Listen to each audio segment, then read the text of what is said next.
Hello students, welcome to Veranda IAS. So in the session, Union Budget 2026-27 அதோட importance, அதோட key features என்ன, அதோட highlights என்ன அப்படின்றத டிஸ்கஸ் பண்ண போகிறோம். ஸோ இந்த next 2 to 3 hours of discussion அப்படின்றது it is very useful for the students who are all preparing for UPSC exams. Okay, ஏன்னா நம்ம பட்ஜெட் அப்படின்றது it is a solution next 1 இயருக்கான for all the problems, all the affairs with respect to the government, with respect to the people. So ஒரு மக்களோட எதிர்பார்ப்பு, okay, ஒரு கார்பரேட்ஸோட எதிர்பார்ப்பு, ஒரு கவர்மெண்ட் பீப்புளுக்கு என்ன வெல்ஃபேர் பண்ணணும்னு நினைக்கிறாங்க, இதுக்கான எல்லா சொல்யூஷன்ஸும் ஸோ டாக்குமெண்ட்டாக வந்து ரிலீஸ் ஆகிறது தான் பட்ஜெட். ஓகே, ஸோ அந்த பட்ஜெட்டோட academical point of view explanations மட்டும் தான் நம்ம டிஸ்கஸ் பண்ண போகிறோம். ஸோ அது ரொம்ப யூபிஎஸ்சியோட ப்ரிலிம்ஸ், மெயின்ஸ் அண்ட் இன்டர்வியூக்கு ரொம்ப யூஸ்ஃபுல்லாக இருக்கும். ரைட்? எஸ். ஸோ இப்போ நம்ம ஸ்டார்ட் பண்ணிடலாம். So this is the union budget 2026-27. யூஸ்வலாக 26-27 அப்படின்னும் போது it is a financial year. Okay, so நம்ம ஜென்ரலாக யூஸ் பண்ணுறது கேலண்டர் இயர். கேலண்டர் இயர்ன்றது ஜனவரி டு டிசம்பர் ஸ்டார்ட் ஆகுது. இது ஃபினான்ஷியல் இயர்.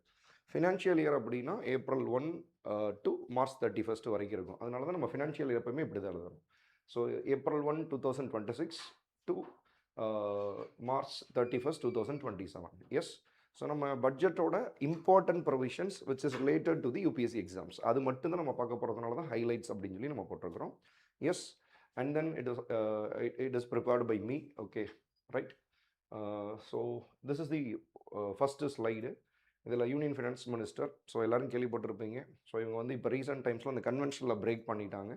ஸோ சில முன்னாடிலாம் பேஜஸ்ஸு, டாக்குமெண்ட்ஸ் இந்த மாதிரி இருக்கும், ஷூட் கேஸில் கொண்டு வரது. இப்போ டேப் தான். ஸோ டேப் மூலமாக தான் ப்ரெசன்டேஷன் இருக்குது because of technology development. Yes. இங்கே பாருங்கள், இந்த இது கொடுத்துருக்கிறது empowering growth, enabling progress. Yes. So it is a phrase. ஓகேங்களா? ஸோ இங்கேருந்து நம்ம ஸ்டார்ட் பண்ண போகிறோம் டிஸ்கஷன்ஸை. Empowering growth and enabling progress அப்படின்னா என்ன அர்த்தம்? சரி, பொதுவாக க்ரோத் அப்படின்றது எதை இண்டிகேட் பண்ணுது? க்ரோத் அப்படின்னா increasing the productions of the country. ஒரு நாட்டில் ப்ரொடக்ஷன்ஸ் அதிகமாக இருக்குது அப்படின்றோட மீனிங் தான் க்ரோத். ஓகே, ஃபார் எக்ஸாம்பிள் இப்போ நம்ம சிம்பிளாக இந்தியாவோட ஜிடிபி க்ரோத், இந்தியாவோட ஜிடிபி க்ரோத் சே எக்ஸாம்பிள் 10% நம்ம சொல்கிறோம்னா அது எதை இண்டிகேட் பண்ணுது?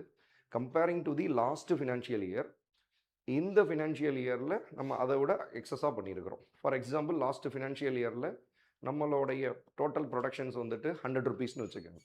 இந்த வருஷம் நம்மளுடைய டோட்டல் ப்ரொடக்ஷன்ஸ் 110 rupeesனு வச்சுக்கிட்டீங்க அப்படின்னா so the growth percentage is 10 rupees. Okay, 10%, sorry. So empowering growth. Yes. So government of India mainly concentrate on economic expansion. ஓகேங்களா? சி, இது வந்து ஃப்ரேஸுங்க. இதுக்கான எக்ஸ்ப்ளனேஷன்ஸ் நான் கொடுத்துட்ருக்கிறேன். இந்த understanding is very very important. இந்த பட்ஜெட்டோட தீமை நீங்கள் புரிஞ்சுக்கிறணும் அப்படின்னா இந்த அண்டர்ஸ்டாண்டிங் இருக்கணும். ஸோ ஃபஸ்ட்டு என்ன சொல்கிறாங்க அப்படின்னா எக்கனாமிக் எக்ஸ்பேன்ஷன்.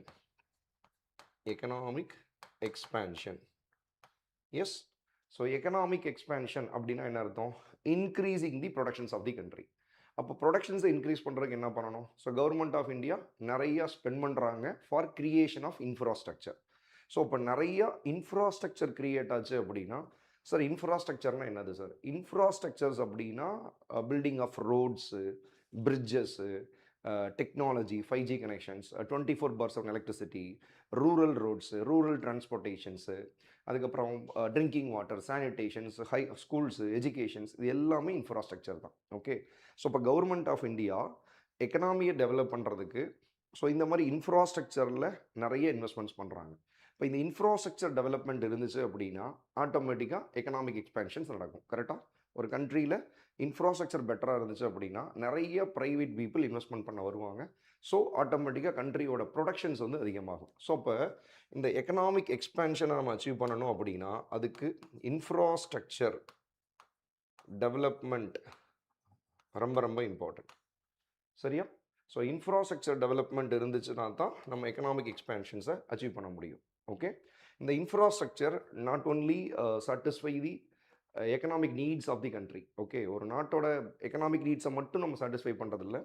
இந்த இன்ஃப்ராஸ்ட்ரக்சர் மூலமாக பீப்புளோட குவாலிட்டி ஆஃப் லைஃப் நல்லாயிருக்கும்.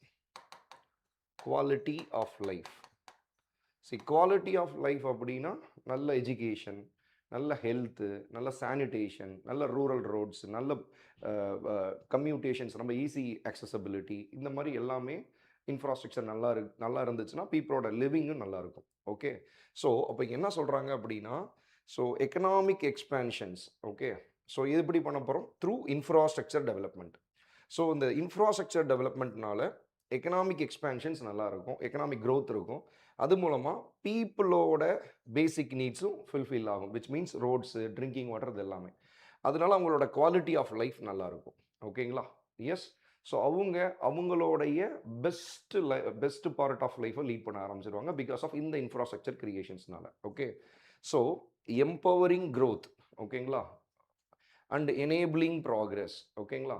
எம்பவரிங் க்ரோத் அப்படின்றது இது எக்கனாமிக்கலாக நம்ம சொல்கிறோம். எனேபிளிங் ப்ராக்ரெஸ் அப்படின்னு சொல்லும் போது நம்ம பீப்புளோட லிவிங் ஸ்டைலை வந்து நம்ம இம்ப்ரூவ் பண்ண போகிறோம், பெட்டர் குவாலிட்டி ஆஃப் லைஃப்பை நம்ம கொடுக்க போகிறோம்னு சொல்கிறாங்க. ஓகேங்களா? ஸோ இப்போ கவர்மெண்ட்டோட இந்த பட்ஜெட்டோட தீமெட்டிக் கன்சிடரேஷன் என்ன இருக்குது அப்படின்னா, both economy as well as people development. ஓகேங்களா? எஸ். ஸோ நெக்ஸ்ட் ஸ்லைட் போயிடலாம். எஸ். ஸ்டூடெண்ட்ஸ், இதில் பட்ஜெட்டோட பேசிக் அண்டர்ஸ்டாண்டிங் என்னன்னா, நீங்கள் பட்ஜெட் டோட்டலாக ஒரு ஒரு ஒரு ஒரு 50 பேஜஸ் இருக்கும். அதில் நீங்கள் அகடமிக்கல் ஆஸ்பெக்டில் நம்ம எடுக்கும் போது ஒரு ஒரு 10 to 15 பேஜஸ் தான் நமக்கு மேக்ஸிமம் வரும். பட் அந்த 10 to 15 பேஜஸை நீங்கள் புரிஞ்சுக்கிறணும் அப்படின்னா, த ப்ரைம் திங் இஸ் அந்த 10 to 15 பேஜில் இருக்க கண்டென்ட்டுக்கான மீனிங் நம்மளுக்கு தெரியும். ஒன்ஸ் அந்த கண்டென்ட்டுக்கான மீனிங் தெரிஞ்சிருச்சுன்னா நம்ம அந்த 10 to 15 பேஜஸை ஒரு 1 hourல ரீட் பண்ணிடலாம். ஓகே, ஸோ ஃபஸ்ட்டு நம்ம பட்ஜெட்டில் என்னென்ன வேர்ட்ஸ்லாம் இருக்குது, அதை எப்படி நம்ம ஈஸியாக அண்டர்ஸ்டாண்ட் பண்ணிக்கலான்றதை செக் பண்ணிவிட்டு will go into the budget. Okay, students, so பட்ஜெட்டை பொறுத்த வரைக்கும், so budget is a word not mentioned under the constitution. ஓகேங்களா? பட்ஜெட்ன்ற வேர்டு கான்ஸ்டிடியூஷனில் கிடையாது. அப்போ அதுக்கு பதிலாக என்ன சார் இருக்குது? ஆர்டிக்கல் 112 எல்லாரும் கேள்விப்பட்டிருப்பீங்க. ஸோ ஆர்டிக்கல் 112 நம்ம இந்தியன் கான்ஸ்டிடியூஷனில் ஆர்டிக்கல் 112 எதை பற்றி டிஸ்கஸ் பண்ணுது? Annual financial statement. Right? Okay, so இந்த பட்ஜெட் அப்படின்றது என்ன அப்படின்னா, budget is a word only used by government. Okay, right? So பட்ஜெட்டுன்ற விட கவர்மெண்ட் மட்டும்தான் பயன்படுத்தணும். கரெக்ட்? ஓகே சார், அப்படின்னா யார்? சென்ட்ரல் கவர்மெண்ட் பட்ஜெட் ரிலீஸ் பண்ணுதுன்னு சொல்லலாம், ஸ்டேட் கவர்மெண்ட்ஸ் வந்து பட்ஜெட் ரிலீஸ் பண்ணுறாங்கன்னு நம்ம சொல்லலாம், even local bodies also. So கார்பரேஷன்லேருந்து, நகராட்சியிலேருந்து, ஊராட்சியிலேருந்து எல்லாருமே பட்ஜெட் ரிலீஸ் பண்ணுறாங்கன்னு சொல்லலாம். ஓகே, நான் பட்ஜெட் போட்டிருக்கேன்னு சொல்ல முடியாது. ஓகேங்களா? ஸோ நம்மளுடைய அக்கௌண்டிங்ஸு இல்லை நம்மளோட வருமான செலவை மென்ஷன் பண்ணோன்னா நம்ம வேறு மாதிரி வார்த்தைகள்லாம் பயன்படுது. நம்மளுடைய ஃபினான்ஷியல் ஸ்டேட்மெண்ட்டுன்னு சொல்லலாம், இல்லை நம்மளோட பேலன்ஸ் ஷீட்டுன்னு சொல்லலாம். ஓகேங்களா? So budget is a word only used by government. ஓகேங்களா? Yes, right. ஓகே, இப்போ பட்ஜெட் அப்படின்னா என்னது சார்? பட்ஜெட்டுன்றது கவர்மெண்ட்டோட வரவு செலவு பற்றி படிக்கிறது தான் பட்ஜெட்.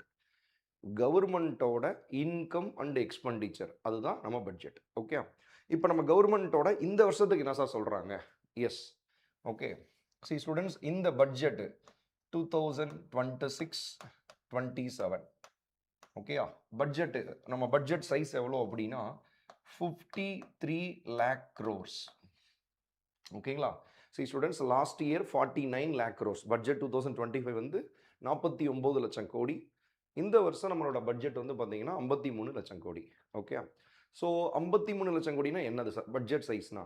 அதாவது ஒரு ஃபினான்ஷியல் இயரில், ஒரு நிதியாண்டில், ஒரு ஃபினான்ஷியல் இயரில் நம்ம வந்து ஃப்ரம் April 1, 2026 March 31, 2027 இந்த ஒரு ஃபினான்ஷியல் இயரில் நம்ம வந்து 53 lakh crores வந்து நம்ம ஸ்பெண்ட் பண்ண போகிறோம். சரியா? 53 lakh crores வந்து இன்கமாக வரும்ன்றதை எக்ஸ்பெக்ட் பண்ணுறோம். ஓகேங்களா? பட்ஜெட் எப்பயுமே இன்ட்ரடியூஸ் பண்ணும்போது ஈக்குவலாக தான் பண்ணுவாங்க. ஓகேங்களா? That is call balanced budget. புரியுதுங்களா? ஸோ 53 lakh crores ஸ்பெண்ட் பண்ண போகிறோம். 53 lakh crores வந்து நம்மளுக்கு இன்கம் வரும்னு எக்ஸ்பெக்ட் பண்ணுறோம். So that is income and expenditure of the government is called as budget. Okay, right. So இந்த 53 lakh crore எப்படி account பண்ணுறது? ஸோ ஃபார் அக்கௌண்டிங் பர்பஸஸ், ஓகேங்களா, ஃபார் அக்கௌண்டிங் பர்பஸஸ். ஓகே, ஏன்னா இந்த 53 lakh crores வந்து எங்கே ஸ்பெண்ட் பண்ணுறோம், என்ன அதுக்காக ஸ்பெண்ட் பண்ணுறோம், 53 lakh crore எங்கேருந்து வருது, டாக்ஸஸில் இருந்து வருதா, இல்லை வேறு ஏதாவதுலேருந்து வருதா? ஸோ இதை நம்மளுக்கு அக்கௌண்ட் பண்ணணுமா இல்லையா? ரைட். ஸோ அதுக்கு நம்ம ஒரு கிளாஸிஃபிகேஷனுக்குள்ளே போகிறோம். ஸோ பாருங்கள், பட்ஜெட்டை பொறுத்த வரைக்கும் there are 2 typesங்க. Revenue budget okay, revenue budget, capital budget. Revenue budget, capital budget. Okay, yes. So what is revenue and capital budget, sir? See, again, in the classification only for the academical understanding தான், ஓகேங்களா? And then accounting aspectல தான் நம்ம இங்கே சொல்கிறோம், ஓகேங்களா? So revenue budget அப்படின்னா இன் simple வே எப்படி சொல்லலாம்னா it is a single flow transactions, ஓகேங்களா? சிங்கிள் ஃப்ளோ அப்படின்னா கவர்மெண்ட் ஆஃப் இந்தியா ஒரு மணியை ஸ்பெண்ட் பண்ணுறாங்க அப்படின்னா திருப்பி வராது, that is single flow. Okay, once spend பண்ணுறாங்கன்னா ரிட்டர்ன் வராது. அதே மாதிரி கவர்மெண்ட் ஆஃப் இந்தியா ஒரு மணி கவர்மெண்ட்டுக்கு வருது அப்படின்னா திருப்பி அது கொடுக்கணும்னு அவசியம் கிடையாது. இது ரொம்ப என்ன சொல்லலாம், சிங்கிள் ஃப்ளோ டிரான்சாக்ஷன்ஸ் அப்படின்லாம். அப்போ நம்ம சிம்பிளாக ரெவென்யூ பட்ஜெட் அப்படின்னா சிங்கிள் ஃப்ளோ அப்படின்றத நான் எழுதிக்கிறேன், ஓகேங்களா? கேபிட்டல் பட்ஜெட் அப்படின்னா டபுள் ஃப்ளோ. ஸோ டபுள் ஃப்ளோனா என்னது சார்? அகெயின் இப்போ கவர்மெண்ட் ஆஃப் இந்தியா ஒரு மணியை ஸ்பெண்ட் பண்ணுறாங்க, அந்த பணம் திருப்பி கண்டிப்பாக வந்துடும். அதே மாதிரி கவர்மெண்ட் ஆஃப் இந்தியாவுக்கு ஒரு பணம் வருது, ஆனால் அதை கண்டிப்பாக திருப்பி கொடுக்கணும். Okay, so this is double flow. Okay, நான் எக்ஸாம்பிள் சொல்கிறேன், நோ இஷ்யூஸ், ஓகேங்களா? Double flow.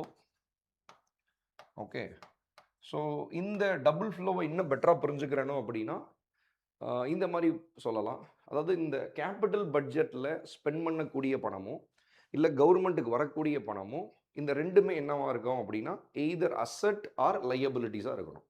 அதாவது கவர்மெண்ட் ஆஃப் இந்தியா ஒரு பணத்தை ஸ்பெண்ட் பண்ணுறாங்கன்னா இட் வில் கிரியேட் அசட்ஸ், ஓகேங்களா? ரைட். அதே மாதிரி கவர்மெண்ட் ஆஃப் இந்தியாவுக்கு ஒரு பணம் வருதுன்னா அது லையபிலிட்டிஸாக மைட் பி இருக்கும், அப்போ அந்த பணத்தை நம்ம ரிட்டர்ன் பே பண்ணுற மாதிரி இருக்கும். ஓகே, ஸோ அசட்ஸ் அப்படின்னா அது மூலமாக ஒரு சொத்து உருவாயிருக்கணும், ஓகேங்களா? லையபிலிட்டிஸ் அப்படின்னா நம்ம கண்டிப்பாக திருப்பி கொடுக்குற மாதிரி இருக்கும். ஸோ இந்த மாதிரி டபுள் ஃப்ளோவாக இருக்கிறது தான் கேபிட்டல் பட்ஜெட்ன்றது. Okay, right. ஸோ இந்த வருஷம் 53 lakh crore நம்மளுடைய ஓவரால் டோட்டல் பட்ஜெட்டில் ரெவென்யூ பட்ஜெட்ன்றது அரௌண்ட் 41 lakh crore, ஓகேங்களா? Around 41 lakh crore. கேபிட்டல் பட்ஜெட்ன்றது around 12 lakh crores. See students, it is very very important, ஓகேங்களா? இது மெயின்ஸில் இதெல்லாம் உங்களுக்கு கேட்கலாம். ஏன்னா பொதுவாக கவர்மெண்ட்டோட பட்ஜெட்ன்றது it is a 1 year financial statement, கரெக்டாக? ஒரு வருஷத்துக்கு கவர்மெண்ட்டோட இன்கம் அண்ட் எக்ஸ்பெண்டிச்சர் தான் சொல்ல போகிறோம், கரெக்டாக இல்லையா? பட் இங்கே நம்ம கேபிட்டல் பட்ஜெட்டில் எவ்வளோ அலோகேட் பண்ணியிருக்கோம்னா 12 lakh crore, ஓகேங்களா? இந்த 12 lakh crore நம்ம ஸ்பெண்ட் பண்ணக்கூடிய மணி மூலமாக நிறைய அசட்ஸ் கிரியேட் ஆகும், ஓகேங்களா? அப்போ அசட்ஸ் கிரியேட் ஆகுன்றது it is called as infrastructure development. அப்போ யூஸ்வலாகவே ஒரு பட்ஜெட்டு, அந்த பட்ஜெட்டில் ரெவென்யூ பட்ஜெட்டுக்கு ஸ்பெண்ட் பண்ணுறதை விட கேபிட்டல் பட்ஜெட்டுக்கு ஸ்பெண்ட் பண்ணுறது அலோகேஷன்ஸ் அதிகமாக இருக்குது அப்படின்றது அது வந்து ஒரு நல்ல விதமான ஸ்பெண்டிங் அப்படின்னு கூட நம்ம புரிஞ்சுக்கலாம். Okay, right. ஓகே, ஸோ இப்போ இந்த ரெவென்யூ பட்ஜெட்டில் எப்படி சார் இருக்கும்? ஸோ ரெவென்யூ பட்ஜெட்டில் ரெவென்யூ ரிசிப்ட், ரெவென்யூ எக்ஸ்பெண்டிச்சர் அப்படின்னு இருக்கும். அதே மாதிரி கேபிட்டல் பட்ஜெட்லையும் கேபிட்டல் ரிசிப்ட், கேபிட்டல் எக்ஸ்பெண்டிச்சர், ஓகேங்களா? எஸ். ஓகே, இப்போ ரெவென்யூ ரிசிப்டில் தான் மெயினாக நம்ம என்ன பார்க்கோம், நம்மளுக்கு வரப்போகிறது டேக்ஸ், ஓகேங்களா? ரெவென்யூ எக்ஸ்பெண்டிச்சரில் மெயினாக நம்ம என்ன பார்க்க போகிறோம் அப்படின்னா that is subsidies, okay, right. And then next interest payment, so interest payments, ஓகேங்களா? And then next salary and allowances, இந்த கவர்மெண்ட் எம்ப்ளாயிஸ்க்கெலாம் கொடுக்குறாங்களா சேலரி அண்ட் அலவன்சஸ் அது. அண்ட் தென் ரொம்ப இம்பார்ட்டண்ட்டான ஒன்று grants and aid. So central government state கவர்மெண்ட்டுக்கு என்ன பண்ணுறாங்க அப்படின்னா கிராண்ட்ஸ், ஓகேங்களா? கிராண்ட்ஸ் அப்படின்னா ஒரு வளர்ச்சி நிதின்னு சொல்லலாம், ஒரு நிவாரண நிதின்னு சொல்லலாம். இப்போ சென்ட்ரல் கவர்மெண்ட்டு ஸ்டேட் கவர்மெண்ட்டோட வெல்ஃபேருக்காக இல்லை ஸ்டேட்டில் இருக்க பீப்புளோட வெல்ஃபேருக்காக சம்திங் ஒரு அமௌண்ட்டை டிஸ்ட்ரிபியூட் பண்ணுவாங்க, தட் இஸ் கால் கிராண்ட்ஸ் அப்படின்னு சொல்லலாம், ஓகேங்களா? எஸ். ஸோ இது எல்லாமே ரெவென்யூ எக்ஸ்பெண்டிச்சர், விச் மீன்ஸ் நல்லா புரிஞ்சுக்கங்க ஸ்டூடெண்ட்ஸ், ஒன்ஸ் இந்த மணியை நம்ம ஸ்பெண்ட் பண்ணிட்டோம் அப்படின்னா ரிட்டர்ன் வராது. ஸோ அதை தான் என்ன சொல்கிறோம் அப்படின்னா சிங்கிள் ஃப்ளோன்னு சொல்கிறோம். இதுக்கு எவ்வளோ ஸ்பெண்ட் பண்ணுறோம்னா 41 lakh crore. ஸோ இப்போ ரெவென்யூ எக்ஸ்பெண்டிச்சர் இந்த 4 ஐட்டத்துக்கு கவர்மெண்ட் ஆஃப் இந்தியாவோட next financial year, coming financial இயரோட ஒன்னது 1 yearோட total expenditure 41 lakh crore. And then இந்த revenue receipt taxes non taxes இதுலேருந்து வர்றது வந்து பார்த்தீங்கன்னா 41 lakh crore வரும்னு எக்ஸ்பெக்ட் பண்ணுறாங்க. ஸோ இது ரெண்டுமே ஈக்குவலாக தான் போடுவாங்க, ஓகே? அதே மாதிரி கேபிட்டல் பட்ஜெட்டில் என்ன சார் இருக்குது? கேபிட்டல் ரிசிப்ட் அப்படின்றது it is borrowings. So borrowings இதில் தானே வரும். ஸோ பாரோவிங்ஸ்ன்றது it is a double flow. எப்படி? ஏன்னா இட் இஸ் அ லையபிலிட்டியில், இப்போ நீங்கள் கடன் வாங்குறீங்க அது திருப்பி கொடுக்கணுமா இல்லையா? So it is double flow and also liability, திருப்பி கொடுக்கணும். ஸோ பாரோவிங்ஸா இங்கே பாருங்கள், இங்கே அதை ஃபில் போட்டு திருப்பி கொடுத்துட்டோம். Repayment of loans. சரியா? Repayment of loans. Okay, repayment of loans. அதே மாதிரி பாருங்க, ஸோ இங்கே கேபிட்டல் எக்ஸ்பெண்டிச்சரில் நம்ம இன்வெஸ்ட்மெண்ட் பண்ணுறோம். கரெக்டாக இப்போ தான் சொன்னேன், இன்வெஸ்ட்மெண்ட்ன்றது it is very important for the creation of infrastructure. ஒரு கண்ட்ரியில் இன்வெஸ்ட்மெண்ட்ஸ் இருந்தால் தான் இன்ஃப்ராஸ்ட்ரக்சர் டெவலப் ஆகும். இன்ஃப்ராஸ்ட்ரக்சர் இருந்தால் தான் எக்கனாமியோட க்ரோத் இருக்கும். ஓகேங்களா? ஸோ இப்போ இன்வெஸ்ட்மெண்ட் அப்படின்றது it is a double flow. ஓகேங்களா? எப்படி டபுள் ஃப்ளோ? பிகாஸ் ஒன்ஸ் நீங்கள் ஸ்பெண்ட் பண்ணிட்டீங்க அப்படின்னா அது மூலமாக ஒரு அசெட் கிரியேட் ஆயிடுச்சு அப்படின்னா, கரெக்டாக அது அந்த அசெட்டை நம்ம எப்போ சேல் பண்ணால் நம்ம ரிட்டர்ன் பண்ண வருமா இல்லையா? ஃபார் சிம்பிள் அண்டர்ஸ்டாண்டிங் இன்வெஸ்ட்மெண்ட்ஸுக்கு சொல்கிறது. ஓகே, இப்போ வந்து ஃபார் என்கிட்ட ஒரு 10 lakh rupees இருக்குது. இந்த 10 lakh rupeesல நான் என்ன பண்ணுறேன்னா ஒரு லேண்டு பர்ச்சேஸ் பண்ணிட்டேன். ஓகேங்களா? இப்போ என்கிட்ட 10 lakh rupees இல்லை, கரெக்டாக இல்லையா? This is my investment. ஓகேங்களா?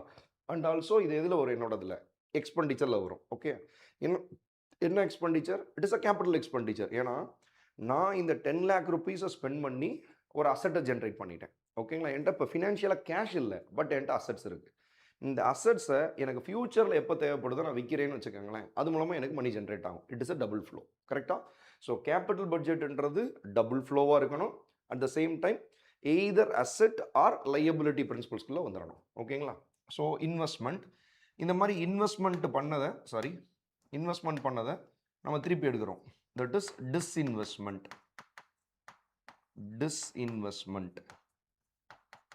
சரியா? ரைட். சி ஸ்டூடெண்ட்ஸ், டிஸ்இன்வெஸ்ட்மெண்ட் அப்படின்னா இன்வெஸ்ட்மெண்ட் பண்ணாமல் இருக்கிறது கிடையாது. ஆல்ரெடி நம்ம பண்ண இன்வெஸ்ட்மெண்ட், லேண்டு சொன்னல, நம்ம சொந்தமாக வீடு லேண்டுலாம் இருக்குல்ல, இதை நம்ம விற்கிறது மூலமாக நம்மளுக்கு ஒரு பணம் வருது பார்த்தீங்களா? That is called disinvestment. Okay, clear?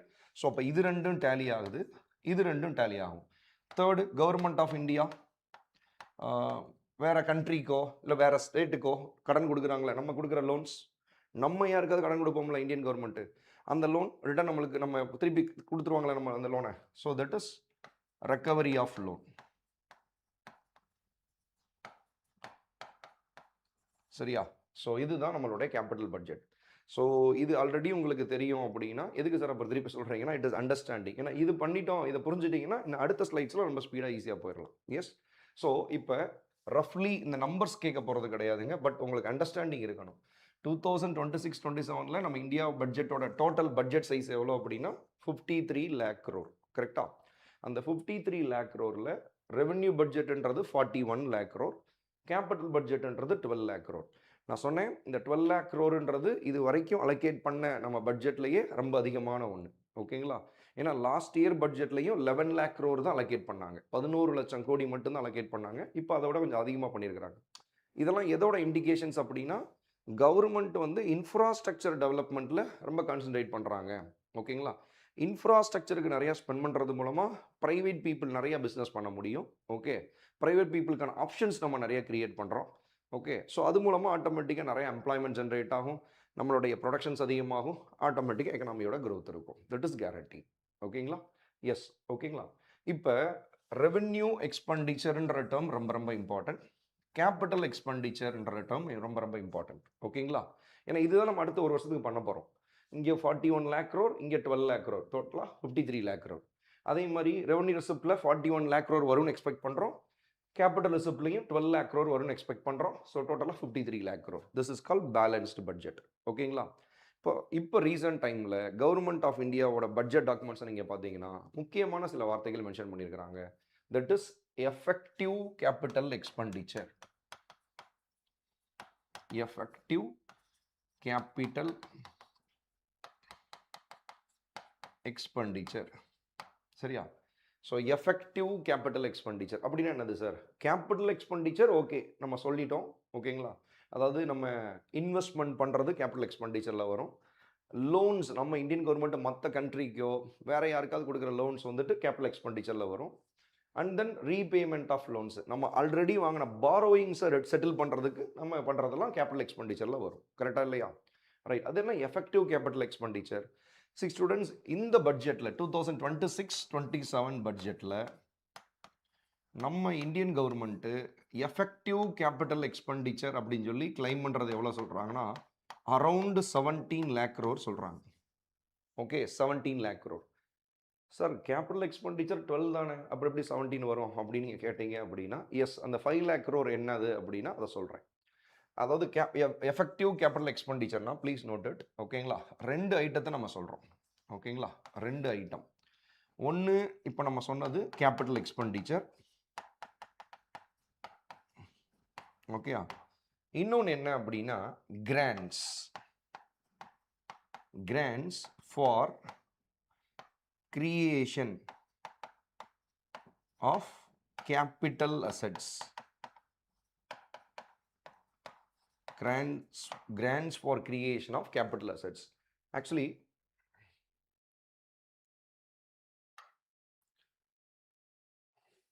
sorry. Okay, grants for creation of capital assets. Okay. See students, அப்படினா என்ன? இங்க பாருங்க. இங்க நம்ம பார்த்தோம். That is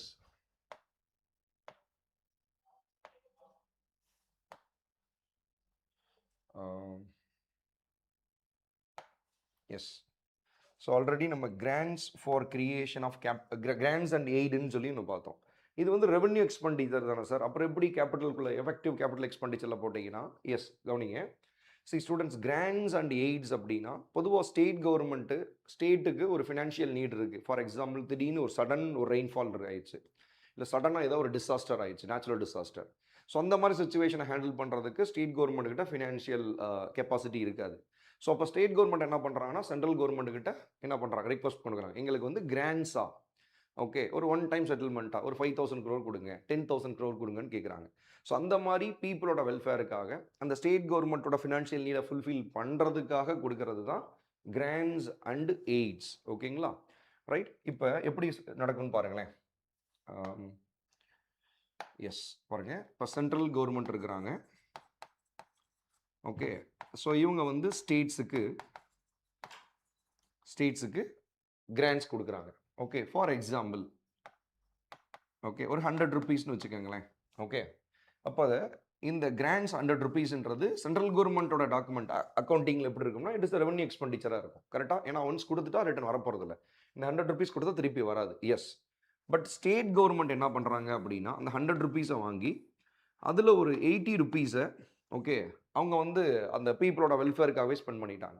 ஃபார் எக்ஸாம்பிள் அந்த டிசாஸ்டரை சரி பண்ணுறதுக்காகவே நிறையா கொடுத்துட்டாங்கன்னு வச்சுக்கோங்களேன். ரைட்டு, மீதி ஒரு 20 rupeesஐ என்ன பண்ணுறாங்க அப்படின்னா இதில் ஒரு அசட் ஜென்ரேட் பண்ணிட்டாங்க. புரியுதுங்களா இல்லையா? சம்திங் ஏதோ ஒரு அசட் ஜென்ரேட் பண்ணிட்டாங்க. ஓகேங்களா, அப்போ ஸ்டேட் கவர்மெண்ட்டு இங்கே சென்ட்ரல் கவர்மெண்ட் வந்து ரிசீவ் பண்ண மணியை இந்த இடத்துல ஸ்டேட் கவர்மெண்ட் அதை என்னவா மாற்றிட்டாங்கன்னா கேபிட்டல் எக்ஸ்பெண்டிச்சராக மாற்றிட்டாங்க. புரியுதுங்களா? சி ஸ்டூடெண்ட்ஸ், சென்ட்ரல் கவர்மெண்ட்டுக்கு ஸ்டேட்டுக்கு கொடுத்தது grants, that is called revenue expenditure. ஓகேங்களா, இந்த ரெவென்யூ எக்ஸ்பெண்டிச்சராக அவங்க டிஸ்ட்ரிபியூட் பண்ண ஸ்டேட்டுக்கு கொடுத்தது, ஸ்டேட் வந்து அதை ரிட்டர்ன் கொடுக்க மாட்டாங்கன்னு தான் கொடுத்துருக்காங்க. ஆனால் ஸ்டேட் அதுலேருந்து ஒரு அசட்டை ஜென்ரேட் பண்ணி ஸ்டேட் கவர்மெண்ட்டு சென்ட்ரல் கவர்மெண்ட்டுக்கு இன்ஃபார்ம் பண்ணுறாங்க, இந்த மாதிரி நீங்கள் கொடுத்த 20 rupeesல அதை 100ல் 80 வந்து நாங்கள் பீப்புளோட வெல்ஃபேருக்காக ஸ்பெண்ட் பண்ணிட்டோம், 20 வந்து பார்த்தீங்க அப்படின்னா நாங்கள் என்ன பண்ணிட்டோம் அதில் ஒரு அசட் ஜென்ரேட் பண்ணிட்டோம். ஸோ அது வந்து அப்போ இந்த அசட்டை எப்போ சேல் பண்ணால் ரிட்டர்ன் பண்ண வருமா இல்லையா, it is a double flow asset creations. Okay, capital expenditure. So அதுதான் சொல்கிறாங்க. ஸோ அப்போ இந்த கிராண்ட்ஸ் அண்ட் எய்டு மூலமாக எவ்வளோ அசட் ஜென்ரேஷன் ஆயிருக்கு, ஓகே அதையும் நம்ம இதில் எடுத்துக்கிறோம், இந்த இதில் எடுத்துக்கிறாங்க.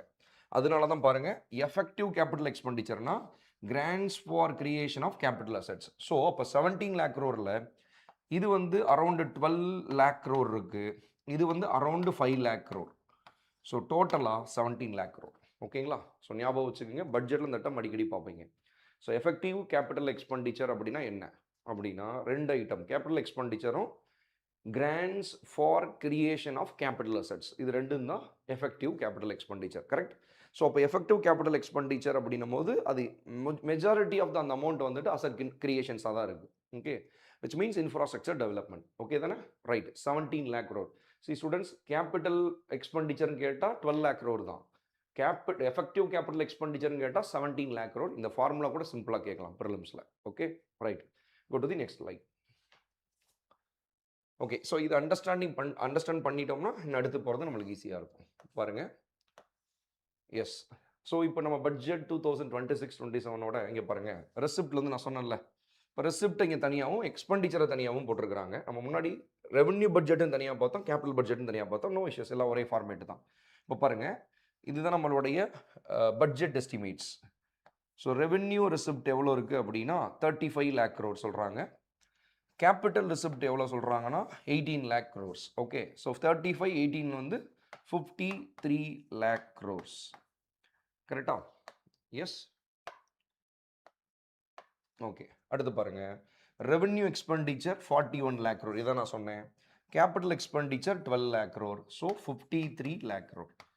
ஸோ பட்ஜெட் போடும்போது எப்பயுமே ரெண்டுமே ஈக்குவலாக தான் போடுவாங்க.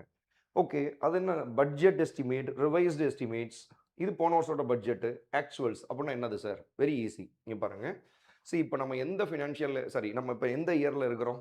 ஸோ நம்ம வந்து 2026 இருக்கிறோம். கரெக்டாக இல்லையா? 2026. நீங்கள் எந்த இயரில் இருக்கீங்களோ அந்த இயரில் பட்ஜெட் ப்ரெசன்டேஷன் பண்ணுறாங்கல்ல, அதுதான் பட்ஜெட் எஸ்டிமேட்ஸ். நல்லா கவனமாக பாருங்கள். இப்போ நான் 2026 இருக்கேன். இந்த இயரில் பட்ஜெட் பண்ணுறாங்க, அதாவது 2026, 27, இதைத்தான் நம்ம பட்ஜெட் எஸ்டிமேட்டுன்னு சொல்லணும். சரியா? ஸோ நம்ம எந்த இயரில் இருக்கோமோ அந்த இயரில் பட்ஜெட் ப்ரெசன்டேஷன் பண்ணுறாங்க. ஸோ அந்த February 1 பண்ணுறாங்களே, ஸோ அந்த வந்து பட்ஜெட் எஸ்டிமேட்ஸ் அப்படின்னு நம்ம சொல்கிறோம். ஓகே, ஸோ அதுக்கு முன்னாடி வருஷம் 2025, 26 வந்து நம்ம என்னன்னு சொல்லுவோம்னா ரிவைஸ்டு எஸ்டிமேட்ஸ்ன்னு சொல்லுவோம். அது ஏன் ரிவைஸ்டு எஸ்டிமேட்ஸ் அப்படின்னா, ஆக்சுவலி போன வருஷம் 2025ல் Feb 1 பட்ஜெட் இன்ட்ரடியூஸ் பண்ணியிருப்பாங்களே, அந்த பட்ஜெட்டோட இம்ப்ளிமெண்டேஷன் பீரியட்ன்றது April 1, 2025லிருந்து March 31, 2026 வரைக்கும். பட் ஸ்டில் நம்ம எங்கே இருக்கிறோம்? Februaryல தான் இருக்கிறோம். ஸோ இன்னும் மார்ச் வர கிடையாது. ஸோ அதனால தான் அந்த 2 மந்த்துக்கு இன்னும் கம்ப்ளீட் ஆகாததுனால அந்த 10 மந்த்துக்கு அவங்க கொடுப்பாங்க. அதனால தான் ரிவைஸ்டு எஸ்டிமேட்ஸ்ன்றாங்க. பட்ஜெட்டில் நம்ம சொன்னது போன வருஷம் 2025 February 1 பட்ஜெட்டில் ஃபார் எக்ஸாம்பிள் 49 lakh crore நாங்கள் ஸ்பெண்ட் பண்ண போகிறோம்னு சொல்லியிருப்பாங்க. அதோடைய என்டையர் டீடைலிங்ஸ் வந்து இப்போ நம்மளுக்கு இன்னும் வந்திருக்காது. ஏன்னா 10 மந்த் தான் கம்ப்ளீட் ஆயிருக்கு. ஓகேங்களா? February 1 பட்ஜெட் 2026 Feb 1 பட்ஜெட் வந்துருச்சுல்ல. ஸோ அதனால 10 மந்த்துக்கு எவ்வளோ செலவாயிருக்குன்றத சொல்லுவாங்க. ஸோ அதுதான் ரிவைஸ்டு எஸ்டிமேட்ஸ் அப்படின்றது. ஓகேங்களா? இது வரைக்கும் இவ்வளோ பண்ணியிருக்கோன்றதை மீன் பண்ணுறது. அதுக்கப்புறம் ஓகே 2024, 25ல் நம்மளுக்கு என்ன கிடச்சிரும் அப்படின்னா அதோடது ஆக்சுவல் எஸ்டிமேட் கிடச்சிரும். ஓகேங்களா? ஸோ ரிப்பீட் பண்ணுறீங்க. இப்போ நம்ம எந்த இயரில் இருக்கிறோம்? 2021 Feb 1 இருக்கிறோன்னு வச்சுக்கோங்க. அன்றைக்கி தான் union finance minister budget release பண்ணுறாங்க. ஸோ Feb 1ன்றது எல்லாத்துக்கும் தெரியும், கான்ஸ்டன்ட், அது மாற்றம் இல்லை. ஓகேங்களா? இந்த சிஸ்டம் வந்து 2017லேருந்து நம்ம ஃபாலோ பண்ணிகிட்டு இருக்கிறோம். கரெக்டாக 2016 வரைக்குமே நம்ம இந்தியாவில் last working day of February தான் நம்ம பட்ஜெட் இன்ட்ரடியூஸ் பண்ணோம். ஃப்ரம் 2017லேருந்து தான் Feb 1. ஓகே, ஸோ இப்போ நம்ம வந்து 2026 Feb 1 இருக்கிறோம். ஸோ இப்போ நம்ம ஃபினான்ஸ் மினிஸ்டர் பண்ணக்கூடிய ப்ரெசன்டேஷன், பட்ஜெட் ப்ரெசன்டேஷனை வந்து பட்ஜெட் எஸ்டிமேட்டுன்னு சொல்லுவோம் ஃபார் 2026-27. அது கூட லாஸ்ட் இயர் என்ன எவ்வளோ ஒர்க் பண்ணியிருக்கிறோம், எவ்வளோ ஸ்பெண்ட் பண்ணியிருக்கோன்றதை ஒன்று டீடைலிங் சப்மிட் பண்ணுறாங்க. That is call revised estimates. Okay, அதுக்கு முன்னாடி வருஷத்தோட தான் ஆக்சுவல்ஸாக நமக்கு கிடைக்கும். ஒரிஜினலாக எவ்வளோ நம்ம எஸ்டிமேட் போட்டது ஓகே, ஆக்சுவலாக எவ்வளோ ஆச்சுன்றது 1 இயருக்கு பிஃபோர் தான் கிடைக்கும். புரியுதுங்களா? ஸோ அப்போ நம்ம 2026-27ஓட ஒரிஜினலாக எவ்வளோ ஸ்பெண்ட் ஆச்சு அப்படின்றத நம்ம தெரிஞ்சுக்கிறதுக்கு நம்ம 2 வருஷம் வெயிட் பண்ணணும். புரியுதுங்களா? எஸ். இந்த சிம்பிளாக ஷார்ட்கட்டாக சொல்லலாம்னா, இப்போ நீங்கள் 2026 Feb 1 இருக்கீங்களா, அந்த இயரில் ரிலீஸ் ஆகிற பட்ஜெட் வந்து பட்ஜெட் எஸ்டிமேட்டுங்க. அதுக்கு 1 இயர் பிஃபோர் ரெவன்யூ எஸ்டிமேட்ஸுங்க. அதுக்கு 1 இயர் பிஃபோர் ஆக்சுவல் எஸ்டிமேட்ஸ். கரெக்டாக இல்லையா? அப்போ இப்போ 2026-27ஓட ஆக்சுவல் எஸ்டிமேட் நம்மளுக்கு எப்போ சார் கிடைக்கும்? வெரி சிம்பிள், 2 இயர்ஸ்க்கு அப்புறம் 2028-29 பட்ஜெட் வரும்போது தான் நம்மளுக்கு 26-27ஓடது ஆக்சுவல் எஸ்டிமேட் கிடைக்கும். அப்போ 2028ல் என்ன பண்ணுவாங்க? 2028-29ல் பட்ஜெட் எஸ்டிமேட் அன்னைக்கு Feb 1 போட்டிருப்பாங்க 2028ல். அடுத்து 2027-28ஓடது ரிவைஸ்டு எஸ்டிமேட் இருக்கும். 2026-27ஓட ஆக்சுவல் எஸ்டிமேட் வந்துட்டு நம்மளுக்கு 2028 Feb 1 வர பட்ஜெட்டில் இருக்கும். ஓகேங்களா? ஸோ இப்போ 1 இயரோட அக்யூரேட் எக்ஸ்பென்சஸ் எவ்வளோ இருக்குது, அக்யூரேட் இன்கமிங் பணம் எவ்வளோ வந்திருக்குன்றத தெரிஞ்சுக்கிறதுக்கு நம்ம 2 வருஷம் வெயிட் பண்ணணும். 2026-27ஓட ஆக்சுவல் எஸ்டிமேட் வேணும்னு அப்படின்னா you have to wait for 2028-29 வரைக்கும். புரியுதுங்களா? It is very easy. So பாருங்கள், இந்த காலம் நம்ம கன்சிடர் பண்ணலாம். பாருங்கள், 2025-26ஓட budget estimates blue colour, revised estimates வந்து இங்கே கொடுத்துருக்குறாங்க. ஓகே, ஸோ அதாவது பட்ஜெட்டில் வந்து அவங்க என்ன சொல்லியிருக்காங்க, 34 lakh crore தான் ஸ்பெண்ட் பண்ண போகிறோம்னாங்க. பட் இப்போ வரைக்கும் எவ்வளோ? 33 வந்துருச்சு. ஓகேங்களா? அதே மாதிரி பணம் வந்தது 33 தான் வந்திருக்கு. ஓகேங்களா? இங்கே பாருங்கள். ஸோ 39 lakh crores ஸ்பெண்ட் பண்ண போகிறதா சொல்லியிருக்காங்க. 38 ஸ்பெண்ட் பண்ணியிருக்காங்க. ஸோ இன்னும் ஒரு 2 month இருக்குல்ல. எஸ். ஸோ அதனால் நம்மளுக்கு இந்த ரெண்டுமே கம்பேரிசன். பட்ஜெட்டில் எவ்வளோ சொல்லியிருக்காங்க, ரிவைஸ்டாக எவ்வளோ ஆயிருக்குன்றது. ஸோ ஆக்சுவல்ஸு, ரிவைஸ்டு, அதுக்கப்புறம் பட்ஜெட் எஸ்டிமேட், இது 3 தான் முக்கியம். சரி, ரொம்ப சிம்பிளாக இயர்ஸை கொடுத்துட்டு கேட்பாங்கப்பா. ஓகே. ஸோ ஃபைனலாக ஒரு டைம் ரிவைஸ் சொல்லிடுறேன். இப்போ நம்ம எந்த இயரில் இருக்கிறோம், அந்த இயரில் Feb 1 நம்ம இருக்கிறோம்னு வச்சுக்கோங்க. Feb 1 பட்ஜெட் ரிலீஸ் பண்ணுறது வந்து பட்ஜெட் எஸ்டிமேட்ஸ் 26 வர கம்மிங் இயருக்கு. இந்த இயருக்கு 1 year பிஃபோர் போயிங்க 25-26 ரிவைஸ்டு எஸ்டிமேட்ஸ். இதுக்கு 1 year போனீங்கன்னா 24-25 ஆக்சுவல் எஸ்டிமேட்ஸ். சிம்பிள். எஸ். போயிடலாம் நெக்ஸ்ட்டு. ஓகே. எஸ். ஸோ என்னது சார் இது? So very famous rituals. ஓகேங்களா? செரிமனி ரொம்ப நாளாக ஃபாலோ பண்ணிகிட்டு இருக்கிறாங்க. So halwa ceremony. ஓகேங்களா? இது மைட் பி ஒரு இன்ட்ரெஸ்டிங் ஃபேக்டர். ஸோ UPSC இந்த மாதிரிலாம் நம்மளுக்கு கொஷின்ஸில் கேட்கலாம். ஓகே. இந்த ஹல்வா செரிமனி அப்படின்றது என்னது? So it is a celebration. யூஸ்வலாக செலிப்ரேஷன் எப்போ இருக்கும்? Once you are succeed something அப்படின்னா then you go for the celebration. Very simple. கரெக்டாக? ஸோ அப்போ பட்ஜெட் ப்ராசஸ் அப்படின்றது it is not 1 day or 2 day ப்ராசஸுங்க. ஓகே. இட் ஸ்டார்ட் ஃப்ரம் வந்து டிசம்பர்லேயே அந்த நீங்கள் மினிஸ்ட்ரி டிபார்ட்மெண்ட்லாம் கேட்டிங்கன்னா தெரியும். இந்த டிசம்பர்லேயே ஒர்க் பண்ண ஆரம்பிச்சிருவாங்க. ஓகேங்களா? டிசம்பர், ஜான் ஃபுல்லாக ஒரு 2-3 month வந்து அவங்க ஃபுல் ஆக்குபைடாக இருப்பாங்க ஆஃபீஸில். பிகாஸ் ஆஃப் அந்த ஒவ்வொரு டிபார்ட்மெண்ட்டும் அவங்களுக்கு எவ்வளோ நெக்ஸ்ட்டு ஃபினான்ஷியல் இருக்க தேவையான ரெக்குவயர்மெண்ட்டை வந்து ஹெட் ஆஃப் த டிபார்ட்மெண்ட்டை கொடுக்கணும். அவங்க செக்ரட்டரிட்ட போகணும், அங்கேருந்து எல்லாத்துக்கும் ஃபினான்ஸ் மினிஸ்ட்ரிக்கு போகணும். ஓகேங்களா? இது பெரிய ப்ராசஸ். ஸோ அப்போ இது எல்லாம் வந்த பிறகு மினிஸ்ட்ரி ஆஃப் ஃபினான்ஸ்க்குள்ளே இருக்கிற அதுலேயும் மினிஸ்ட்ரி ஆஃப் ஃபினான்ஸ்ன்றது வெரைட்டி ஆஃப் டிபார்ட்மெண்ட்ஸ் இருக்குது. டிபார்ட்மெண்ட் ஆஃப் ரெவென்யூ இருக்குது, டிபார்ட்மெண்ட் ஆஃப் எக்ஸ்பெண்டிச்சர் இருக்குது, டிபார்ட்மெண்ட் ஆஃப் எக்கனாமிக் அஃபேர்ஸ் இருக்குது, டிபார்ட்மெண்ட் ஆஃப் ஃபினான்ஷியல் சர்வீசஸ் இருக்குது, department of investment and public asset management இருக்குது. இந்த மாதிரி நிறைய டிபார்ட்மெண்ட் இருக்குது. இதில் நம்மளுக்கு மெயினாக தெரிய வேண்டியது டிபார்ட்மெண்ட் ஆஃப் ரெவென்யூ. அதில் எஸ்பெஷலி பட்ஜெட் டிவிஷன் அவங்க தான் இந்த ஒர்க்கை பண்ணுறாங்க. இப்போ எல்லா மினிஸ்ட்ரி கிட்ட இருந்தும் கன்சாலிடேட்டடாக உங்களுக்கு ரெக்குவயர்மெண்ட்ஸ் வந்த பிறகு, டீட்டெயில்ஸ் வந்த பிறகு தென் they go for the preparation. அந்த ப்ரிப்பரேஷனுக்கு ஒரு டைம் எடுத்துக்கிறவங்க ஃபுல்லாக எடுத்து முடிச்சுட்டு எல்லாமே கம்ப்ளீட்டட் அப்படின்னா இப்போ பிரிண்டிங் ஸ்டேஜ் எல்லாமே ரெடி ஆயிடுச்சு. சாஃப்ட் காப்பி எல்லாமே அலோகேட் பண்ணியாச்சு, எல்லாமே ஓகே ஆயிடுச்சு. ஸோ இப்போ வந்து தே கோ ஃபார் தி பிரிண்டிங் போகணும். அந்த பிரிண்டிங் போகிறதுக்கு முன்னாடி ஸ்டேஜ் தான் ஹல்வா செரிமனி. அப்போ உங்கள் ஹல்வா செரிமனி போனாவே என்ன அர்த்தம் அப்படின்னா yes budget preparation is over அப்படின்னு அர்த்தம். தென் they go for the printing. பிரிண்டிங்குமே வெளியெல்லாம் ப்ரெஸ்ஸில் கொடுத்து பண்ணுறது கிடையாது. அதே ப்ரிப்பரேஷன் ஏரியாவில், அதாவது பட்ஜெட் டிவிஷன் அந்த நார்த் பிளாக்ல, ஓகே, கீழேயே ஓகே அண்டர் கிரவுண்ட்லேயே பிரிண்டிங் மிஷின்ஸ்லாம் இருக்குது, பிரிண்டர்ஸ், அதில் வச்சு பிரிண்டிங் பண்ணிடுவாங்க. ஓகேங்களா? ஏன்னா இது சீக்ரெட்டில் கம்மிங் இயரில் எந்த ப்ரோக்ராமுக்கு எவ்வளோ ஃபண்ட் அலோகேட் பண்ண போகிறோம், நம்ம என்னென்ன டாக்ஸஸ் இன்ட்ரடியூஸ் பண்ண போகிறோம், என்னென்ன பிளான்ஸ் சேஞ்ச் பண்ணலான்னு வச்சுருக்கிறோம், இந்த மாதிரி விஷயங்கள் எல்லாமே ரொம்ப ஏர்லியராகவே தெரிஞ்சிருச்சு. பட்ஜெட் ரிலீஸ் பண்ணுறதுக்கு முன்னாடி தெரிஞ்சிருச்சு அப்படின்னா அது மூலமாக நம்மளுடைய இந்தியன் மார்க்கெட்டை கொஞ்சம் மேனிப்புலேட் பண்ண முடியும், ஷேர் மார்க்கெட்டை மேனிப்புலேட் பண்ண முடியும். அதனால தான் இதை ஃபுல் சீக்ரெட்ஸியை மெயின்டைன் பண்ணுன்றதுக்காக தான் இந்த இது பண்ணுறாங்க. அப்போ இந்த சீக்ரெசி மெயின்டைன் பண்ணிட்டு இருக்கும் போது அப்போ அந்த செரிமனி செலிப்ரேட் பண்ணும் போது எஸ் பட்ஜெட் ப்ரிப்பரேஷன் ஓவர்ன்றது ஃபார் ஆல் ஓவர் இந்தியா எல்லாருக்கும் தெரியும். Okay. Then they go for the printing. Okay. So அதனால் பாருங்கள் halwa ceremony. Yes. The Halwa ceremony is a convention that marks the end of budget preparation and is performed every year. Correct? So as per the tradition, Indian sweet dish. Okay, இந்த Indian sweet dish எங்க large கடாயில் வந்து நம்ம north பிளாக்ல process பண்ணுறாங்க, cook பண்ணுறாங்க. தென் அது எல்லாமே எல்லாருக்கும் கொடுப்பாங்க. அந்த பட்ஜெட் மேக்கிங்கில் யார் யாரெல்லாம் இருந்தாங்களோ அவங்க எல்லாத்துக்கும் டிஸ்ட்ரிபியூஷன் பண்ணுவாங்க.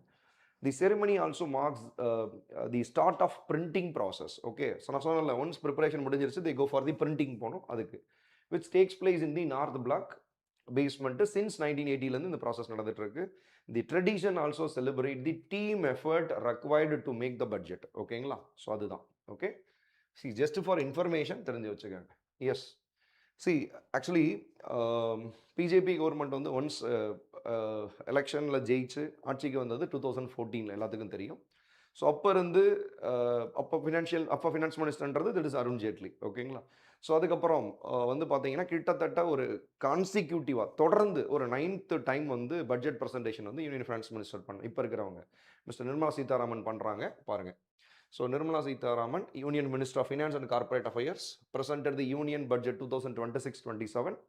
Okay, in parliament. This is the 9th straight budget in a row. ஓகேங்களா? வெரி இம்பார்ட்டன்ட் டேட்டா, நோட் பண்ணி வச்சுக்கோங்க. And the budget was prepared by budget division. Okay, Department of Economic Affairs. Sorry students, நான் Department of Revenue சொன்னேன். Department of Economic Affairs, Ministry of Finance. ஓகேங்களா? S.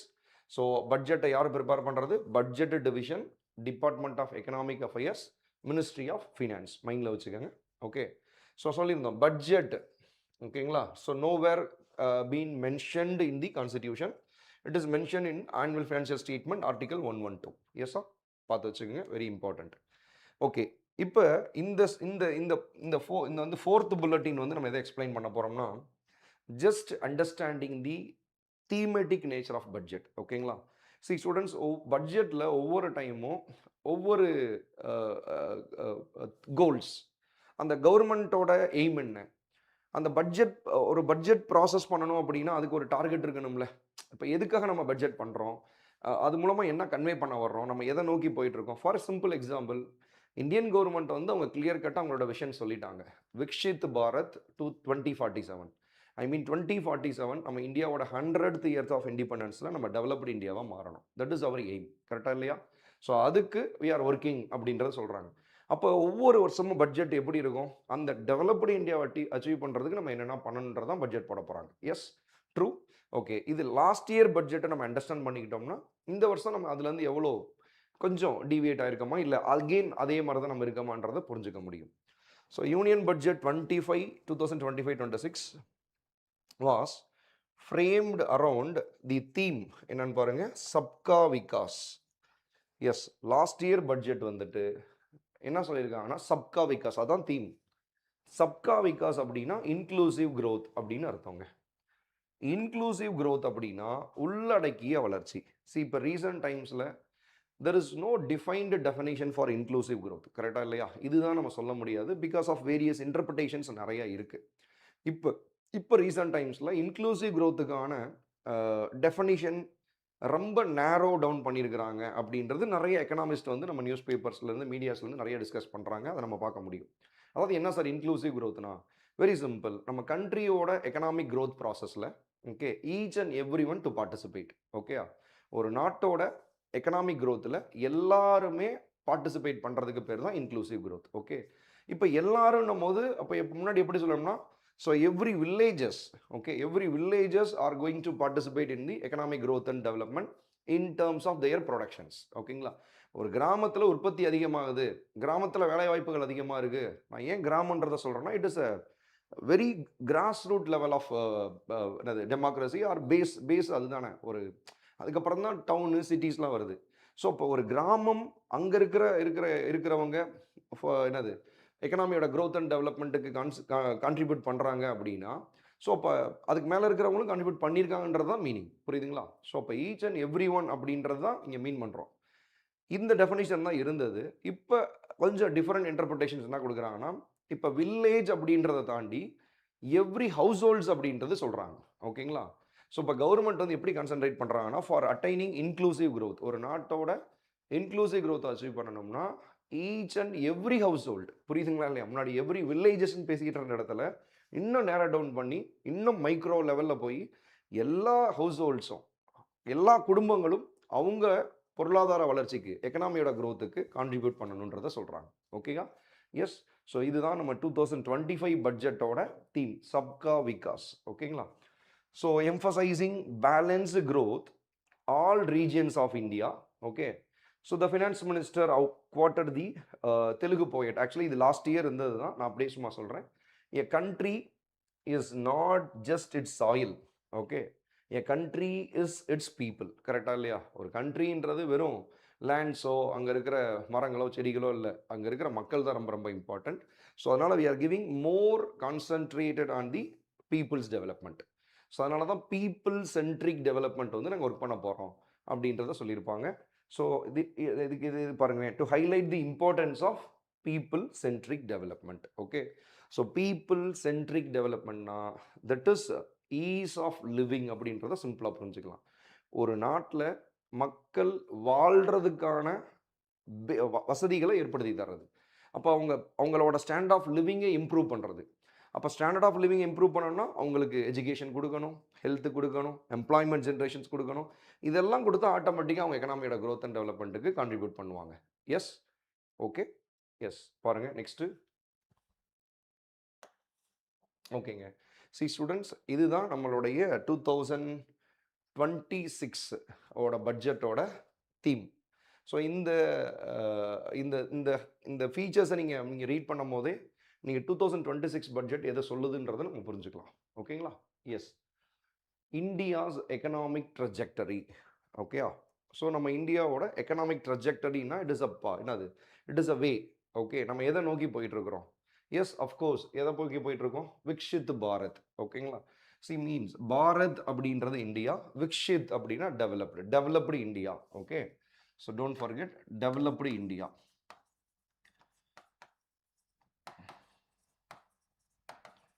Developed India. So இப்போ right now நம்ம இப்போ யார்? இப்போ India வந்து பார்த்தீங்க அப்படின்னா இப்போ developing nations. Okay, first of all இந்த டெவலப்பிங் நேஷன், டெவலப்டு நேஷன், இல்லை லீஸ்ட் டெவலப்டு நேஷன், இதெல்லாம் யார் சார் கொடுக்குறது? Very simple interpretations.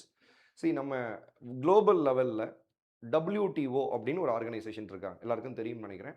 So world trade organisation. அந்த வேர்ல்டு ட்ரேட் ஆர்கனைசேஷனில் நிறைய பிரின்சிபிள்ஸ் இருக்குது. அதில் இம்பார்ட்டண்ட்டான ஒன்று என்னென்னா பிரின்சிபிள் ஆஃப் செல்ஃப் செலெக்ஷன். இந்த பிரின்சிபிள் ஆஃப் செல்ஃப் செலெக்ஷன் அப்படின்னா என்ன சார் அப்படின்னா, அந்த பிரின்சிபிள் மூலமாக ஒவ்வொரு கண்ட்ரீஸும் நீங்களே உங்கள் கண்ட்ரி என்னன்னு டிசைட் பண்ணிக்கலாம். That is call principle of self selection. So இப்போ WTO குளோபல் லெவலில் கண்ட்ரீஸை 3 வகையாக கிளாசிஃபிகேஷன் பண்ணுறாங்க. ஒன்று least developed countries, developing countries, அப்புறம் டெவலப்டு கண்ட்ரீஸ். ஓகேங்களா? இதில் இந்தியா வந்துட்டு டெவலப்பிங் கண்ட்ரி அப்படின்றத மார்க் பண்ணியிருக்கிறாங்க. ஸோ இப்படி பண்ணுறதுனால என்ன சார் அட்வான்டேஜ் அப்படின்னா, இது வந்து இந்த கிளாசிஃபிகேஷனில் இருக்கிறதுனால தான் WTO அவங்களுடைய பெனிஃபிட்ஸை அந்த கண்ட்ரிஸ் கொடுப்பாங்க. ஃபார் எக்ஸாம்பிள், இப்போ WTO டெவலப்டு கண்ட்ரிக்கு கொடுக்குற பெனிஃபிட்ஸை விட டெவலப்பிங் கண்ட்ரிஸ்க்கு இன்னும் அதிகமாக இருக்கும். டெவலப்பிங் கண்ட்ரிஸ்க்கு கொடுக்குற விட லீஸ்ட் டெவலப்டு கண்ட்ரிஸ்க்கு இன்னும் அதிகமாக இருக்கும். ஸோ அந்த பெனிஃபிட்ஸை இன்னும் பெட்டராக கொடுக்குன்றதுக்காக இந்த மாதிரி ஒரு கிளாசிஃபிகேஷன்.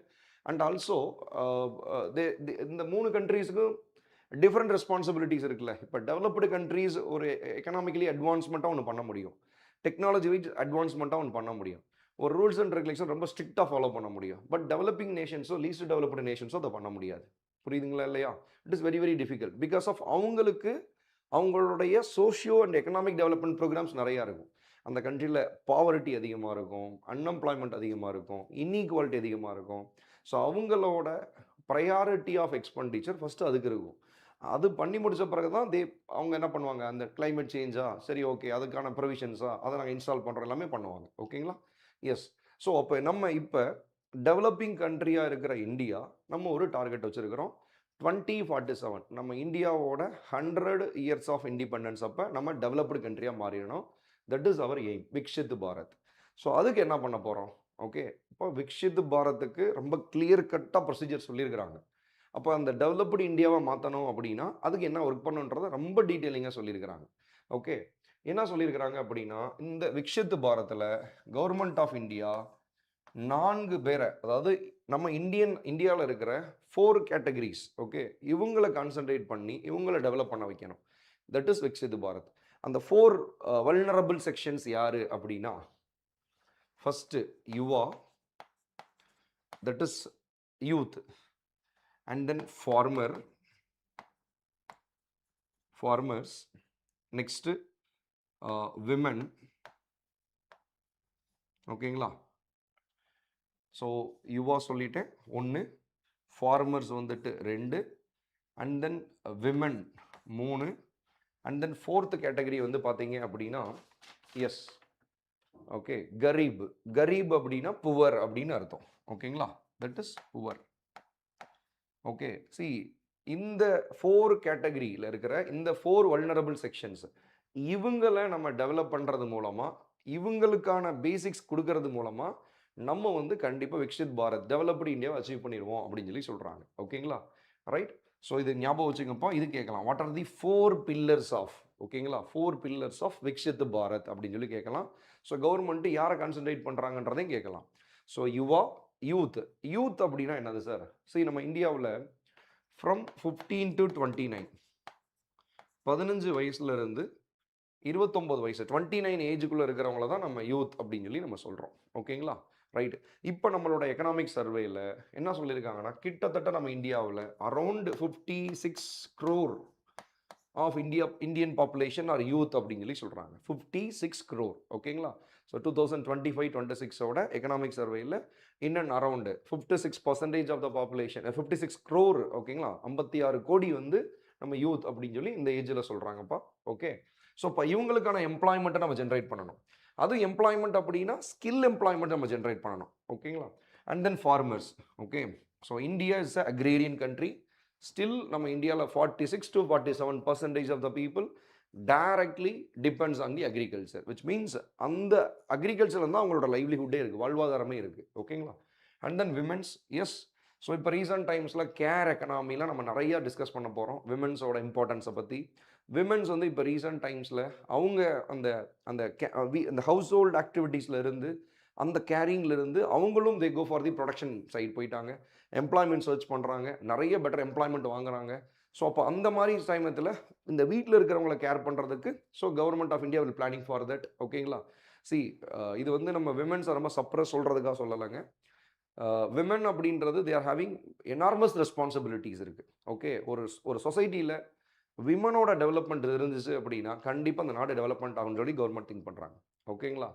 ரைட். ஸோ இப்போ விமன் எம்பவர்மெண்ட்ன்றது இட் இஸ் அ 100% நம்ம கண்டிப்பாக டெவலப்டு இந்தியாவை அச்சீவ் பண்ண முடியும். அப்போ விமன் எம்பவர்மெண்ட் ப்ரோக்ராம்ஸ் வந்து நம்ம நிறைய கான்சென்ட்ரேட் பண்ணணும். அடுத்து poor. Okay. Yes, it is true. இந்தியாவில் ஒன் ஆஃப் தி இந்தியான்றது it's one of the hub of poor அப்படின்னு சொல்லி சொல்லுவாங்க.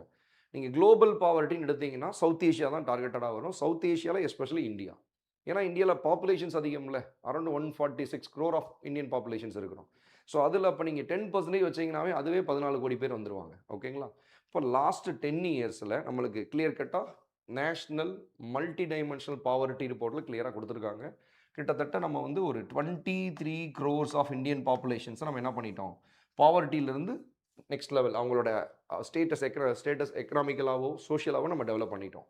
ஸோ அப்போ ஸ்டில் கவர்மெண்ட் ஆஃப் இந்தியாவோட நிறைய சோஷியல் வெல்ஃபேர் ப்ரோக்ராம்ஸ் வந்து புவரை வந்து மேலே கொண்டு வரணும், அவங்கள வந்து பிலோ லெவலில் இருக்கிறத நம்ம எபோ பாவர்ட்டி லைன் கொண்டு போகணுன்றதா இருக்குது. ஓகேங்களா? ஸோ அப்போ இதுதான் நம்மளுடைய டார்கெட்ஸ். ஓகேங்களா? ரைட். ஸோ இதுக்காக தான் இது ரிலேட்டடாக இந்த பட்ஜெட்டில் நல்லா கவனிச்சு பாருங்கள். இந்த ஸ்கீம்ஸ் ப்ரோக்ராம்ஸ் எல்லாமே இவங்களை அப்படி டார்கெட் பண்ணி வந்துக்கிட்டே இருக்கும் பாருங்கள். ஓகேங்களா? Yes. So okay, Viksit Bharat. ஓகேங்களா? ரொம்ப ரொம்ப இம்பார்ட்டன்ட். ஸோ அடுத்து பாருங்கள், இதில் என்ன சொல்கிறாங்க, balancing action with inclusion. Yes. ஓகேங்களா? Sorry, balancing ambition with inclusion. Yes, நம்மளோட ஆம்பிஷன் என்ன, டெவலப்டு இந்தியா. கரெக்ட். அது எப்படி அச்சீவ் பண்ண போகிறோம், இன்க்ளூஷன், எல்லாத்தையும் உள்ளடக்கி நம்ம அச்சீவ் பண்ண போகிறோம். அந்த எல்லாரும் யாரு சார், அதுதான் யுவா, அதுதான் ஃபார்மர்ஸ். ஸோ யூத் பாப்புலேஷன்ஸோட கான்ட்ரிபியூஷன்ஸ் இருக்கணும், ஃபார்மர்ஸோட கான்ட்ரிபியூஷன்ஸ் இருக்கணும் in terms of economic growth and development, விமென்ஸோட கான்ட்ரிபியூஷன்ஸ் இருக்கணும், அண்ட் தென் புவர் பீப்புள் அவங்க ஸ்டேஜில் இருந்து மேலே வரணும். ஓகே. இப்படி எல்லாருமே பெட்டராக கான்ட்ரிபியூட் பண்ணும்போது கண்டிப்பாக நம்ம டெவலப்டு எக்கனாமி அச்சீவ் பண்ணிடுவோம். ஓகேங்களா?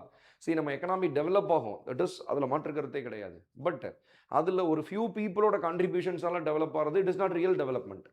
எல்லாருமே டெவலப் ஆகணும், அதன் மூலமாக எக்கனாமிக் டெவலப் ஆகணும், தட் இஸ் இன்க்ளூசிவ் க்ரோத்து அப்படின்னு நம்ம சொல்கிறோம். ஸோ அதனால தான் விக்ஷித் பாரத்தில் they are not compromising their ambitions என்னது வித் இன்க்ளூஷன். ஓகேங்களா? ரைட். ஓகே. சி, இதில் வெறும் இந்த மாதிரி வல்னரபிள் செக்ஷன் மட்டும் தான் சொல்லியிருக்காங்களா சார், இல்லை வேறு எதுவும் விக்ஷித் பாரத்தில் சொல்லலையா? எஸ், நம்ம இன்னும் ஒரு 2 to 3 minutes ஸ்பெண்ட் பண்ணி வாட் இஸ் விக்ஷித் பாரத்ன்றது கிளியராக இங்கே புரிஞ்சுக்கலாம். இப்போ விக்ஷித் பாரத் அப்படின்றது எஸ் டெவலப்டு இந்தியா. அப்போ நம்ம எப்படி இருக்கணும் அப்போ? ஸோ ஃபஸ்ட்டு எழுதி வச்சுக்கோங்க. நம்பர் 1 விக்ஷித் பாரத்தில் நம்பர் 1 கீ கோல்ஸ் அப்படின்னு போட்டுங்க. அதாவது விக்ஷித் பாரத்தோட key goals. Okay. Right. See, number 1 economic growth. Number 1 economic growth. Yes. So economic growth அப்படின்னா which means that high income growth, high income status. ஓகேங்களா? ஸோ நம்ம எக்கனாமிக்கலி நம்மளுடைய கண்ட்ரி க்ரோத் கண்ட்ரியாக இருக்கணும்னா இங்கே நிறைய ப்ரொடக்ஷன்ஸ் ஆகிருக்கணும், நிறைய எம்ப்ளாய்மெண்ட் ஜென்ரேட் ஆகணுன்றதை மீன் பண்ணுறோம். So first goal is economic growth. ஓகேங்களா? Yes, we are the fourth largest economy in the world. Correct. Next, social development. Social development. Social development na enadhu sir? Very simple. Zero poverty. ஓகேங்களா? Complete abolition of poverty இருக்கணும். Zero poverty. Access of better quality health care and educations. இது எல்லாமே social development. ஓகேங்களா? So education, health care, sanitations, இது எல்லாமே social development. ஓகேங்களா? And number 3 is infrastructure and innovation. Infrastructure and innovation. Yes, infrastructure and innovation. So infrastructure is very very important. ஓகேங்களா? Next, number 4 வந்து பாத்தீங்க அப்படின்னா it is a trust based governance. Trust based governance. So trust based governance அப்படின்னா அந்த government வந்து ரொம்ப டிரான்ஸ்பரண்ட்டாக இருக்கணும். எஸ், ரொம்ப ரெஸ்பான்சிபிளாக இருக்கணும். எஸ், அதுக்கப்புறம் சிட்டிசன் சென்ட்ரிக்காக இருக்கணும். Okay, yes, it is efficient. Students இதெல்லாம் கேட்கலாம்ப்பா, please note it. Okay, see Viksit பாரத்தோட டார்கெட்டட் குரூப்ஸ் 4 பில்லர்ஸ் அப்படின்றது இவங்க தான் இந்த 4 பேர். ஓகே, அந்த விக்ஷித் பாரத்தோட கீ கோல்ஸ்ன்னு எடுத்துட்டீங்கன்னா that is economic growth. Okay, first productions அதிகமாகணும். Yes, okay, then people development, social development, societal development is very very important. So complete abolition of poverty. Okay, equal and quality access of education, health care, sanitation, drinking water, housing, better infrastructure. Okay, next infrastructure and innovations. Okay, next fourth that is trust based governance. அந்த governance அப்படின்றது எப்படி இருக்கணும்னா it is a win win situation. So people will believe to the government. ஓகேங்களா? At the same time government also believing to the people. ரெண்டுமே இருக்கணும். அப்போ அந்த government ரொம்ப டிரான்ஸ்பரண்ட்டாக இருக்கணும். எவ்ரி டேட்டாஸ் ஆர் ரொம்ப கிளியராக இருக்கிறது. ஓகே, அண்ட் எஃபிஷியன்ட் ஃபங்க்ஷனிங் இருக்கணும். And also what are the programmes, எந்த ப்ரோக்ராம்ஸ் ஃபங்க்ஷன்ஸ் எது இம்ப்ளிமெண்ட் பண்ணாலும் தட் இஸ் பீப்புள் சென்ட்ரிக்காக இருக்கணும். That is people the ultimate the பெனிஃபிஷியரிஸாக இருக்கணும். புரியுதுங்களா? ரைட். ஸோ இதுதான் நம்மளுடைய Viksit Bharat. See, in the understanding is very very must for the further proceedings of the budget discussions. ஓகேங்களா? ஏன்னா இந்த தீம் தெரிஞ்சால் தான் நம்ம உள்ளே போக முடியும். ஓகேங்களா? அப்போ இந்த பட்ஜெட்லையும் எதுக்கு இம்பார்ட்டன்ஸ் கொடுத்துருக்காங்க அப்படின்னா Viksit Bharat and inclusive growth. புரியுதுங்களா? Viksit Bharat that is development எப்படி அச்சீவ் பண்ண போகிறோம்? So we are balancing with ambition. Ambition is our Viksit Bharat. How to achieve? With inclusion, inclusive growth. ஓகேங்களா? மைண்டில் வச்சுக்கோங்க. எஸ், இங்கே பாருங்க, that is action over ambivalence. See action over ambivalence அப்படின்னா சி ஜென்ரலி ஆம்பிவேலன்ஸ் அப்படின்றது it is a confused state of mind. ஓகேங்களா? ஒரு mixed emotions இருக்கிறது, ஒரு மிக்ஸ்டு ஃபீலிங். ஓகேங்களா? ஒன்று பண்ண போகிறோம் அப்படின்னா அதில் ஒரு குழப்பமாக இருக்கிறதுக்கு பேர் தான் ஆம்பிவேலன்ஸ். அப்படி இல்லாமல் எப்படி இருக்கணும்? கிளியர் கட்டாக go for the action. Okay, we think that நம்ம முடிவு பண்ணியாச்சு, வி டிசைடட் டெவலப்டு இந்தியா. ஓகேங்களா? So there is no confusion, there is no mixed feelings. ஓகேங்களா? ஸோ இப்போ இந்த கவர்மெண்ட் என்ன சொல்கிறாங்கன்னா இந்த பட்ஜெட்டில், ஸோ நாங்கள் ப்ரோக்ராம் ஸ்கீம்ஸ் எல்லாமே போட போகிறோம். There is no confusions. ஓகேங்களா? We have to take actions. ஓகேங்களா? To achieve Viksit Bharat, developed India. So அதுக்கு பாருங்க, we need reforms. Reforms over rhetoric. Okay, see again ரெட்டோரிக்ன்றது it is a false promises. ஓகேங்களா? ஒரு என்ன சொல்கிறது, ஒரு ட்ரீம் ஸ்டேட்மெண்ட் இந்த மாதிரிலாம் சொல்கிறது. ஓகே, அந்த மாதிரிலாம் கிடையாது. இந்த கவர்மெண்ட் சொல்கிறாங்க இந்த பட்ஜெட்டில், சி நாங்கள் வந்து we have to take many reforms, நாங்கள் நிறைய சீர்திருத்தங்கள் கொண்டு வர போகிறோம். அந்த ரிஃபார்ம்ஸ் எல்லாமே it is directly supported to the economic growth and development. Okay, so அதனால there is no false promises, there is no high imaginary statement, வாங்க எல்லாத்தையும் நான் வந்து ஸ்பேஸுக்கு கூட்டு போகிறோம், மார்ஸுக்கு கூட்டு போகிறோம். ஓகேங்களா? ஸோ அந்த மாதிரி இல்லாமல் சொல்கிறது தான் that is reforms over rhetoric. Okay, and people over populism. Okay, கிட்டத்தட்ட இதுவும் சேம் அதே தான். பாப்புலிசம் அப்படின்றது again it is a political மேனிஃபெஸ்டோவில் சொல்கிறாங்கல்ல. ஓகே, ஸோ இந்தியாவில் நிறையா பேர் அப்படி சொல்லியிருக்காங்க, கேள்விப்பட்டிருப்பீங்கன்னு நினைக்கிறேன். ஓகே, நெக்ஸ்ட் இயர் நான் எலெக்ஷனில் நிற்கிறேன், நீங்கள் ஓட்டு போட்டீங்க அப்படின்னா ஸ்பேஸுக்கு கூட்டு போகிறேன், இல்லை நெக்ஸ்ட் 1 இயருக்கான ஒரு 5 days ஹாலிடே பேக்கேஜஸ் நாங்கள் கொடுக்குறோம் எல்லா ஃபேமிலிக்கும், ஃபாரின் ட்ரிப்பு. ஸோ இந்த மாதிரி that is a political gimmicks. ஓகேங்களா, அப்படிலாம் இல்லை அப்படின்னு சொல்கிறாங்க இந்த பட்ஜெட்டில். So there is no populism, there is no false promises again. Okay, so we want people development. So எப்படி பீப்புளை டெவலப் பண்ண போகிறோம்? Through reforms. ஓகேங்களா, ஸோ ரிஃபார்ம்ஸ் மூலமாக so we will take actions for achievement of developed India, Viksit Bharat. கரெக்டா? Yes. So இதுதான். ஓகேங்களா, so இதெல்லாம் கேட்கலாங்க. ஆக்ஷன் ஓவர் அம்பிவலன்ஸ்னால் என்ன, interpretations, reform over rhetoric, okay, and then people over populism. ஓகேங்களா, எஸ். இதுவும் அகெயின் நம்மளுடைய தீம் அண்டர்ஸ்டாண்ட் பண்ணுறதுக்காக கொடுக்குற ஸ்டேட்மெண்ட் தான். ஓகேங்களா, finally so our aim of this budget என்ன இருக்குது அப்படின்னா, transform aspirations into achievement. ஓகேங்களா, எஸ், aspiration into achievement னா, see India is the hub of youth population சொல்கிறோம். we have a very good demography. ஓகேங்களா, ஸோ அப்போ ஸ்டில் நம்ம India வந்து contribution to the GDP is very very less. ஓகேங்களா, so இங்கே நம்ம சொல்கிறது என்னன்னா வெரி சிம்பிள். ஓகே, ஸோ நம்மக்கிட்ட நிறைய பொட்டன்ஷியல்ஸ் இருக்குது. ஸோ பாருங்கள், பொட்டன்ஷியல்ஸ் இன்டு பெர்ஃபார்மன்ஸ். ஓகேங்களா, see simply we are talking about the working age population. ஓகேங்களா, ஒர்க்கிங் ஏஜ் பாப்புலேஷன். சி நம்ம இந்தியாவில் from the age group of 15 to 64 இந்த ஏஜில் இருக்கிறவங்க அரௌண்ட் 63% ஆஃப் இந்தியாஸ் பாப்புலேஷனுங்க. 15 to 59 இருக்கிறவங்க around 61% of India's population. So அப்போ இந்த ஏஜ் குரூப்பில் இருக்கிறவங்க நல்லா புரிஞ்சுக்கோங்க, இந்த ஏஜ் குரூப்பில் இருக்கிறவங்கள தான் ஒர்க்கிங் ஏஜ் பாப்புலேஷன் அப்படின்னு நம்ம சொல்கிறோம். ஓகேங்களா சார், அப்போ இந்தியாவில் 15லேருந்தே ஒர்க் பண்ண ஆரம்பிக்கலாமா? எஸ், ஓகே, ஒர்க் பண்ணலாம். பட் வந்து ஹசார்டஸ் எம்ப்ளாய்மெண்ட் அப் டு 18 வரைக்கும் கிடையாது, சில இதில் 21 வரைக்குமே கிடையாது. ஓகேங்களா, பட் புரியுதில்ல, நம்ம சொல்கிறத அப்சல்யூட்டாக எடுத்துக்கக்கூடாது. ஓகேங்களா, ஸோ ஏன்னா ரைட் டு எஜுகேஷன்றது அப் டு 14 வரைக்கும் தானே இருக்குது. Okay, so 15 to 59 61%. C students, இந்த ஒரு நாட்டில் ஒர்க்கிங் ஏஜ் பாப்புலேஷன்ஸ் அதிகமாக இருக்கிறாங்க அப்படின்னா அது எதை மீன் பண்ணுது? விச் மீன்ஸ் இந்த 15க்கு கீழே இருக்கிறவங்களும் இந்த ஏஜ் குரூப்பில் இவங்களை தான் டிபெண்ட் பண்ணியிருக்கிறாங்க. 64 59க்கு மேலே இருக்கிறவங்களும் இந்த ஏஜ் குரூப்பில் இருக்கிறவங்க தான் டிபெண்ட் பண்ணியிருக்கிறாங்க. ஓகேங்களா, ஸோ ஒரு கண்ட்ரியில் ஒர்க்கிங் ஏஜ் பாப்புலேஷன்ஸ் அதிகமாக இருக்குன்னா மைட் பி அந்த கண்ட்ரியால் நிறைய எம்ப்ளாய்மெண்ட்டை ஜென்ரேட் பண்ண முடியும். அந்த எம்ப்ளாய்மெண்ட் மூலமாக நிறைய ப்ரொடக்ஷன்ஸை இன்க்ரீஸ் பண்ண முடியும். ப்ரொடக்ஷன்ஸை இன்க்ரீஸ் பண்ணுறது மூலமாக எக்கனாமிக் க்ரோத் அண்ட் டெவலப்மெண்ட்டுக்கு சப்போர்ட் பண்ண முடியும். ரைட், ஸோ திஸ் இஸ் அதுதான். ஸோ இப்போ வந்து நம்மளுடைய aspirations, what about our potentials, இது எல்லாத்தையுமே நம்ம அச்சீவ் பண்ணணும். நம்ம எல்லாத்தையுமே அந்த பெர்ஃபார்மன்ஸ் மாற்றணும். எல்லாமே எதுக்கு? To achieve developed India. ஓகேங்களா, ஸோ பாருங்கள், ஸோ இந்த டிரான்ஸ்ஃபர்மேஷன் இதெல்லாம் என்ன பண்ண போகிறோம் அப்படின்னா, this is our economic goals. பாருங்கள், ஸோ எக்கனாமிக்கலி நம்ம பொறுத்துட்டோம்னா stability. Okay, economic stability is very very இம்பார்ட்டன்ட்டுப்பா. ஓகே, நீங்கள் ஃபார் ஆல் இன்வெஸ்ட்மெண்ட்ஸ், இந்தியா வந்து ஒன் ஆஃப் த ஃபாரின் இன்வெஸ்ட்மெண்ட்டுக்கு வெரி பெஸ்ட்டு டெஸ்டினேஷன் சொல்கிறோம். டாப் 10ல் இந்தியா இருக்குது. ஸோ ரீசன்ஸ் என்ன அப்படின்னா, பிகாஸ் ஆஃப் எக்கனாமிக் ஸ்டெபிலிட்டி.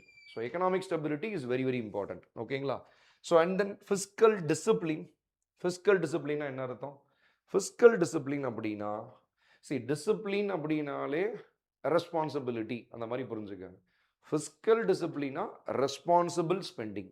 ஓகேங்களா, ஸ்டூடெண்ட்ஸ் நம்ம பார்த்துருப்போம், ஃபிஸ்கல் அப்படின்னா it is not English word. ஓகேங்களா, so it is a Latin word. இதுக்கு English interpretation treasure to the government. Treasure to the government. Okay, so இப்போ கவர்மெண்ட்டோட ட்ரெஷரி அதை பற்றி படிக்கிறதா. இப்போ ஃபிஸ்கல் டிசிப்ளின்னா கவர்மெண்ட்டோட ரெஸ்பான்சிபிள் ஸ்பெண்டிங் இருக்கணும். ஓகேங்களா, ஸோ அவங்களுக்கு எவ்வளோ இன்கம் இருக்கோ அதை பேஸ் பண்ணி தான் நம்ம ஸ்பெண்டிங் இருக்கணும். அது நம்ம கரெக்டாக தான் பண்ணிகிட்டு இருக்கிறோம். ஓகேங்களா, ஸோ ஃபிஸ்கல் டிசிப்ளின், எஸ், நம்மளோட இன்கம் இன்க்ரீஸ் ஆகிட்டு இருக்கு, அன்வான்ட் எக்ஸ்பெண்டிச்சர் நம்ம குறைச்சிட்டு தான் இருக்கிறோம்.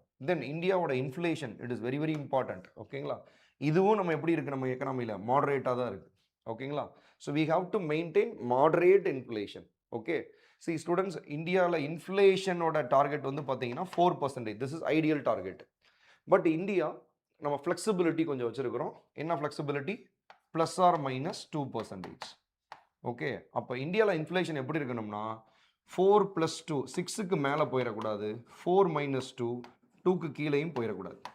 ஓகேங்களா, ஸோ இந்த ரேஞ்சுக்குள்ளே நீங்கள் இன்ஃப்ளேஷனை மெயின்டைன் பண்ணும்போது அது நம்மளோட எக்கனாமியோட க்ரோத் அண்ட் டெவலப்மெண்ட்டுக்கு ரொம்ப ரொம்ப சப்போர்ட் பண்ணும். அண்ட் ஸ்டூடெண்ட்ஸ், வேர்ல்டுலேயே ஒரு 30 to 40 கண்ட்ரீஸ் தான் இந்த மாதிரி இன்ஃப்ளேஷன் டார்கெட்டிங் அப்படின்ற ஒரு கான்செப்டே வச்சுருக்கிறாங்க. ஓகே, ஸோ ஒரு ப்ரீ டிட்டர்மைன்டு இன்ஃப்ளேஷன் டார்கெட்டை என்னது பை அசம்ஷன் பை ப்ரிடிக்ஷன் டேட்டாஸை யூஸ் பண்ணி ஒரு நெக்ஸ்ட்டு 5 இயருக்கு இந்தியாவில் இன்ஃப்ளேஷன் இவ்வளோ தான் இருக்கும், இவ்வளோ தான் இருந்தால் தான் பெட்டராக எக்கனாமி நல்லா இருக்குன்ற அந்த ட்ரெஜெக்ட்ரி, அந்த டார்கெட் வச்சு அதில் ஒரு ஃப்ளெக்சிபிலிட்டி கொடுக்கறது கிட்டத்தட்ட ஒரு 3-4 நேஷன் தான். ஏன்னா சில கண்ட்ரீஸ்லாம் ஃபிக்ஸ்டாக இவ்வளோ தான் இருக்குன்னு வச்சுருக்கிறாங்க. நம்ம ஃபிக்ஸ்டு நம்மளோட inflation target is 4% only with flexibility +or-2. ஓகேங்களா? ஸோ மாடரேட் இன்ஃப்ளேஷன்ஸை நம்ம மெயின்டைன் பண்ணணும். And then finally sustained economic growth, very very important. 1 or 2 இயரில் நம்மளோட எக்கனாமிக் க்ரோத் பெட்டராக இருக்குது அப்படின்றதுக்காக நம்ம வந்து டெவலப்டுன்னு சொல்ல முடியாது. அந்த எக்கனாமிக் க்ரோத்தை அப்படியே மெயின்டைன் பண்ணணும். ஓகேங்களா? So that is very very important. ஓகேங்களா? ஸோ அப்போ நம்மளோட எய்ம் வந்து we need to maintain our economic stability. Okay, economic stability இருக்கணும், ஃபிஸ்கல் டிசிப்ளின் பெட்டராக இருக்கணும், we have to maintain moderate inflation rate இருக்கணும், and sustained economic growth. So இதுதான் நம்மளுடைய எய்ம், ரைட்டா? ஸோ அப்போ ஓவராலாக இது எல்லாமே எதுக்கு சார் நம்ம பேசிகிட்டு இருக்கிறோம் அப்படின்னா, for developed India, Viksit Bharat. Okay, inclusive growth மறந்துடாதீங்க. ஓகே, நெக்ஸ்ட்டு எஸ் ஸ்டூடெண்ட்ஸ், இதுவும் நம்மளுடைய பட்ஜெட்டில் கொடுத்துருக்குறாங்க. பட்ஜெட்டில் நம்ம for the financial year of 2025-26, so அதாவது இப்போ நம்ம யாருன்னு ஃபெப்ரவரியில் இருக்கிறோம், Feb 2026 இருக்கிறோம். அப்போ நம்ம இந்த ஃபினான்ஷியல் இயரில் தான் இருக்கிறோம். ஏன்னா இந்த ஃபினான்ஷியல் இயர் March 31 தான் முடியும். ஸோ 2025-26 ஃபினான்ஷியல் இயரில் நம்ம இந்தியாவோட ஜிடிபி க்ரோத் ரேட் எவ்வளோ சொல்லியிருக்காங்க அப்படின்னா அரௌண்டு 7% சொல்லியிருக்காங்க. Students, it is a very very important data. ஜென்ரலாக இந்தியா மாதிரி டெவலப்பிங் நேஷன்ஸோட எக்கனாமிக் க்ரோத் ரேட் அப்படின்றது ஒரு 5-7% இருந்தாலே இட் இஸ் வெரி டீசென்ட். ஓகேங்களா? டபுள் டிஜிட்லாம் அச்சீவ் பண்ணோம்னா எக்ஸலண்ட் க்ரோத்து, எக்ஸ்ட்ரானரி க்ரோத்துன்னு சொல்லலாம். புரியுதுங்களா? பட் 5-7% ஆஃப் க்ரோத் ரேட் இருந்தாலே அது நல்லா இருக்குன்னு அர்த்தம். இந்த ஃபினான்ஷியல் இயரில் 2025-26 நம்ம எக்கனாமியோட க்ரோத் ரேட் எவ்வளோ சொல்கிறாங்கன்னா 7%, விச் மீன்ஸ் தட் 2024-25 நம்ம எவ்வளோ ப்ரொடக்ஷன் பண்ணமோ அதை 100 யூனிட்டாக நம்ம எடுத்துக்கிறோம். 100 இப்போ இந்த வருஷத்தில் நம்ம 107 கிட்ட ஆல்ரெடி ப்ரொடக்ஷன் பண்ணியிருக்கிறோம். ஸோ அதனால நம்ம எக்கனாமியோட க்ரோத் ரேட் வந்து 7%. ஸோ இது எதுக்கு சார் இது அவ்வளோ பெரிய பெஸ்ட்டா அப்படின்னா, நீங்கள் ப்ளீஸ் ரெஃபர் த டேட்டா. நீங்கள் கூகுளில் ரொம்ப டெவலப்டு கண்ட்ரீஸோட க்ரோத் ரேட்டை போட்டு பாருங்கள், ஒன்லி 2 or 3% தான் இருக்கும். வேர்ல்டு எக்கனாமிக் க்ரோத்தை போட்டு பாருங்கள், குளோபல் லெவலோட வேர்ல்டில் எல்லா எக்கனாமிக் க்ரோத் ரேட் ஆவரேஜ் போட்டு பாருங்கள், 1 or 2% தான் இருக்கும். ஸோ அப்போ நம்ம இந்தியாவோட க்ரோத் ரேட்டுன்றது 7% இஸ் பிக். ஃபஸ்ட்டு டேட்டா நம்ம சீரியஸ் பண்ணுறதுக்கு, நம்ம செலிப்ரேட் பண்ணுறதுக்கு. செகண்ட் வேலிடேஷன் என்ன அப்படின்னா, நம்ம எந்த லாஸ்ட் 1 இயரில் நம்ம எவ்வளோ ஒரு ப்ராப்ளத்தை அக்ராஸ் பண்ணி வந்திருக்கோம். ஃபார் எக்ஸாம்பிள், ஸோ ஃபஸ்ட்டு ப்ராப்ளமே ட்ரம்ப் டேரிஃப். கரெக்டாக? Trump tariff. நம்மளோட மோஸ்ட் ஆஃப் த கூட்ஸுக்கு வந்து 50% வந்து டேக்ஸ் போட்டாங்க. ஓகேங்களா? இந்தியாவில் இருக்கிற மெஜாரிட்டி ஆஃப் தி சர்வீசஸ் வந்து எக்ஸ்போர்ட்டட் டு தி யூஎஸ் தான். ஓகே, அண்ட் தென் இந்தியா வந்து சர்வீசஸ் ஓரியன்ட் எக்கனாமி தான். கரெக்டாக இல்லைங்களா? பிகாஸ் நம்ம இந்தியாவோட எக்கனாமிக் க்ரோத்துக்கு more then 50%, around 55% of contribution வந்து சர்வீஸ் செக்டர்ல தான் வருது. பயங்கரமாக ஹிட் ஆச்சு. Second MSME. So எம்எஸ்எம்இயோட total export, அதாவது நம்ம இந்தியாவோட மொத்த எக்ஸ்போர்ட்டில் ஸ்டூடெண்ட்ஸ் அரௌண்டு 40%, அரௌண்ட் இப்போ ரைட்னா 48%. 48% ஆஃப் டோட்டல் எக்ஸ்போர்ட்ஸ் வந்து என்ன பண்ணுறோம், எக்ஸ்போர்ட் தான் பண்ணுறோம். எம்எஸ்எம்இயோடது எக்ஸ்போர்ட் தான் போகுது. ஓகேங்களா? அந்த எம்எஸ்எம்இயோட எக்ஸ்போர்ட்ஸ் யாருக்கு மெஜாரிட்டியாக போகுதுன்னா யூஎஸ்க்கு தான். ஸோ இப்போ ஹார்ட் ஹிட் ஆனது யாருன்னா எம்எஸ்எம்இ தான், பிகாஸ் ஆஃப் இந்த டேரிஃப்னால. So that's why the government வந்து என்ன பண்ணாங்க, மிஷன் 48 அப்படின்னு சொல்லிட்டு இந்த நம்ம எம்எஸ்எம்இஸ் வந்து எக்ஸ்போர்ட்டுக்கு, அதாவது யூஎஸ்க்கு எவ்வளோ எக்ஸ்போர்ட் பண்ணுறாங்களோ ஸோ அதுக்கு ஈக்குவலண்ட்டாக வேற ஒரு 48 நேஷன்ஸை ஐடென்டிஃபை பண்ணி அங்கே எக்ஸ்போர்ட் பண்ணணும்னு சொல்லி அதுக்கான ஒர்க்கில் ப்ராசஸ் பண்ணாங்க. ஓகேங்களா? ஸோ அப்போ நம்ம வி ஆர் இன் வெரி ஒரு குளோபல் எக்கனாமிக் அன்சர்டைனிட்டியில் இருக்கிறோம். ஓகேங்களா? இந்த மாதிரி நம்ம இந்தியாவுக்கு பர்டிகுலராக ட்ரம்ப் டேரிஃபு. ரெண்டாவது global uncertainty. Global uncertainty. So global அன்சர்டினிட்டினா என்னது சார் அப்படின்னா, பிகாஸ் ஆஃப் இந்த மாதிரி வேர்ல்டில் இருக்கிற டாப் எக்கனாமிக் ஜெயிண்ட் யூஎஸ், அவங்களுடைய இந்த ட்ரம்ப் டேரிஃபு ப்ளஸ் அவங்களோட இந்த ஆக்ஷன்ஸ்னால குளோபல் லெவல்லையே ஒரு அன்சர்டினிட்டி கிரியேட் ஆகிருக்கு. விச் மீன்ஸ் அந்த டெவலப்டுக்கு யூஎஸ் மேலே இருக்க கிரெடிபிலிட்டி குறைஞ்சிருச்சு. ஸோ அப்போ குளோபல் நேஷன்ஸ் எல்லாமே they are searching for the some other country to join us a very good partner. ஓகேங்களா? ஏன்னா நாளைக்கு இந்த பிரசிடென்ட் வந்து என்ன சொல்லுவாருன்னு தெரியாதுன்ற ஒரு என்னது ஒரு அன்சர்டைனிட்டி, அதுதான் அந்த நம்பிக்கை இல்லாமல் போயிருச்சு. ஓகேங்களா? அதனால நிறைய பேர் நம்ம இந்தியாவை சர்ச் பண்ணி வராங்க, இந்தியாவோட ட்ரேட் டீல் சைன் பண்ணுறாங்க, நிறைய நடக்குது. ஓகேங்களா? ரைட். ஸோ இந்த மாதிரி சுச்சுவேஷன் குளோபல் லெவலில் போயிட்டு இருக்கு. மூணாவது China factor. Okay, so China ஃபேக்டர்னா என்னது சார்? சைனா வந்து வேர்ல்டில் அவனோட குட்ஸ் அண்ட் சர்வீசஸ் தான் டாமினேட் பண்ணிட்டு இருக்கு. ஓகே, பட் அது அது எப்படி டாமினேட் பண்ணுதா? பிகாஸ் ஆஃப் சைனீஸ் கவர்மெண்ட்டோட லாட் ஆஃப் சப்சிடிஸ், நிறைய சப்சிடிஸ் கொடுக்குறாங்க ஃபார் மேனுஃபேக்சரிங்க்கு, எக்ஸ்போர்ட்ஸுக்கு. அதனால குளோபல் லெவலில் சைனாவோட குட்ஸ் அண்ட் சர்வீசஸ் வந்து டாமினேட் பண்ணுறாங்க. சடனாக கவர்மெண்ட் சப்சிடிஸை ஸ்டாப் பண்ணிட்டாங்கன்னா, ஃபார் எக்ஸாம்பிள் இப்போ நம்ம வந்து ஒரு மெக்சிகோவோ ஒரு யூரோப்பியன் கண்ட்ரின்னு வச்சுக்கோங்க. சைனாவிலேருந்து நிறைய குட்ஸ் அண்ட் சர்வீசஸ் நம்ம தான் வாங்கிட்டு இருக்கிறோம். ஓகே, நம்ம இப்போ சடனாக வந்து நம்ம அதாவது அந்த கண்ட்ரி தான் டிபெண்ட் பண்ணி இருக்கிறேன்னு சொல்ல வரேன். இப்போ சடனாக அங்கே வந்து டேக்ஸஸ் அதிகமாக போடுறதுனால ஓகே அந்த கூட்ஸோட ரேட்ஸ்லாம் இன்க்ரீஸ் ஆயிடுச்சுன்னா, இப்போ அந்த கண்ட்ரியை டிபெண்ட் பண்ணி இம்போர்ட் பண்ணிட்டு இருக்கிறேன் என்னோட கண்ட்ரி, நாங்கள் அஃபெக்ட் ஆகாம மாட்டோமா? எஸ். அப்போ இந்த சைனா ஃபேக்டர் அப்படின்னும் போது அங்கேயும் WTO நார்ம்ஸு, கம்ப்ளைண்ட்ஸு, குளோபல் லெவலில் ப்ரொடக்ஷனுக்கான சப்சிடிஸை ரிடியூஸ் பண்ணணும் அப்படின்ற டிஸ்கஷன்ஸ்லாம் வரும்போது கண்டிப்பாக சைனா இம்ப்ளிமெண்ட் பண்ணி தான் ஆகணும். ஸோ சப்சிடிஸை குறைச்சதாக ஆகணும். ஆட்டோமேட்டிக்காக மேனுஃபேக்சரிங் காஸ்ட் வந்து அதிகமாகுங்க. ஸோ அதனால இப்போ இருக்கிற நிறைய நேஷன்ஸ் வந்துட்டு இந்த சைனாவை மட்டும் டிபெண்ட் பண்ணி இல்லாமல் we go for some other countries அப்படின்னு போகணுன்றதையும் என்ஷூர் பண்ணுறாங்க. ஸோ அதனால அது ஒரு சைனாவுக்கு அல்டர்னேட்டிவாகவும் they are searching for the best countries. Okay, so இந்த மாதிரி புரியுதுங்களா இல்லையா? ஒரு ஒரு குளோபல் அன்சர்டனிட்டி இந்த மாதிரி இருக்கிறதுனால இந்த டயத்தில் நம்ம பட்ஜெட் இன்ட்ரடியூஸ் பண்ணி இந்த டைமில் நம்மளோட எக்கனாமிக் க்ரோத் ரேட் 7% வர்றதுன்றது இட் இஸ் வெரி வேலிட்ல. ஓகே, ஸோ அதனால தான் நான் சொன்னேன். Okay, Indian economic growth rate வந்து 7% சீரியஸ்லி இப்போ வெரி குட். ஓகேங்களா? ஆக்சுவலி லாஸ்ட் பட்ஜெட்டில் நம்மளுடைய எஸ்டிமேஷன் வந்து 6 to 6.5% கிட்ட தான் வச்சோம். ஆனால் இப்போ வந்து பாருங்கள் 7% கிட்ட நம்ம வந்திருக்கிறோம். So still two more months இருக்குது. Will wait and watch. Okay, so இந்த க்ரோத் ரேட்டுக்கு ரீசன்ஸ் என்ன அப்படின்னா, நம்ம இதுதான் பின்னாடி டீட்டெயிலாக பேச போகிறோம். எனிகோ பாருங்கள், reduced critical import dependence. Okay, நம்ம லாஸ்ட் இயர்லேருந்தே இது பண்ண ஆரம்பிச்சிட்டோம். அது என்ன சார் critical import dependence? Critical import டிபெண்டன்ஸ்னா விச் மீன்ஸ் நம்மளுக்கு எனர்ஜி செக்யூரிட்டி ரிலேட்டடாக, ஓகே, நம்மளுக்கு high technology tools, okay, so then containers, so இந்த மாதிரி எது நம்ம இந்தியாவில் நம்மளோட நீட்ஸுக்கு ரொம்ப தேவைப்படுமோ அது எல்லாமே மெஜாரிட்டி நம்ம இம்போர்ட் பண்ணிட்டு இருந்தோம். இப்போ அதோடைய டிபெண்டன்ஸியை குறைக்க ஆரம்பிச்சிட்டோம். இது ஒரு லாஸ்ட் பட்ஜெட்லேயே இதை பண்ண ஆரம்பிச்சிட்டோம். இப்போ இந்த பட்ஜெட்டில் இன்னும் பெட்டராக பண்ண போகிறோம். And then for reaching structural reforms, yes, GST, labour codes, ஓகேங்களா? ஸோ அதுக்கப்புறம் என்ன சொல்கிறது, women empowerment programmes, care economy, okay, நிறைய அதுக்கு இம்பார்ட்டன்ஸ் கொடுக்க ஆரம்பித்தோம். நிறைய structural reforms. Students, structural reforms அப்படின்றது it is nothing but it is a macro economic reforms.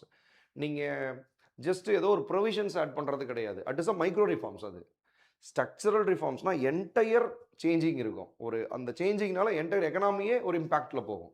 இப்போ ஜிஎஸ்டியை சடனாக நம்ம 5-18% 2 டேக்ஸ் ரேட்ஸ் மட்டும் கொண்டு வந்தது. ஓகே, இதுக்கு முன்னாடி 29 லேபர் லாஸ் இருந்தது, இப்போ 4 லேபர் லாஸ் வைக்கிறது. ஸோ இது எல்லாமே என்னது macro economic reforms, that is structural reforms. ஓகேங்களா? ரைட்.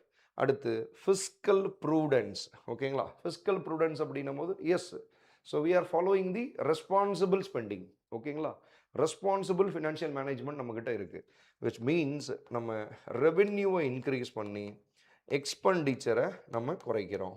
ஓகே, இந்த இம்பேக்ட்னால நம்மளுடைய டெப்ட்டும் ஓவரால் டெப்ட்டும் குறைஞ்சிக்கிட்டு தான் வருது. ஓகேங்களா? Yes. So that is fiscal prudence. And then monetary stability. இப்போ தான் நம்ம பேசணும். ஸோ நம்மளுடைய இந்தியாவோட inflation rate we are in very moderate. Okay, students, last இயரில் நீங்கள் எடுத்துட்டிங்கன்னா ஃப்ரம் ஏப்ரல் டு டிசம்பர் வரைக்கும், ஏப்ரல் டு டிசம்பர் 2025 வரைக்கும் இந்தியாவோட இன்ஃப்ளேஷன் ரேட் இஸ் ஆவரேஜாக 1.5%. Average is 1.5%. ஆவரேஜ் நான் சொல்கிறது. அப்போ நீங்கள் எக்ஸாக்டாக போட்டிங்கன்னா ஒரு 2%, 2 to 3 தான் நம்ம இருந்தோம். ஓகேங்களா? ஸோ அப்போ monetary wise, okay, in terms of inflation wise, okay, we are very stable. ஓகேங்களா? ரைட். அடுத்து strong thrust on public investment. Yes, government, that is public investment is nothing but infrastructure. Okay, so government of இந்தியாவோட last பட்ஜெட்லையும் around 11 lakh crore, நான் சொன்னல 11 lakh crore they are spending for the creation of infrastructure. So அது மூலமாக அது வந்து private கம்பெனிஸ்க்கு very சப்போர்ட்டிவாக இருக்குது. பிகாஸ் இந்த மாதிரி நம்ம என்ன பண்ணிடுறோம், ஸோ இந்த மாதிரி ஒரு ஜாகிரபிக்கல் ஏரியாவில் எல்லா அம்யூனிட்டிஸுமே இருக்கிற மாதிரி நம்ம ஒரு ஏரியாவை கிரியேட் பண்ணிடுறோம். அஸ் அ ப்ரைவேட் கம்பெனி உங்களோட ரோல் என்ன, நீங்கள் just go inside and start your business. ஓகேங்களா இல்லையா? ஸோ இந்த இதை கிரியேட் பண்ணுறதே it is a very good initiative தான். இது மூலமாக நிறைய ப்ரைவேட் இன்வெஸ்டர்ஸ், நிறைய ஃபாரின் கம்பெனிஸ் இந்தியாவில் இன்வெஸ்ட்மெண்ட் பண்ணுறதுக்கு நிறைய வர ஆரம்பிக்கிறாங்க. ஸோ அதனால் public investment is very very important. Okay, to attract foreign investors also. Okay, and citizens benefit from the government actions. S, இந்த லேபர் ரிஃபார்ம்ஸில் நிறைய வெல்ஃபேர் மெக்கானிசம்ஸ் இருக்குது.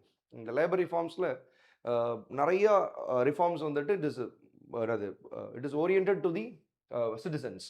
அதே மாதிரி ஜிஎஸ்டி, ஸோ பீப்புளோட எவ்ரி கன்சம்ஷனுக்கும் டாக்ஸஸ் அதிகமாக இருந்துச்சு, இப்போ அதெல்லாம் குறைச்சிருக்கிறாங்க. ஸோ அதனால் the government things that, government என்ன சொல்கிறாங்கன்னா, because of we are going to achieve 7% of growth rate. எப்படி அப்படின்னா because of government actions, government reforms அப்படின்றத மீன் பண்ணுறோம். ரைட். அடுத்து domestic manufacturing capacity. See, India அப்படின்றது இட் இஸ் தி லார்ஜ் மார்க்கெட்டுங்க. Okay, நம்ம இந்தியன்ஸ் ப்ரொடக்ஷன் பண்ணுறது, நம்ம இந்தியனோட நீட்ஸுக்கு ப்ரொடக்ஷன் பண்ணாலே நம்ம சாட்டிஸ்ஃபை ஆயிடுவோம். ஓகேங்களா? ஸோ குளோபல் லெவலில் ஃபாரின் இன்வெஸ்டர்ஸ்லாம் இந்தியாவுக்கு ஏன் வர்றாங்க? Because India is the one of the largest market in the world. ஓகேங்களா? இப்போ we are having around 146 crore of Indian population. Okay, நம்ம எல்லாருக்கும் தேவையானதை ப்ரொடக்ஷன் பண்ணாலே நம்ம பயங்கரமாகிடுவோம். So that's why the scheme called as என்னது, make in India 2014. Okay, so make in India ஸ்கீமோட நம்ம அப்ஜெக்டிவ் என்ன? Okay, so we are going to fulfil global needs. நம்ம இந்தியனோட தேவைக்கு மட்டும் உற்பத்தி பண்ண போகிறதில்ல, உலக நாடோட தேவைக்கு இந்தியாவில் உற்பத்தி பண்ண போகிறோம். ஓகே, நம்மளோட மேனுஃபேக்சரிங் கெப்பாசிட்டியை இன்க்ரீஸ் பண்ணியிருக்கிறோம். ஓகேங்களா? நிறைய மேனுஃபேக்சரிங் பண்ணுறதுக்கு இந்த for example SEZ special economic zone, okay, NIMZ national investment manufacturing zone, then ELCOT தமிழ்நாட்டில், SIPCOT, okay, and then textile park, mega textile park. Okay, next இந்த மாதிரி corridors, okay, dedicated freight corridors, economic corridors, industrial corridors. So இந்த மாதிரி government வந்து பார்த்தீங்க அப்படின்னா இந்தியாவோட manufacturing பேஸை இன்க்ரீஸ் பண்ணுறதுக்கு அந்த நிறைய இன்வெஸ்ட்மெண்ட்ஸ் பண்ணிட்டு இருக்கிறாங்க. ஓகேங்களா? எல்லா இன்ஃப்ராஸ்ட்ரக்சருமே இருக்கும், நீங்கள் ஜஸ்ட்டு போய் ஸ்டார்ட் பண்ணாவே போதும் கம்பெனி, அந்த மாதிரி இருக்குது. And then energy security. ஃபைனலாக ஸ்டில் நம்ம நிறைய ரெனியூபிள்ஸுக்கு இம்பார்ட்டன்ஸ் கொடுக்குறோம். நம்ம 2070 டார்கெட் வச்சுருக்கோம், 0 எமிஷன். ஓகே, அதை நோக்கி தான் நம்ம போயிட்டுருக்குறோம். இப்போ ரீசன்ட் டைம்ஸில் நம்மளுடைய நான் ரினியூபிள்ஸோட டிபெண்டன்சி குறைஞ்சிருக்கு. ஓகேங்களா? ஸோ இது எல்லாமே நம்மளுக்கு வெரி சப்போர்ட்டிங்காக இருக்குது for achievement of 7% of growth rate. See students, இப்போ நம்ம பேசுனது எல்லாமே லாஸ்ட் 1 இயரில் கவர்மெண்ட் ஆஃப் இந்தியா பண்ணது. அதனால தான் நம்மளுக்கு 7% க்ரோத் ரேட் வந்திருக்கு, even though global economic uncertainty இருந்தாலுமே. புரியுதுங்களா இல்லையா? ஸோ இப்போ இந்த ரிஃபார்ம்ஸோட இன்னும் பெட்டராக நம்ம என்ன கொண்டு வர போகிறோம்னு பார்க்க போகிறோம். ஓகேங்களா? Yes, will go to the next slide. Yes, so yes, இந்த பட்ஜெட்டில் என்ன சொல்கிறாங்க, Yuva Shakti driven budget. Okay, so நான் சொன்னேன் நம்ம விக்ஷித் பாரத் டெவலப்டு இந்தியாவில், ஸோ நம்மளுடைய 4 பில்லர்ஸ் நம்ம பார்த்தோம். That is yuva, farmers, women and poor. கரெக்டாக இல்லையா? இந்த பட்ஜெட்டில் they are targeting on yuva, that is young youth. ஓகேங்களா? Youth populations. ஓகேங்களா? ஸோ யூத் பாப்புலேஷன்ஸுக்கு இம்பார்ட்டன்ஸ் கொடுக்குறாங்க. Yes, we will check one by one. So government Sankalp. Okay, see students, sankalp is nothing but it is a aim. கவர்மெண்டோட aim என்ன sir? என்னது? Focus on poor, under privileged, கரெக்டா, and disadvantaged. கரெக்டாக நான் சொன்னல மறுபடியும். So under privileged, poor, under privileged, disadvantages, இது எல்லாமே யார் அப்படின்னா again farmers, womens, SC/ST, okay, person with disabilities. ஓகேங்களா? இவங்கள தான் நம்ம சொல்கிறோம். ஸோ இவங்கள தான் நம்ம டார்கெட் பண்ண போகிறோம். ஓகேங்களா? See right. So we are moving to the next thematic style. ஓகேங்களா? ஸோ இது வரைக்கும் நம்ம பார்த்தது ஒரு set of theme, developed India அப்படின்றதான் மெயின் தீம். ஓகேங்களா? இந்த பட்ஜெட்டோட எய்மு. அதுக்குள்ளே என்ன கொடுத்துருக்காங்கன்னா, for achievement of developed India, so there are 3 duties. Kartavya அப்படின்னா, தட் இஸ் கர்த்தாவியா அப்படின்னா டியூட்டிஸ்னு அர்த்தம், கடமைகள். இந்த பட்ஜெட்டில் பட்ஜெட்டில் ஃபினான்ஸ் மினிஸ்டரோட ஸ்பீச் எப்படி தாங்க இருந்துச்சு. ஸோ இந்த 3 டியூட்டிஸ்ன்னு சொல்லி ஒவ்வொரு டியூட்டிஸையுமே ப்ரெசென்ட் பண்ணிகிட்டே வந்துட்டு தான் இதெல்லாம் நாங்கள் பண்ண போகிறோன்னு. So first kartavya, second, third. ஃபர்ஸ்ட்டில் என்ன சொல்கிறாங்க பாருங்கள், accelerate and sustain economic growth. Accelerate and sustain economic growth. Yes, economic க்ரோத்னாலே ப்ரொடக்ஷன்ஸை இன்க்ரீஸ் பண்ணணும், ரைட்டு. இங்கே என்ன சொல்கிறாங்க, ஆக்சிலரேட் அண்டு சஸ்டெயின். ஸோ நம்மளோட எக்கனாமிக் க்ரோத்தை வந்து இன்க்ரீஸ் பண்ணணும் அண்ட் தென் அதை சஸ்டெயின் பண்ணணும். That is sustainability is very very important. See, ஒரு எக்கனாமியோட க்ரோத் ரேட் வந்து, so this is call smooth economic growth. ஓகேங்களா, this is call smooth economic growth. See, over the period of time, ஓகேங்களா, நம்மளோட growth rate வந்து increase ஆகிட்டே இருக்கணும். ஓகேங்களா, ஸோ அப்படி இருந்தால் தான் அதை சஸ்டெயின்டு எக்கனாமிக் க்ரோத்னு நம்ம சொல்ல போகிறோம். Okay, this is our first duty. அதுக்கு நம்ம என்ன சார் பண்ண போகிறோம் பாருங்கள். First enhancing productivity. சரியா, enhancing productivity. Okay, see students, productions வேறு, ப்ரொடக்டிவிட்டி வேறு. ப்ரொடக்ஷன்ஸ் அப்படின்னா, ஸோ நீங்கள் எவ்வளோ இன்புட் கொடுக்குறீங்க based on what is your output. Okay, for example உங்களோட இன்புட் வந்துட்டு தட் இஸ் 100 rupees இருக்குது, அவுட்புட் வந்து 100 மேலே இருக்குது அப்படின்னா that is high productivity, good productivity. So இப்போ கவர்மெண்ட் என்ன சொல்கிறாங்க அப்படின்னா, என்ஹான்சிங் ப்ரொடக்ஷன்ஸை சொல்ல, ஆல்ரெடி நம்ம ப்ரொடக்ஷன் பண்ணிட்டு இருக்கிறோம், ப்ரொடக்டிவிட்டியை இன்க்ரீஸ் பண்ணணும். Okay, which means we are spending very less amount to increase the productions of the country. Okay, input கம்மியாக கொடுத்து அவுட்புட் அதிகமாக எடுக்கணும். Okay, and also competitiveness. Okay, so இதை நம்ம எடுத்துகிட்டு போகணும். இந்தியாவோட ப்ராடக்ட் வந்துட்டு இஸ் குளோபலி காம்படிட்டிவாக இருக்கணும் because of it is very cheaper and it is quality. ஓகேங்களா, ஸோ அதை நம்ம பண்ண போகிறோம். இந்த ப்ரொடக்டிவிட்டியை இன்க்ரீஸ் பண்ணணும், காம்படிட்டிவ்னஸ் கொண்டு வந்தணும். இப்படி வந்தால் தான் நம்ம சஸ்டெயின்ட் எக்கனாமிக் க்ரோத்தை மெயின்டைன் பண்ண முடியும். அதுக்கு நம்ம என்னென்னலாம் பண்ண போகிறோன்றது இந்த பட்ஜெட்டில் பார்க்க போகிறோம். ஓகே, அது இப்போ ஃபஸ்ட்டு டியூட்டி வந்து இதுதான். அது பாருங்கள். So building resilience to volatile global dynamics. கரெக்டாக நான் சொல்லியிருந்தேன். இப்போ பிகாஸ் ஆஃப் குளோபல் எக்கனாமிக் சினாரியோன்றது not only for India but for global லெவலில் எந்த கண்ட்ரிக்குமே ஃபேவரபுளாக இல்லை. ஏன்னா இப்போ இருக்கிற அந்த டாப் டெவலப்டு கண்ட்ரீஸில் இருக்கிற பிரசிடென்ட் வந்துட்டு அவங்களோட ஆக்ஷன்ஸு, அவங்களோட டெய்லி சேஞ்சஸ்ஸு, பாலிசிஸு, ஸோ இது எல்லாமே டெவலப்பிங் நேஷன்ஸுக்கும் சரி, ஈவன் டெவலப்டு நேஷன்ஸுக்குமே அது வந்து ஒரு நம்பிக்கையாக இல்லை. ஸோ அப்போ இந்த மாதிரி ஒரு வாலண்டைல், ஓகே, ஒரு எஜிடேட்டட் ஒரு குளோபல் எக்கனாமி இருக்கும் போது அப்போ we have to protected ours. ஓகேங்களா, ஸோ அப்போ அதுக்கு நம்ம என்ன பண்ணணும்? ஓகேங்களா, ஸோ இதுதான். ஸோ இதை தான் நம்ம பண்ண போகிறோம். இந்த குளோபல் டைனாமிக்ஸ்லையும் நம்ம அதுலேருந்து அந்த சுச்சுவேஷன், வாலண்டைல் எக்கனாமிக் சுச்சுவேஷன்லேருந்து நம்ம மேலே வரணும். At the same time we have to increase our productivity and competitiveness to the global level. ஓகேங்களா, ஸோ இதுதான் நம்ம ஆக்சுவலி ஃபஸ்ட்டு டியூட்டி. எல்லாமே மேக்ஸிமம் ஃபுல்லி எக்கனாமிக்கல் வைஸ் தான் பேசுகிறாங்க. ஓகேங்களா, இன்க்ரீஸ் ஆஃப் ப்ரொடக்ஷன்ஸ் என்ன பண்ணணும், ஓகே, அந்த க்ரோத் எப்படி மெயின்டைன் பண்ணணும். Okay, second kartavya, see students கேட்பாங்க, இதை பார்த்து வச்சுக்கோங்க. ஓகேங்களா, very very important. Second kartavya, fulfil aspirations of our people. Okay, S.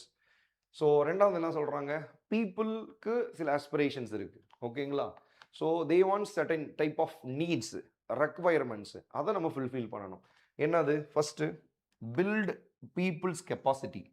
See, capacity is nothing but skill. பீப்புளோட கெப்பாசிட்டி இன்க்ரீஸ் பண்ணணும் அப்படின்னா ஸ்கில் டெவலப்மெண்ட் நிறையா பண்ணணும். சரி, ஆக்சுவலி இப்போ தான் நம்ம பார்த்தோம், it is a Yuva driven budget. ஓகேங்களா, யுவா சக்தி. நம்ம இந்தியாவில் இருக்கிற 56 crore ஆஃப் யூத் பாப்புலேஷன் இந்த ஏஜ் ஆஃப் 15 to 29 தான். 15 to 35 அடல்ட் இன்னும் நிறையா இருக்கிறாங்க. And then working age populations இன்னும் அதிகமாக இருக்கிறாங்க. பட் த ப்ராப்ளம் இஸ் எல்லாரும் எம்ப்ளாய்டா சார்? கிடையாது. எல்லாரும் எஜுகேட்டடா? Yes, educated. But the problem என்னன்னா, they are not having adequate skills related to the are required to the industries. புரியுதுங்களா? நம்மக்கிட்ட போதுமான அளவு ஸ்கில் இல்லைங்க. இப்போ ரீசெண்டாக there is a private data. Okay, இந்தியாவில் ஆல்ரெடி ஒர்க்கிங்கில் இருக்கிற பாப்புலேஷனில் only 5% of people, less then 5% of the people are ஸ்கில்டுன்னு ரிப்போர்ட் இருக்குது. ஓகேங்களா, அப்போ ப்ராப்ளம் என்னென்னா, நம்ம இங்கே எஜுகேஷன் சிஸ்டத்தில் சொல்லித்தரதும் நம்ம இண்டஸ்ட்ரீஸில் ரெக்வயர்டாக இருக்கிறதுக்கான கேப்ஸ் நிறையா இருக்குன்றாங்க. So we need to add skill development programmes. So that's why நம்ம ஆல்ரெடி நம்மளுக்கு ஸ்கில் இந்தியா மிஷன் ஒன்று இருக்குது, பிரதான் மந்திரி கௌசல் விகாஸ் யோஜனான்றதை நம்ம டிஸ்கஸ் பண்ணியிருக்கிறோம். சரியா? ஸோ அப்போ பீப்புள் கெப்பாசிட்டியை பில்ட் பண்ணணும். எஸ். ரெண்டாவது, making them strong partners with India's path to prosperity. Yes, see actually இந்தியாவோட எய்ம் டெவலப்டு இந்தியாவுக்கு ஓகே விக்ஷித் பாரத்துக்கு கவர்மெண்ட்டோட கான்ட்ரிபியூஷன்ஸ் மட்டும் பத்தாது. வி நீட் டு என்னது we need partners. Okay, so that is பார்ட்னர்ஸ்னால் யார்? பீப்புள். இங்கே அவங்கள தான் சொல்கிறாங்க. ஸோ பீப்புளையும் அவங்களுக்கு அந்த தாட் ப்ராசஸ்க்குள்ள கொண்டு வரணும், அவங்கள கான்ட்ரிபியூஷன் பண்ண வைக்கணுன்றாங்க. ஓகேங்களா? ஸோ தட் இஸ் என்னது செகண்ட் கர்த்தாவியா. ஓகே, ஸோ இதை நம்ம ஒர்க் பண்ண போகிறோம். ஓகே, நெக்ஸ்ட்டு தேர்டு கர்த்தாவியா என்ன பண்ணா, தேர்டு டியூட்டி என்னது? விஷன் ஆஃப் சப்கா சாத் சப்கா விகாஸ் சொன்னல. That is developed India and inclusive growth. ஓகேங்களா? ஸோ இதுதான் நம்மளோடது. அப்போ அதுக்கு என்ன பண்ணுறோம்? See please note it. ensure that every family, community, region, sector to access the resources, amenities and opportunities and meaningful participation. கரெக்டா? நான் சொன்னேன் ரீசன்ட் டைம்ஸில் இன்க்ளூசிவ் growthக்கான டெஃபினேஷன் வந்து அது ஐ மீன் இன்டர்பிரிட்டேஷன்ஸ் வந்து இப்போ ரீசெண்டாக எக்கனாமிஸ்ட் வந்து வெரைட்டியாக கொடுக்குறாங்கன்னு சொன்னேன். நீங்கள் லாஸ்ட் ஒரு 2-3 வீக்ஸ் நியூஸ் பேப்பர் ரீட் பண்ணிங்கனாவே இன்க்ளூசிவ் growth அப்படின்னும் போது the government of India will concentrate on very micro level அப்படின்னு சொல்லியிருப்பாங்க. ரொம்ப நேரோ லெவலில், மைக்ரோ லெவலில். ஓகே, முன்னாடி நம்ம ரூரல் பார்ட்டிசிபேஷன் வேணும், ரூரல் டெவலப்மெண்ட் வேணும் அப்படின்னு சொல்லிட்டு இருந்த இடத்துல இப்போ ரூரல்குள்ளே இருக்கிற எவ்ரி ஹவுஸ் ஹோல்ட்ஸோட டெவலப்மெண்ட் இருக்கணும்னு சொல்கிறாங்க. Every house holds will access the resources of the government of இல்லையா அப்படின்றத செக் பண்ணுறாங்க. ஸோ அதுதான் அப்போ ஹவுஸ் ஹோல்ட்ஸோட participation is very very important to achieve economic growth, especially inclusive growth. ஓகேங்களா? ஸோ அதுதான் சொல்கிறோம். டு என்ஷூர் எவ்ரி ஃபேமிலி, ஓகேங்களா, டு ஆக்சஸிங் ரிசோர்ஸஸ் டு என்னது to contribute to the economic growth தான் நம்ம செக் பண்ணுறோம். ஓகேங்களா? எஸ், திஸ் இஸ் தி என்னது ஓவரால் என்னது பட்ஜெட் தீம்ஸ். ஓகேங்களா? இது வச்சு தான் நம்ம உள்ள போகிறோம். ஓகேங்களா? நெக்ஸ்ட்டு ஓகே, ஸ்டூடெண்ட்ஸ் இது வரைக்கும் ரொம்ப தீமட்டிக்காக ரொம்ப தியரட்டிக்கல் எக்ஸ்ப்ளனேஷன்ஸ் நிறையா இருந்துச்சு. Because of it is ரெக்வயர்டுங்க.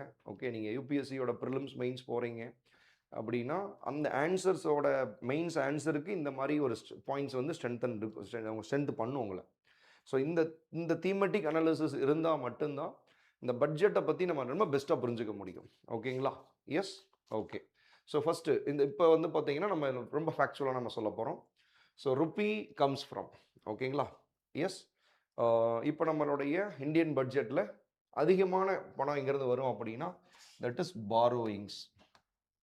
C students, it is very easy, but descending order note பண்ணி வச்சுக்கோங்க. ஸோ நம்மளுக்கு ஒரு 100 rupees வருதா, அதில் 25%ன்றது பாரோயிங்ஸ் தான். ஓகேங்களா? செகண்ட் எங்கே இருக்குது? Yes, second income tax. ஓகேங்களா? ஸோ கவர்மெண்ட் ஆஃப் இந்தியாவோட மேஜர் சோர்ஸ் நம்ம பாரோயிங்ஸ்ன்றதை விட்டுருங்க, கடன் வாங்குறோம், அது வெளியிருந்து வருது. நம்ம நாட்டுக்குள்ளேருந்து வரக்கூடிய நம்மளுக்கு மேஜர் சோர்ஸ் அப்படின்னா இன்கம் டேக்ஸ் தான். ஓகேங்களா? ஸோ நெக்ஸ்ட் வந்து பார்த்தீங்க அப்படின்னா that is corporation tax. Third corporation tax is nothing but corporate, அதாவது பிஸ்னஸ் அவங்களோட ப்ராஃபிட் அதுலேருந்து டேக்ஸ் கட்டணும்ல. ஸோ ஒரு கம்பெனி இருக்குன்னா அவங்களோட ப்ராஃபிட்டுக்கு டேக்ஸ் கட்டணும். That is call corporation tax or corporate tax. ஓகேங்களா? Number 3 GST and other taxes வந்து 4. ஓகேங்களா? So GST and other taxes வந்து இட் இஸ் 4. ஓகேங்களா? ரைட். ஸோ ஜிஎஸ்டி வந்து இப்போ குறைஞ்சிருச்சுங்க. இப்போ இதுவுமே வந்து மோராலஸ் ஒரு 18% கிட்ட வரும். பிகாஸ் ஆஃப் இந்த செப்டம்பரில் 2.0 கொண்டு வந்தாங்களே ஜிஎஸ்டி 2.0 ரேட்ஸை குறைச்சனால இப்போ கொஞ்சம் குறைஞ்சிருக்கு. ஓகே, நம்பர் 5 நான் டேக்ஸ் ரெவென்யூ. எஸ், இப்போ தான் நம்ம அந்த இதுக்கான நீடு போகிறோம். டேக்ஸ் ரெவென்யூ ஓகே, அண்டர்ஸ்டுட், புரியுது. நான் டேக்ஸ் ரெவென்யூனா என்ன? கவர்மெண்ட்டுக்கு டேக்ஸுன்றது ஒரு மேஜர் சோர்ஸ். டேக்ஸ் இல்லாமல் கவர்மெண்ட்டுக்கு ரெவென்யூ வரும். ஸோ தட் இஸ் கவர்மெண்ட்டுக்கு வரக்கூடிய interest receipts. Okay, interest receipts. ஓகேங்களா? அப்போ அதாவது கவர்மெண்ட் ஆஃப் இந்தியா இருக்காது கடன் கொடுக்குறாங்கல்ல, அதுக்கு நம்மளுக்கு வட்டி வருமா இல்லையா? இன்ட்ரெஸ்ட், தட் இஸ் நான் இன்ட்ரெஸ்ட் ரிசிப்ட்ஸ். ஓகே. ரெண்டாவது கவர்மெண்ட்டுக்கு வரக்கூடிய ப்ராஃபிட் அண்ட் டிவிடெண்ட்ஸ். ஓகேங்களா? ஸோ திஸ் இஸ் நான் டேக்ஸ் ரெவென்யூ. புரியுதுங்களா? ஸோ இது ரெண்டும் தான் கவர்மெண்ட்டோட நான் டேக்ஸ் ரெவென்யூ, ரொம்ப மேஜரான ரெவென்யூ. ஸோ இது வந்து 10% சொல்கிறாங்க. Okay okay. இந்த ப்ராஃபிட் அண்ட் டிவிடெண்ட் எங்கேருந்து சார் வருது? வெரி சிம்பிளுங்க. கவர்மெண்ட் ஆஃப் இந்தியா நிறையா PSUs, public sector undertakings, public sector enterprises நிறையா இருக்குது. For example Indian oil corporation, Bharat petroleum, இதெல்லாம் கவர்மெண்ட் ஆஃப் இந்தியா அவங்களோட தானே. இப்போ அந்த கம்பெனிக்கு ப்ராஃபிட் வந்துச்சுன்னா அந்த யாருக்கு போகும்? கவர்மெண்ட்டு தான் போகும்.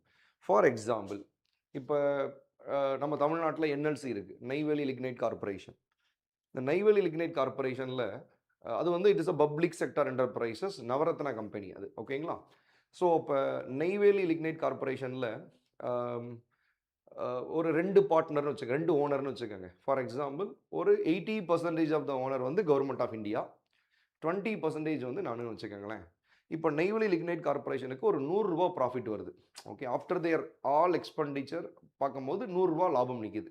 அப்போ அந்த ₹100 வந்து என்எல்சிக்கு வருது அப்படின்னா அதோடைய ஓனர்ஸ் வந்து அதை எடுத்துக்கிடுவாங்க, கரெக்டாக இல்லையா? ஸோ அப்போ அதோடைய ஓனர்ஸ் என்எல்சிக்கு இப்போ நான் சொன்ன எக்ஸாம்பிள் படி 2 ஓனர்ஸ், ஒன்று கவர்மெண்ட் ஆஃப் இந்தியா, இன்னொன்று வந்து நான். அப்போ அந்த ₹100 ப்ராஃபிட்டில் அதோடைய owners, that is share holders அப்படின்னு சொல்லுவோம், பங்குதாரர்கள். அந்த அந்த அந்த என்எல்சியோட ஓனர்ஸ் 2 பேர் ஷேர் ஹோல்டர்ஸ், அவங்களுக்கு அந்த ப்ராஃபிட்டை டிஸ்ட்ரிபியூட் பண்ணுறதுக்கு பேர் தான் டிவிடெண்ட்ஸ் அப்படின்னு சொல்லி சொல்லுவோம். ஓகே, இப்போ கவர்மெண்ட் ஆஃப் இந்தியாவுக்கு ₹80 போயிடும், எனக்கு ₹20 வந்துடும், புரியுதுங்களா? ஸோ இப்போ ப்ராஃபிட் அண்ட் டிவிடெண்ட்ஸ் வந்து it's comes under non tax revenue, ஓகேங்களா. நெக்ஸ்ட்டு நம்பர் 6 பாருங்க, எது? Yes, union excise duty. Because still GST cover ஆகாத நிறையா ப்ராடக்ட்ஸ் இருக்குங்க. For a very famous example petrol, diesel. So இப்போ அதுக்கு இப்போ கலெக்ட் பண்ணுற டாக்ஸஸ் எல்லாமே எக்ஸைஸ் டியூட்டி தான். Then next number 7 customs duty. Yes, for export and இம்போர்ட்டுக்காக போகிற டாக்ஸஸ். யூஸ்வலாக எக்ஸ்போர்ட்டுக்கு நம்ம போட மாட்டோம், இம்போர்ட்டுக்கு தான் போடுவோம். ஓகே, நம்பர் 8 நான் டெப்ட் கேபிட்டல் ரிசர்வ்ஸ். நான் டெப்ட் கேபிட்டல் ரிசர்வ்ஸ்னால் ஸ்டூடெண்ட்ஸ் இப்போ தான் நம்ம பார்த்தோம். கேபிட்டல் ரிசர்வ்ஸ் அப்படின்னா நான் என்ன சொல்லியிருந்தேன்? 3 ஐட்டம் சொல்லியிருந்தேன். ஒன்று பாரோவிங்ஸ், ரெண்டாவது டிஸ்இன்வெஸ்ட்மெண்ட், ஓகே, மூணாவது வந்து ரெக்கவரி ஆஃப் லோன்ஸ், கரெக்டாக இல்லையா? இப்போ இந்த 3ல் பாரோவிங்ஸ் அப்படின்றது இட் இஸ் நாட் அவர் மணி, புரியுதுங்களா இல்லையா? அது நம்ம வெளியிருந்து வாங்கியிருக்கிறோம். ஸோ இப்போ இதை வந்து என்ன சொல்லலாம்னா டெப்ட் கிரியேட்டிங் கேபிட்டல் ரிசர்வ்ஸ். டெப்ட் கிரியேட்டிங் கேபிட்டல் ரிசர்வ்ஸ், ஓகே, ஏன்னா டெப்ட் தானே, it is a dept creating capital reserves. இது ரெண்டுமே டிஸ்இன்வெஸ்ட்மெண்ட்ன்றது ஆல்ரெடி நம்ம இன்வெஸ்ட்மெண்ட் பண்ணதை தான் ரிட்டர்ன் எடுத்துருக்கிறோம், கரெக்டாக இல்லையா? ஸோ ஃபார் எக்ஸாம்பிள் நம்ம இப்போ வந்து ஒரு லேண்டை சேல் பண்ணுறதுனால, இப்போ நான் 10 லட்ச ரூபாய்க்கு லேண்ட் வாங்கினேன்னு சொன்னல, அதை நான் சேல் பண்ணுறேன், எனக்கு ஒரு பணம் வந்திருக்கு, திட் இஸ் கால் டிஸ்இன்வெஸ்ட்மெண்ட். ஏன் பணம் தான் அது. ரெக்கவரி ஆஃப் லோன்ஸ்ன்றதும் நான் கடனாக யாருக்கோ கொடுத்தேன், அதுதான் எனக்கு ரிட்டர்ன் வந்திருக்கு. ஸோ இது ரெண்டையுமே என்ன சொல்லுவோம்னா நான் டெப்ட் கேபிட்டல் ரிசர்வ்ஸ், புரியுதுங்களா? இது ரெண்டுமே எனக்கு கடன் கிடையாது, எனக்கு கடன் இல்லாமல் கிரியேட் ஆன கேபிட்டல் ரிசர்வ்ஸ், அதான் நான் டெப்ட் கேபிட்டல் ரிசர்வ்ஸ். இப்படி டிஸ்இன்வெஸ்ட்மெண்ட் மூலமாக கவர்மெண்ட்டுக்கு வரக்கூடிய ரெவென்யூவும் ரெக்கவரி ஆஃப் லோன்ஸ் மூலமாக வர்றதுமே 2%ன்னு சொல்கிறாங்க, ஞாபகம் வச்சுக்கோங்க. Students, this is very very important, descending ஆர்டரில் கேட்பாங்க, ஞாபகம் வச்சுக்கோங்க, ஓகேங்களா? Yes, will go to the next line. So rupees goes to, so government of India அந்த பட்ஜெட்டில் எதுக்கு ஸ்பெண்ட் பண்ணுறாங்க பாருங்கள். ருபீஸ் கோஸ் டு ஃபஸ்ட்டு எதுக்கு? எஸ், யூஸ்வலாக இன்ட்ரெஸ்ட் பேமெண்ட்டு இந்த மாதிரி விஷயத்துக்கு தான் அதிகமாக இருக்கும். இப்போ வந்து நம்ம ஸ்டேட்ஸ் ஷேர் ஆஃப் டாக்ஸஸ், ஓகேங்களா. ஸோ கவர்மெண்ட்டுக்கு தானே மெஜாரிட்டி ஆஃப் த டாக்ஸஸ் வந்து சென்ட்ரல் கவர்மெண்ட் தானே போகுது. ஸோ அப்போ அந்த டாக்ஸஸில் வந்து ஸ்டேட் கவர்மெண்ட்டுக்கு பிரித்து கொடுக்கணும்ல. So that's comes under the என்னது 22%. இதுதான் ஃபஸ்ட்டு கவர்மெண்ட்டோட மேஜர் எக்ஸ்பென்சஸில். சென்ட்ரல் கவர்மெண்ட்டோடதில் 22% வந்து ஸ்டேட்டுக்கு போகிற டாக்ஸஸ்ஸு. அடுத்து பார்த்தீங்க அப்படின்னா next 2 is interest payment. Students, நம்ம அவ்வளோ கடன் வச்சுருக்கிறோம், ஓகேங்களா. ஸோ இந்தியா வந்து பார்த்தீங்கன்னா ஒன் ஆஃப் தி டெபிசிட் கண்ட்ரின்னு தான் சொல்லுவோம். பிகாஸ் நம்மளுடைய எவ்ரி இயர் நம்ம பட்ஜெட்டில் நம்மளுடைய ரெவன்யூவோட எக்ஸ்பெண்டிச்சர் தான் அதிகமாக இருக்கும். இப்படி நீங்கள் அக்குமுலேட் ஆகிட்டே போகுதுன்னா ஒவ்வொரு வருஷமும் யோசித்து பாருங்கள், அப்போ நம்ம எவ்வளோ வட்டி கட்ட வேண்டியதாக இருக்குது பாருங்கள். நம்ம பட்ஜெட்டில் 20% ஆல்மோஸ்ட் நம்ம 50 lakh crore வச்சுக்கலாம். இப்போ நம்மளோட பட்ஜெட் 53 lakh crore, 20%னா அரௌண்ட் 26 lakh crore வந்து வி ஆர் ஸ்பெண்டிங் என்னது ஃபார் தி இன்ட்ரெஸ்ட் பேமெண்ட். 26 லட்சம் கோடி நம்ம அதுக்கு தான் செலவு பண்ணுறோம், ஓகேங்களா. சரி, 20%னா 10 lakh crore, 10 லட்சம் கோடி நம்ம வட்டி தான் கட்டுறோம், ஓகேங்களா. Yes, next number 3 central sector schemes. Students, பொதுவாக சென்ட்ரல் கவர்மெண்ட்டோட ஸ்கீம்ஸை நம்ம ரெண்டாக டிவைட் பண்ணுவோம். ஒன்று சென்ட்ரல் செக்டார் ஸ்கீம்ஸ், இன்னொன்று centrally sponsored schemes. Central sector ஸ்கீம்ஸ்னால் 100% ஆஃப் த ஃபண்டு அந்த ஸ்கீமுக்கு சென்ட்ரல் கவர்மெண்ட் கொடுத்துருவாங்க. Very easy. Centrally sponsored schemes அப்படின்னா இங்கே தான் வந்து சென்ட்ரல் கவர்மெண்ட்டும் ஸ்டேட் கவர்மெண்ட்டும் அந்த ஃபண்டை ஷேர் பண்ணிக்கிடுவாங்க. ஃபார் எக்ஸாம்பிள் எப்படி இருக்கும், 50-50 இருக்கலாம், 60-40 இருக்கலாம், 70-30 இருக்கலாம், ஓகே, 75-25, 80-20 இந்த மாதிரி இருக்கலாம். யூஸ்வலாக மெஜாரிட்டி வந்து it is contributed by the central கவர்மெண்ட்டாக தான் இருப்பாங்க. ஓகேங்களா? ஸோ அதனால் சென்ட்ரல் செக்டார் ஸ்கீமுக்கு 3 அதான் அடுத்து அதிகமாக வருது. ஓகே, அப்போ சென்ட்ரல் கவர்மெண்ட்டோட ஸ்கீம்ஸ் நிறையா இருக்குது. ஃபார் எக்ஸாம்பிள் இப்போ ரீப்ளேஸ் பண்ணியிருக்காங்க எம்ஜி நரேகாக்கு பதிலாக, ஸோ விபி ராம்ஜி கொண்டு வந்திருக்காங்க, பார்ப்போம். Okay, so number 3. அடுத்து மேஜர் எக்ஸ்பெண்டிச்சர் 17க்கு அப்புறம் பார்த்தீங்கன்னா yes goes to the defence. Defence, yes, see டிஃபென்ஸுக்கு ஆல்வேஸ் நம்ம கவர்மெண்ட்டோட எக்ஸ்பெண்டிச்சர் அதிகமாக தாங்க இருக்கும். Because we are not concentrate on national security. ஓகேங்களா? இன்னொன்று, நம்ம இந்தியாவோட எக்கனாமிக் டெவலப்மெண்ட் அப்படின்றது, எக்கனாமிக் க்ரோத்ன்றது நேஷ்னல் செக்யூரிட்டியையும் வச்சுருக்கு. அதுவும் one of the contributing factor தான். இப்போ ஃபார் எக்ஸாம்பிள் ஏன் பாகிஸ்தானில் பெரிய இன்வெஸ்ட்மெண்ட்ஸ் இல்லை, ஏன் ஆப்கானிஸ்தானில் பெரிய இன்வெஸ்ட்மெண்ட்ஸ் இல்லை, சவுத் ஈஸ்ட் ஏஷியாவில் நிறைய கண்ட்ரியில் இன்வெஸ்ட்மெண்ட்ஸ் ஏன் இல்லை? Because of national security. Okay, அங்கே போய் ஒரு பிஸ்னஸ், ப்ரைவேட் இன்வெஸ்டர்ஸ் வந்து பிஸ்னஸ் ஸ்டார்ட் பண்ண மாட்டாங்க. ஓகே, திடீர்னு வார் நடக்கும். ஸோ திடீர்னு என்னது ஒரு டெரரிஸ்ட் அட்டாக் நடக்கலாம். ஓகே, ஸோ இப்போ India is very safe in terms of security. So அதனால் கவர்மெண்ட் வந்து சப்ஸ்டான்ஷியேட் பண்ணிக்கிட்டே இருப்பாங்க அதை. ஓகே, ஸோ டிஃபென்ஸுக்கு நம்மளுடைய எக்ஸ்பெண்டிச்சர் 4th இருக்குது பாருங்கள். நெக்ஸ்ட்டு நம்ம 11க்கு அப்புறம் பார்த்தீங்கன்னா எஸ் சென்ட்ரலி ஸ்பான்சர்டு. ஓகேங்களா? நம்பர் 5. ஓகேங்களா? ஸோ அதுக்கப்புறம் finance commission and other expenditure. So இதை வந்து நம்ம 6ன்னு வச்சுக்கலாம். 6ல் 2 இருக்குது பார்த்துக்குங்க. எஸ், அடுத்த நம்பர் மேஜர் சப்சிடிஸ். ஓகேங்களா? Major subsidies. ஓகேங்களா? ஸோ கவர்மெண்ட் ஆஃப் இந்தியாவோட டோட்டல் எக்ஸ்பெண்டிச்சரில் அரௌண்ட் 6% ஒரு, அப்போ நம்ம 53 lakh crore கிட்டத்தட்ட பார்த்தீங்கன்னா ஒரு என்னது ஒரு 2 லட்சம் கோடி வந்து நம்மளுக்கு சப்சிடிஸ், மினிமம் சப்சிடிஸாகவே போகுது. ஓகேங்களா? ஓகே, அடுத்து அதர் சிவில் பென்ஷன் லாஸ்ட்டாக. சி ஸ்டூடெண்ட்ஸ், சிவில் பென்ஷன் அப்படின்னும் போது இங்கே எதை சொல்கிறோம்னா கவர்மெண்ட் எம்ப்ளாயிஸோட பென்ஷன். டிஃபென்ஸ் பர்சனல்ஸோட பென்ஷன்ஸ் மைட் பி இதுக்குள்ளே கவர் ஆயிரும். ஓகேங்களா? Yes, okay. So this is the என்னது அந்த டிசெண்டிங் ஆர்டர் பார்த்து வச்சுக்கோங்க. நெக்ஸ்ட்டு, ஸோ சேம் அதே தான் நம்ம ருப்பி கம்ஸ் ஃப்ரம் அதே தான் சொல்லியிருக்கோம். 24 எது அப்படின்றத சொல்லியிருக்கோம், பார்த்துங்க. அதே தான் இங்கே. ஓகேங்களா? Yes. Trends in capex. Trends, see students, trend அப்படின்னா என்ன அர்த்தம்? அட்லீஸ்ட் லாஸ்ட் ஒரு 5 years வந்துட்டு ஒரு பேட்டர்ன் ஃபாலோ பண்ணியிருப்பாங்க. That is trend. ஓகேங்களா? இது கொஷின்ஸில் கேட்கலாம். சி ஃபஸ்ட்டு இந்த ரெட் கலரில் இருக்குது பாருங்கள், இதுதான் எஃபெக்டிவ் கேபிட்டல் எக்ஸ்பென்ஸ். கேபெக்ஸ்னா capital expenditure. Okay, effective capital expenditure எவ்வளோ சொன்னோம்? 17 lakh crore. நான் சொன்னேன்னா 17 lakh crore. So grants and aid first பாருங்கள், இந்த ப்ளூ கலராக பார்த்துருங்க. கேபிட்டல் எக்ஸ்பெண்டிச்சர் இதுதான். ஓகே, சி இது ஃப்ரம் த இயர் ஆஃப் 2019 பாருங்கள் 3.4, 4.3, 5.9, 7.4, 9.5 அப்படி இன்க்ரீசிங் ஆர்டரில் தான் இருக்குது. Yes, okay, right. ஸோ அப்போ லாஸ்ட்டு 10 years, அதாவது ஃபார் எக்ஸாம்பிள் லாஸ்ட்டு 5 yearsல கேபிட்டல் எக்ஸ்பெண்டிச்சர் இன்க்ரீசிங் ஆர்டரில் இருக்குது, இன்க்ரீசிங் ட்ரெண்டில் தான் இருக்குன்னு கேட்டால் it is true. The statement is true. ஓகேங்களா? Grants in aid, in terms of capital expenditure. See students, கேபிட்டல் எக்ஸ்பெண்டிச்சரில் கிராண்ட்ஸ் அப்படின்னும் போது பாருங்களேன். ஓகே, 1.9 நம்ம பார்த்தோம். Grants and aid for creation of capital assets, அதுவுமே இதில் வரும், இதில் வரும்னு சொன்னேன். ஸோ 1.9 இதெல்லாம் ஓகே. அப்புறம் திருப்பி குறைஞ்சி அதிகமாக இருக்குது. ஸோ அப்போ இதில் வந்து ஒரு பேட்டர்ன் ஃபாலோ ஆகலை. ஓகேங்களா? ஸோ அதனால் இதில் வந்து லாஸ்ட்டு 3 years தான் நீங்கள் எடுத்துக்க முடியும். 24, 25, 26 லாஸ்ட்டு 3 yearsல நம்மளுடைய பேட்டர்ன் எப்படி இருக்குது அப்படின்னா எஸ் இன்க்ரீசிங் ட்ரெண்டில் இருக்குது. ஓகேங்களா? ரைட்டு. ஓவராலாக நீங்கள் பார்த்தீங்கன்னா எஃபெக்டிவ் கேபிட்டல் எக்ஸ்பெண்டிச்சர் ஒரு இன்க்ரீசிங் ட்ரெண்டில் தான் இருக்குது. ஓகேங்களா? ஸோ லாஸ்ட் இயர் பாருங்கள், நம்ம சொன்னோம் எஃபெக்டிவ் கேபிட்டல் எக்ஸ்பெண்டிச்சர்னா 2 இது. ஒன்று capital expenditure plus grants for creation capital assets, ரெண்டுமே கரெக்டாக.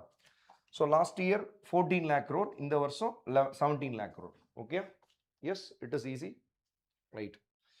ஸோ இதுக்கு தான் நம்ம பட்ஜெட் ஸ்டார்டிங்லேயே நம்ம டிவிஷன்ஸ் பார்த்தோம்.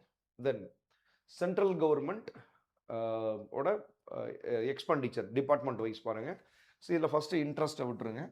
Okay, so transport 5,98,000 crores, Defense, yes, 5,94,000 crores. Major subsidies, okay, around 4 lakh crores. So pension, okay, rural development. So இது எல்லாமே ஜஸ்ட் ஒரு ஃபஸ்ட்டு ஒரு 3-4 மினிஸ்ட்ரிஸை மட்டும் ஞாபகம் வச்சுக்கோங்க, ஓகேங்களா? ஸோ அது வந்து எக்ஸாம்ஸுக்குன்னு இல்லை, பட் ஃபார் நம்ம பட்ஜெட்டோட ப்ரையாரிட்டிஸ் எப்படி இருக்குது. இப்போ நான் சொல்கிறேன்ல, ஆல்வேஸ் டிஃபென்ஸுக்கு எப்போயுமே ஃபஸ்ட் செகண்ட் தேர்டில் இருக்கும் டிஃபென்ஸ், ஓகே. அதே மாதிரி இன்ஃப்ராஸ்ட்ரக்சர் கிரியேஷன்ஸில் டிரான்ஸ்போர்ட்டேஷன்ஸ், நம்ம பஸ். இப்போ இங்கே டிரான்ஸ்போர்ட் அப்படின்றது it include all kind of transports, ஓகேங்களா? Right. Next, so trend in tax receipts, okay. So in terms of percentage of GDP.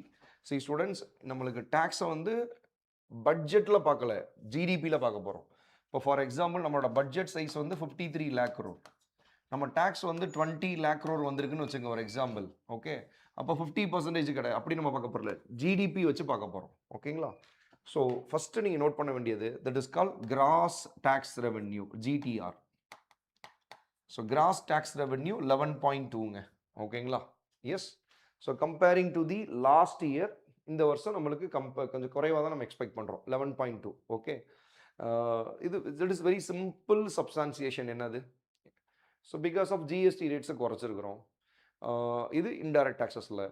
Direct டேக்ஸஸில் up to 12 lakhs, okay, 12 lakhs வரைக்கும் zero, no tax, ஓகேங்களா, பண்ணியிருக்கிறோம். Might be அதோட impacts இருக்கும் கண்டிப்பாக, ஓகேங்களா? Right. So இப்போ ஜென்ரலாக பார்த்தீங்கன்னா கிராஸ் டேக்ஸ் ரெவென்யூ வந்து 11.2% ஆஃப் ஜிடிபி. லாஸ்ட் இயர் பார்த்தீங்கன்னா 11.4% ஆஃப் ஜிடிபி, ஓகேங்களா? சி யூஸ்வலாக ஞாபகம் வச்சுங்க ஸ்டூடெண்ட்ஸ், நம்ம ஜிடிபியில், okay, tax to GDP ratio, tax to GDP ratio which means நம்மளோட டோட்டல் ஜிடிபியில் எவ்வளோ டேக்ஸ் அமௌண்ட் இருக்குது. ஃபார் எக்ஸாம்பிள் நம்ம ஜிடிபி வந்து 100 rupees அப்படின்னா நம்மளோட டேக்ஸ் வந்து 10 rupees இருக்குது. So which indicates that 10% of tax to GDP ratio, okay. So இப்போ நம்மளோட ஜிடிபி வந்து பார்த்தீங்க அப்படின்னா அரௌண்ட் 250 to 300 lakh crore. அப்போ 250 to 300 lakh crore இருக்கிற நம்ம ஜிடிபியில் 11.2% we are expected அப்படின்னா அப்போ அரௌண்ட் 11 lakh crores கிட்ட வரும், சரியா? Yes, okay. ஸோ 11 lakhsன்றது it is a gross tax revenue. It includes both direct taxes, indirect taxes, ரெண்டுமே இருக்குது. ஸோ யூஸ்வலாக ஒரு கவர்மெண்ட்டோட டேக்ஸ் ரிசிப்டில் டைரக்ட் டேக்ஸ் மூலமாக வர்றது பெட்டரா, இன்டைரக்ட் டேக்ஸஸ் மூலமாக வர்றது நல்லதா? ஸோ டைரக்ட் டேக்ஸஸ் மூலமாக வர்றது தான் நல்லது. பிகாஸ் டைரக்ட் டேக்ஸோட கான்ட்ரிபியூஷன்ஸ் அதிகமாக இருந்தால் தான் இட் இண்டிகேட்ஸ் தட் ஸோ அங்கே இருக்கிற majority of the people they are working, so they are contributed to the income tax அப்படின்றத நம்ம புரிஞ்சுக்க முடியும், ஓகேங்களா? ரைட். ஸோ அப்போ டைரக்ட் டேக்ஸ் வந்து பார்த்தீங்க அப்படின்னா லாஸ்ட்டு பாருங்கள். ஸோ இந்த ட்ரெண்டு பாருங்கள். ஸோ இந்த ட்ரெண்ட் வந்து லாஸ்ட்டாக ஃப்ரம் 2021 டு இந்த ட்ரெண்ட் இன்க்ரீசிங் ஆர்டரில் தான் இருக்குது. எஸ். அதே in terms of indirect tax பாருங்க, ஓகே.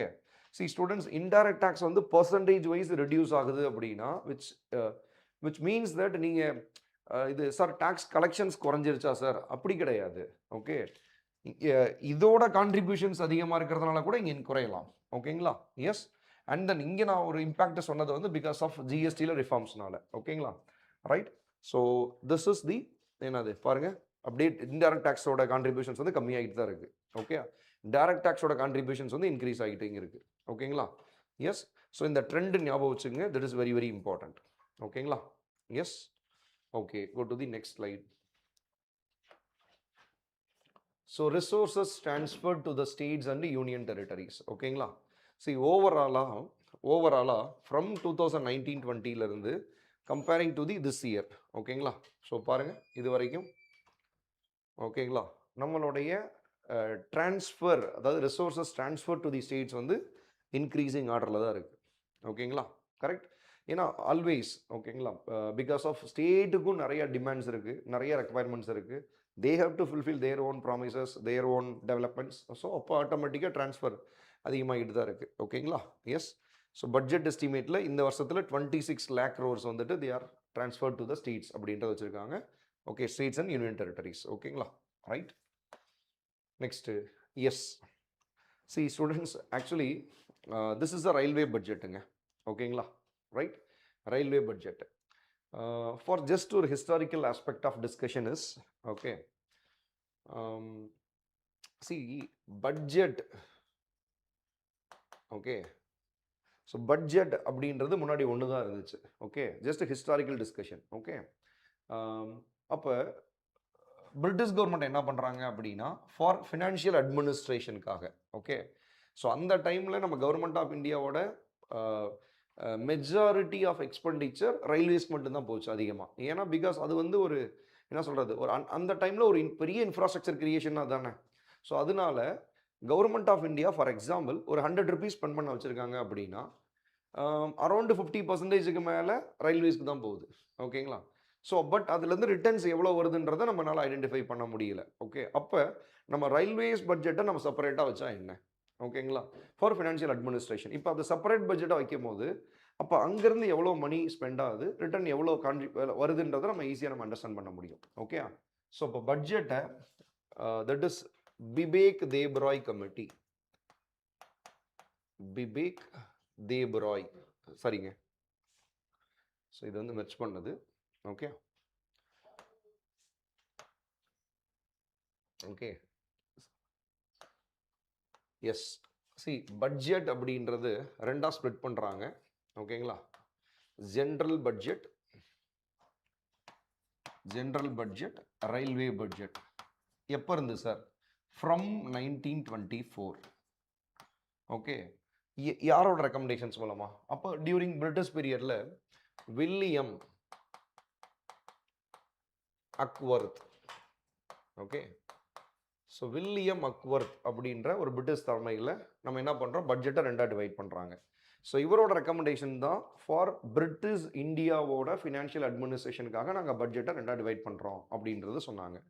ஸோ இவரோட கமிட்டி இன்ட்ரடியூஸ் பண்ணது 1920. இவரோட ரெக்கமெண்டேஷன்ஸ் கொடுத்த பிறகு ஃப்ரம் த இயர் ஆஃப் 1924 இருந்து த பட்ஜெட் வாஸ் டிவைடட் இன்டு 2. ஓகேங்களா.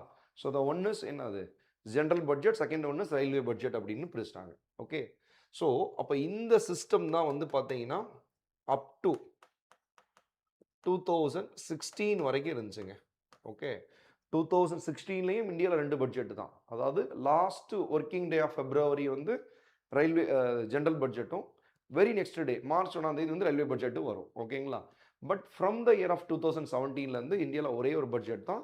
பிகாஸ் அந்த ரயில்வே பட்ஜெட்டை அகெயின் எதோட மெர்ஜ் பண்ணிட்டாங்க, ஜென்ரல் பட்ஜெட்டோட மெர்ஜ் பண்ணிட்டாங்க. ஏன் சார் மெர்ஜ் பண்ணாங்க? அதுக்கு என்ன கமிட்டி? எஸ், இங்கே பாருங்கள், இந்த இயர் ஆஃப் 2015.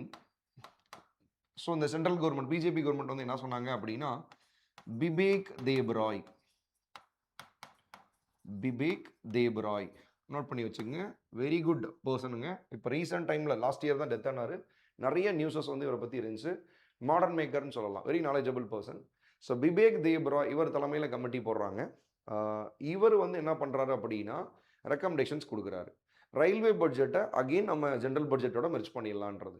ரீசன்ஸ் என்ன சொல்கிறாரு? நம்பர் 1, சி ரயில்வே பட்ஜெட் வந்து ஏன் செப்பரேட்டாக இருக்குது? ஸோ அந்த டைமில் ரீசன்ஸ் என்ன சொன்னாங்க பிரிட்டிஷ் கவர்மெண்ட்டு? பிகாஸ் இந்த என்னது 1924 நம்ம கவர்மெண்ட் ஆஃப் இந்தியாவோட டோட்டல் எக்ஸ்பெண்டிச்சரில் இதுதான் மெஜாரிட்டி அப்படின்னு சொல்லி சொன்னாங்க. ஓகே, பட் இப்போ ரைட் நவ் 2016 எடுத்துக்கோங்க.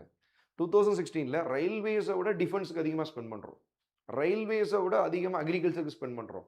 அதுவே ஜென்ரல் பட்ஜெட்டுக்குள்ளே தான் இருக்குது. அப்புறம் எதுக்கு டிஃபென்ஸுக்கு செப்பரேட் பட்ஜெட்டு, சாரி ரயில்வேஸ்க்கு செப்பரேட் பட்ஜெட்டு? ஓகேங்களா. ஸோ ஃபர்ஸ்ட் ரீசன் இதுதான். ஓகேங்களா, right.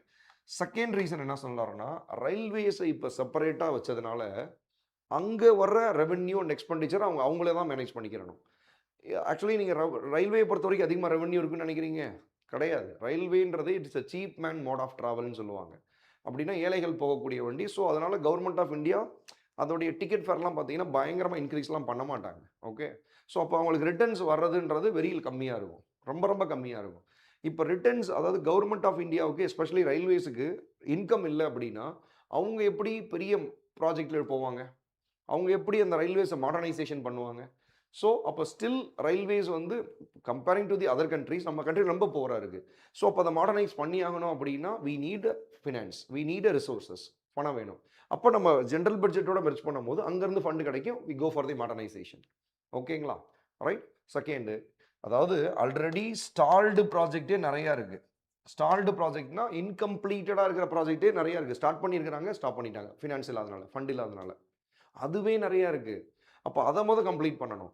And also new projects like bullet train, இப்போ வந்தே பாரத் எக்ஸ்பிரஸ், தேஜஸ், இதெல்லாம் நீங்கள் நல்லா கவனிச்சு பாருங்களேன். இந்த ட்ரெயின்ஸ்லாம் எப்போ வந்திருக்கும்னு நினைக்கிறீங்க? ஆஃப்டர் 2017 தான். ஓகே, அந்த பட்ஜெட்டை மெர்ஜ் பண்ணோம்ல அதுக்கப்புறம் தான். ஏன்னா அதுக்கப்புறம் தான் ஜென்ரல் பட்ஜெட்லேருந்து காசு கிடைக்குது.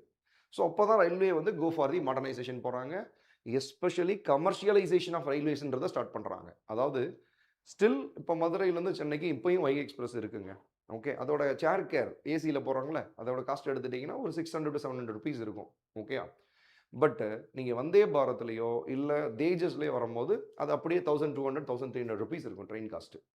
ஸோ இப்போ என்னென்னா இப்போ தான் ரயில்வேஸ் வந்து அந்த சீப் மேன் அப்படின்றதுலேருந்து தாண்டி ஒரு கமர்ஷியல் ஆஸ்பெக்டில் ஒரு ப்ராஃபிட்டபுளாகவும் நம்ம எடுக்க முடியுன்றதை இப்போ தான் கொண்டு போகிறாங்க. ஓகே, பட் இப்போயும் உங்களுக்கு ரிட்டர்ன்ஸ் பெட்டராக இருக்கா சார்? அதான் நீங்கள் செக் பண்ண போகிறோம், பார்ப்போம். ஸோ இதுதான் ரீசன்ஸு. ஸோ இந்த ரீசன்ஸ்னால நியூ ப்ராஜெக்ட்ஸ்னு கூட போட்டுங்க. ஓகே, இந்த ரீசன்ஸ்னால தான் இந்த பிபேக் தேப்ராயோட கமிட்டி ரெக்கமெண்டேஷன்ஸ் மூலமாக ஃப்ரம் 2017 ஓகே, ஸோ 2017 பட்ஜெட்டை மெர்ஜ் பண்ணிட்டாங்க. C students, one more information, 2017 நம்ம பட்ஜெட்டில் ஹிஸ்டாரிக்கல் சேஞ்சஸ் நடந்துச்சு. 3 சேஞ்ச் நோட் பண்ணி வச்சுக்கோங்க. 3 changes. Okay, so first, second, third. First change என்ன சார்? ஸோ பட்ஜெட்டோட இன்ட்ரோடக்ஷன்.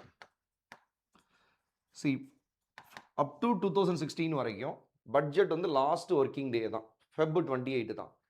ஸோ ஃப்ரம் 2017 தான் Feb 1 மாறுச்சு. Okay, this is first change. ஓகேங்களா, ஃப்ரம் 2017 தான் பட்ஜெட்டை Feb 1 ஃபிக்ஸ் பண்ணாங்க. ஓகேங்களா, அந்த சிஸ்டம் தான் இப்போ வரைக்கும் நம்ம ஃபாலோ பண்ணிட்டு இருக்கோம். Every year Feb 1.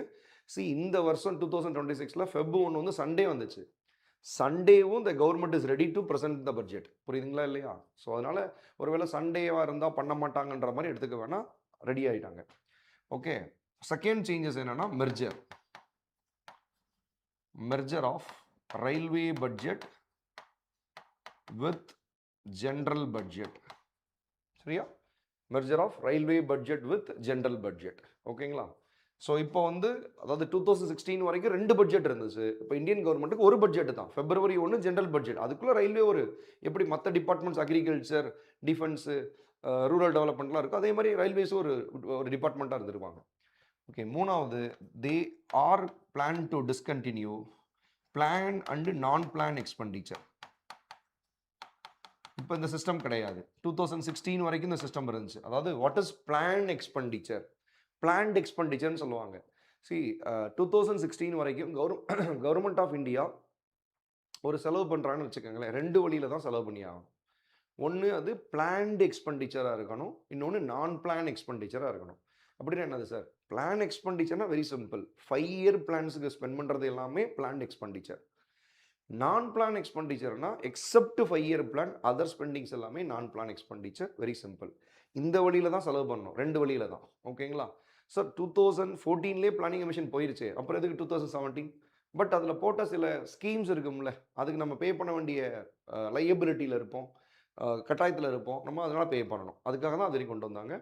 ஸோ அதுக்கப்புறம் இப்போ இந்த சிஸ்டம் கிடையாது, இது கிடையாது. இதுக்கு பதிலாக இப்போ ரெவென்யூ எக்ஸ்பெண்டிச்சர், கேபிட்டல் எக்ஸ்பெண்டிச்சர் அப்படின்னு நம்ம டிவைட் பண்ண ஆரம்பிச்சிட்டோம். கரெக்டா? எஸ். இப்போ கவர்மெண்ட் ஆஃப் இந்தியா ஸ்பெண்ட் பண்ணுறதா இருந்தால் எய்தர் ரெவென்யூ எக்ஸ்பெண்டிச்சர்னு பேரில் போகணும், இல்லை கேபிட்டல் எக்ஸ்பெண்டிச்சர்னு பேரில் போகணும். அதே மாதிரி கவர்மெண்ட் ஆஃப் இந்தியாவுக்கு பணம் வருதுன்னா ரெவென்யூ ரெசிப்ட்ன்ற பேரில் வரணும், கேபிட்டல் ரெசிப்ட்ன்ற பேரில் வரணும். எஸ். ஸோ இதுதான் 3 சேஞ்சஸ். ஓகே, நம்மளுக்கு இப்போ மெயினாக தேவை மெர்ஜர். Okay, S. ஜஸ்ட் இதை ஒரு ஓவர்லுக் பண்ணிடலாம். பாருங்கள், ஃபஸ்ட்டு நம்மளுக்கு தெரிய வேண்டியது ஆப்ரேட்டிங் ரேஷியோ. ஸோ இது கூட அப்படியே கேட்கலாம், what is operating ratio in railway budget அப்படின்னு. Very simple. பாருங்கள், இங்கே பட்ஜெட் எஸ்டிமேட்ஸ் இந்த வருஷம் என்ன போட்டிருக்காங்கன்னா 98.40% போட்டிருக்காங்க. அப்படின்னு என்ன சார்? சி அதாவது railway department, railway ministry 100 rupees வந்து ஏர்ன் பண்ணுறதுக்கு they are going to spend 98 rupees அப்படின்னு சொல்கிறாங்க. ஓகேங்களா? அதுதான் ஆப்ரேட்டிங் ரேஷியோ. அதாவது ரயில்வேஸ் வந்துட்டு 98.40% வந்து செலவு பண்ணாதான் அவங்களுக்கு 100 rupees இன்கம் வரும். புரியுதுங்களா? நீங்கள் ஒரு பிஸ்னஸ் பண்ணுறீங்க, 98.40 செலவு பண்ணாதான் உங்களுக்கு 100 வருதுன்னா அந்த பிஸ்னஸ் லாங் டர்மாக ரன் பண்ணுவீங்களா? கரெக்ட். ஸோ வெறும் என்ன சொல்கிறது 1%, ஓகே, 1% கூட, ஆமாம் 1%, அப்படி எப்படி இருக்கும் யோசித்து பாருங்க, ரைட்? ஸோ அதனால் கவர்மெண்ட் ஆஃப் அதாவது ரயில்வேஸ் வந்துட்டு நிறையா செலவு பண்ணி அந்த 100 ரூபாய் ஜென்ரேட் பண்ண வேண்டியதாக இருக்குது. அதுலேயும் 98% அதிகம். ஸோ லாஸ்ட் இயர்லாம் பாருங்கள் 98 கொஞ்சம் குறைச்சிருக்காங்க. 98.22, 43, 19.82 அதிகமாக இருக்குது. இப்போ அகைன் எஸ்டிமேட் வந்து 98.40. ஓகே. ஸோ பொதுவாங்க ரயில்வேஸை பொறுத்த வரைக்கும் 2 வேஸில் வந்து ரயில்வேஸ் ஆப்ரேட் பண்ணப்படுது. ஒன்று பேசஞ்சர், நம்ம நார்மலாக ட்ராவல் பண்ணுறது பேசஞ்சர்ஸு. ரெண்டாவது வந்து ஃப்ரைட்டுன்னு சொல்லி சொல்லுவோம்ல, கூட்ஸு, கார்கோ ட்ரெயின்ஸ்னு சொல்கிறோம்ல, கூட்ஸை எடுத்துகிட்டு போகிறது. ஸோ இந்த ரெண்டில் நம்ம ரயில்வேஸுக்கு ப்ராஃபிட் எங்கேருந்து வருது அப்படின்னா எதுலேருந்து? பேசஞ்சர்லேருந்துலாம் கிடையாது, கார்கோ தான், அந்த ஃப்ரைட்டு தான். ஓகே. அதனால தான் என்ன பண்ணாங்க அப்படின்னா, இப்போ ஃபார் எக்ஸாம்பிள் ஒரு ட்ராக் இருக்குது, அந்த ட்ராக்கில் வந்து ஒரு ட்ரெயின் வந்துட்டுருக்கு, பேசஞ்சர் ட்ரெயின் வருது அப்படின்னா, அப்போ ஏன்னா பின்னாடி ஒரு ஒரு ஒரு கார்கோ ட்ரெயின் இருக்குது அப்படின்னா, இந்த ரெண்டில் எதுக்கு ப்ரையாரிட்டி கொடுப்பாங்கன்னா பேசஞ்சர் ட்ரெயினுக்கு தான் ப்ரையாரிட்டி கொடுப்பாங்க. ஓகேங்களா? கார்கோ ட்ரெயின் பொறுத்து கூட வரட்டும் அப்படி தான் யோசிப்பாங்க. இப்போ ஃபார் எக்ஸாம்பிள் இப்போ நம்ம இந்தியன் கவர்மெண்ட் என்ன பண்ணிட்டாங்கன்னா டெடிகேட்டட் ஃப்ரைட் காரிடார் கேள்விப்பட்டிருப்பீங்க. So dedicated freight corridor especially in ரயில்வேஸில். ஸோ அந்த கூட்ஸ் ட்ரெயினுக்கு மட்டும் செப்பரேட்டாக ஒரு காரிடார் க்ரியேட் பண்ணும்போது என்ன ஆகுது, இப்போ இந்த கூட்ஸ் ட்ரெயின் அங்கே போக ஆரம்பிச்சிடும், அது கொஞ்சம் ஈஸியாக போய் ரீச் ஆயிரும். இதனால இன்னொரு அட்வான்டேஜ் என்னன்னா, நம்ம ட்ராக்ல 2 ட்ரெயின் போக வேண்டிய இடத்துல இப்போ ஒரு ட்ரெயின் தான் போகும்போது இன்னும் அடிஷ்னலாக பேசஞ்சர் ட்ரெயின் நிறையா போக முடியும். Okay, this is advantage. Okay, சரி எனிகோ. ஸோ இப்போ 98.40% ருபீஸ் நீங்கள் ஸ்பெண்ட் பண்ணால் தான் 100 ருபீஸை நீங்கள் எடுக்க முடியும். ஓகேங்களா? அதே மாதிரி இங்கே பாருங்கள், இப்போ நான் சொன்னேன்ல ரயில்வேஸோட ஏர்னிங்ஸ் பாருங்கள், பேசஞ்சர் அண்டு ஃப்ரைட்னா கூட்ஸு. ஸோ பேசஞ்சர் பாருங்கள் என்ன இருக்குது, தட் இஸ் வெறும் 87,000 crore. இது பாருங்கள் அப்படியே டபுளாக இருக்குது பாருங்கள், 1,88,000 crores. ஓகேங்களா? ஸோ இப்போ நம்மளுக்கு ஜென்ரலாக பேசஞ்சர்ஸோட ஏர்னிங்ஸை விட ஃப்ரைட்டு கூட்ஸ் மூலமாக வர ஏர்னிங்ஸ் தான் ரொம்ப ரொம்ப அதிகம். ஓகேங்களா? ரயில்வேஸுக்கு. And gross traffic receipts, total working expenses. Okay, இது ரயில்வேஸோட ரெசிப்ட்டுங்க, இது எக்ஸ்பெண்டிச்சர். Very simple. பாருங்கள் லாஸ்ட் இயர் என்ன ரிவைஸ்டு எஸ்டிமேட் என்ன சொல்லியிருக்கிறாங்க. ஸோ நம்மளோட இதை வந்து 2,78,000 crores, இது 2,74,000 crores எக்ஸ்பென்சஸ். கரெக்டாக? ஸோ அப்போ எவ்வளோ ப்ராஃபிட்டு? வெறும் ஒரு 4,000 crore தான் ப்ராஃபிட். அதில் டேக்ஸ் எல்லாம் போக எவ்வளோ இருக்குன்னு பாருங்கள், வெறும் 2,000 crores தான். அதே மாதிரி இங்கே வர்ற இயரில் என்ன சொல்லியிருக்கிறாங்க, 3 lakh crores வந்துட்டு நம்மளுக்கு வருமானம் வரும், 2,96,000 crores வந்து நம்மளுக்கு எக்ஸ்பெண்டிச்சர்னு சொல்லியிருக்கிறாங்க. Again 4,000 crores. ஓகே, அதில் நம்ம டேக்ஸஸ்லாம் போக நெட் ரெவென்யூ பாருங்கள், net revenue after all depreciations all liabilities. So that is 3,000 crore. ஓகேங்களா? யோசித்து பாருங்கப்பா. ஓகே, நீங்கள் இந்தியாவோட பெரிய லார்ஜஸ்ட்டு என்னது நெட்வொர்க், ரயில் நெட்வொர்க்கு. ஓகே, அவ்வளோ எம்ப்ளாயீஸ் வேலை பார்க்குறாங்க. பட் அவங்களோட 1 இயரோட ரெவென்யூ, அதாவது ரெவென்யூ ப்ராஃபிட் அப்படின்னா வெறும் 3,000 crores. 3,000 crores அவ்வளோ பேர் ஒர்க் பண்ணிட்டு இருக்கிறாங்க. ஓகே சார், 3,000 crores நீங்கள் ஈஸி இல்லை அப்படின்னு நீங்கள் சொல்லலாம். பட் இந்தியா மாதிரி ஒரு லார்ஜ் நெட்வொர்க் இருக்கிறதுக்கு இன்னும் நம்ம நிறையா கொண்டு வரலாம். ஏன்னா பேசஞ்சர்ஸ் நீங்கள் அதிகம், டெய்லி நம்ம பீப்புளோட அந்த ஃப்ளோட்டிங், அந்த மூவ் ஆகிறது வந்து பார்த்தீங்கன்னா அவ்வளோ அதிகமாக இருக்குது. கரெக்டாக இல்லையா? பட் இப்போ தான் அதான் சொன்னேன், இப்போ தான் கொஞ்சம் ரயில்வேஸ் கமர்ஷியலாக வந்துட்டு இருக்கிறாங்க. ஓகேங்களா? This is overall about railway பட்ஜெட்டுங்க. Okay, then next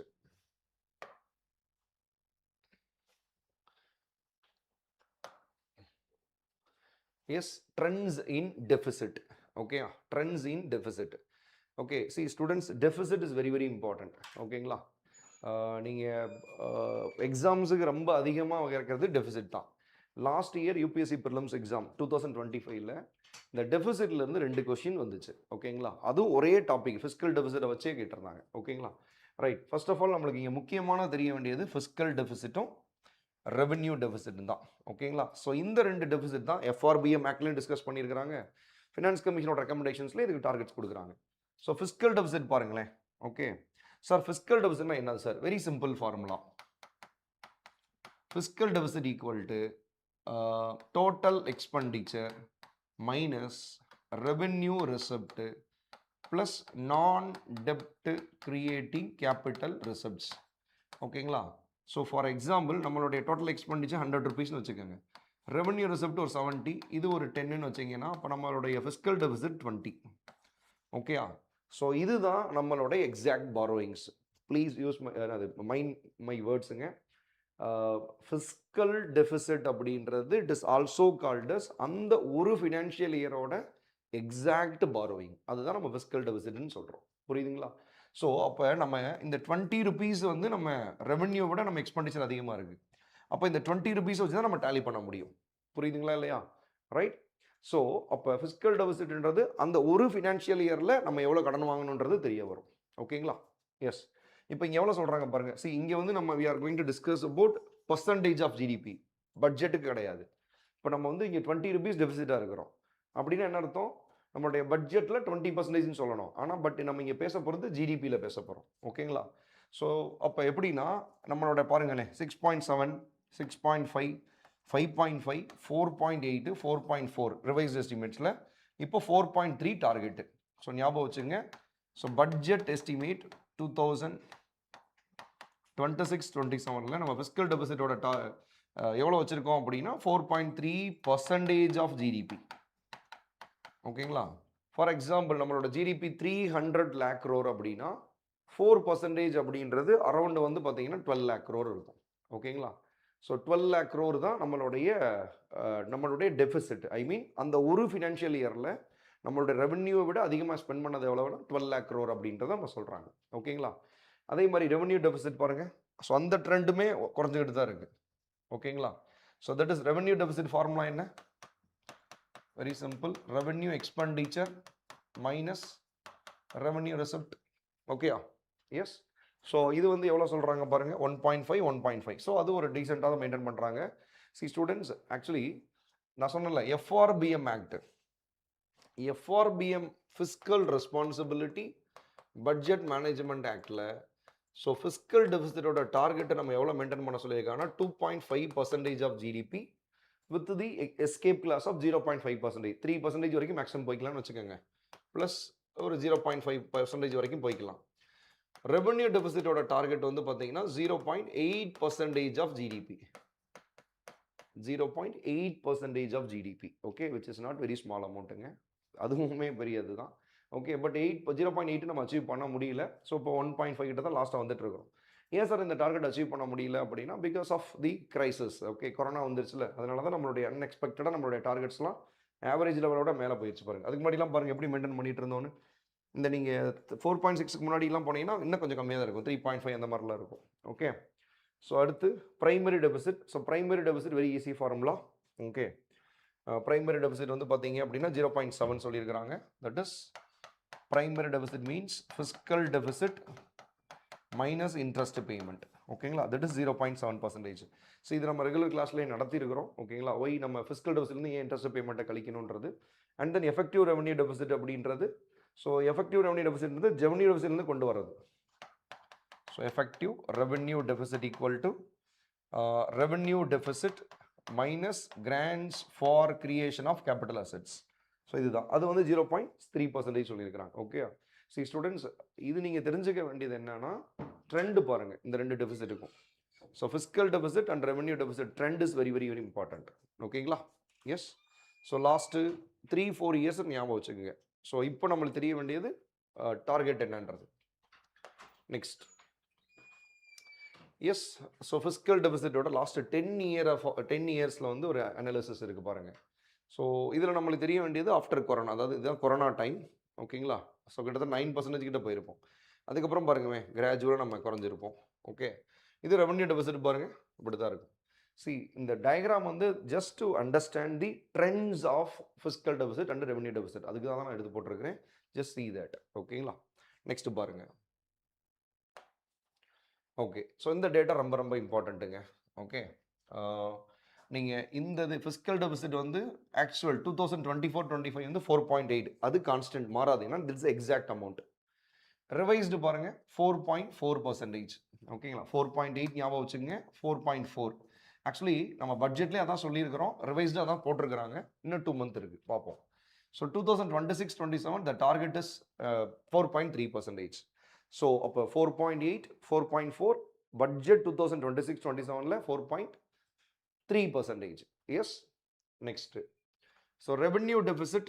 okay, so 1.7% and 1.5, 1.5. ஓகேங்களா? So revenue deficit 1.5, primary deficit வந்துட்டு 1.4, 0.7. ஓகேங்களா? ரைட். நம்மளுக்கு ரொம்ப முக்கியம் இந்த fiscal and revenue deficit. This is very very important. ஓகேங்களா? எஸ். ஸோ பாருங்க, fiscal road map. So fiscal road map என்ன சொல்கிறாங்க? The 16th Finance Commission has recommended that center should bring down fiscal deficit to 3.5% of GDP by 2030-31. நோட் பண்ணி வச்சுங்க. That is very very important data. So இந்த தான் நம்மளோட goal. Okay, 16th Finance Commission headed by doctor Arvind Panagariya. So அவர் வந்து என்ன சொல்லியிருக்காரு அப்படின்னா 2030-31 நீங்கள் ஃபிஸ்கல் டெபிசிட் எவ்வளோ குறைக்கணும்னு இருக்காங்க? 3.5% ஆஃப் ஜிடிபி. இப்போ ரைட்னா நம்ம 4.3ல இருக்கிறோம்.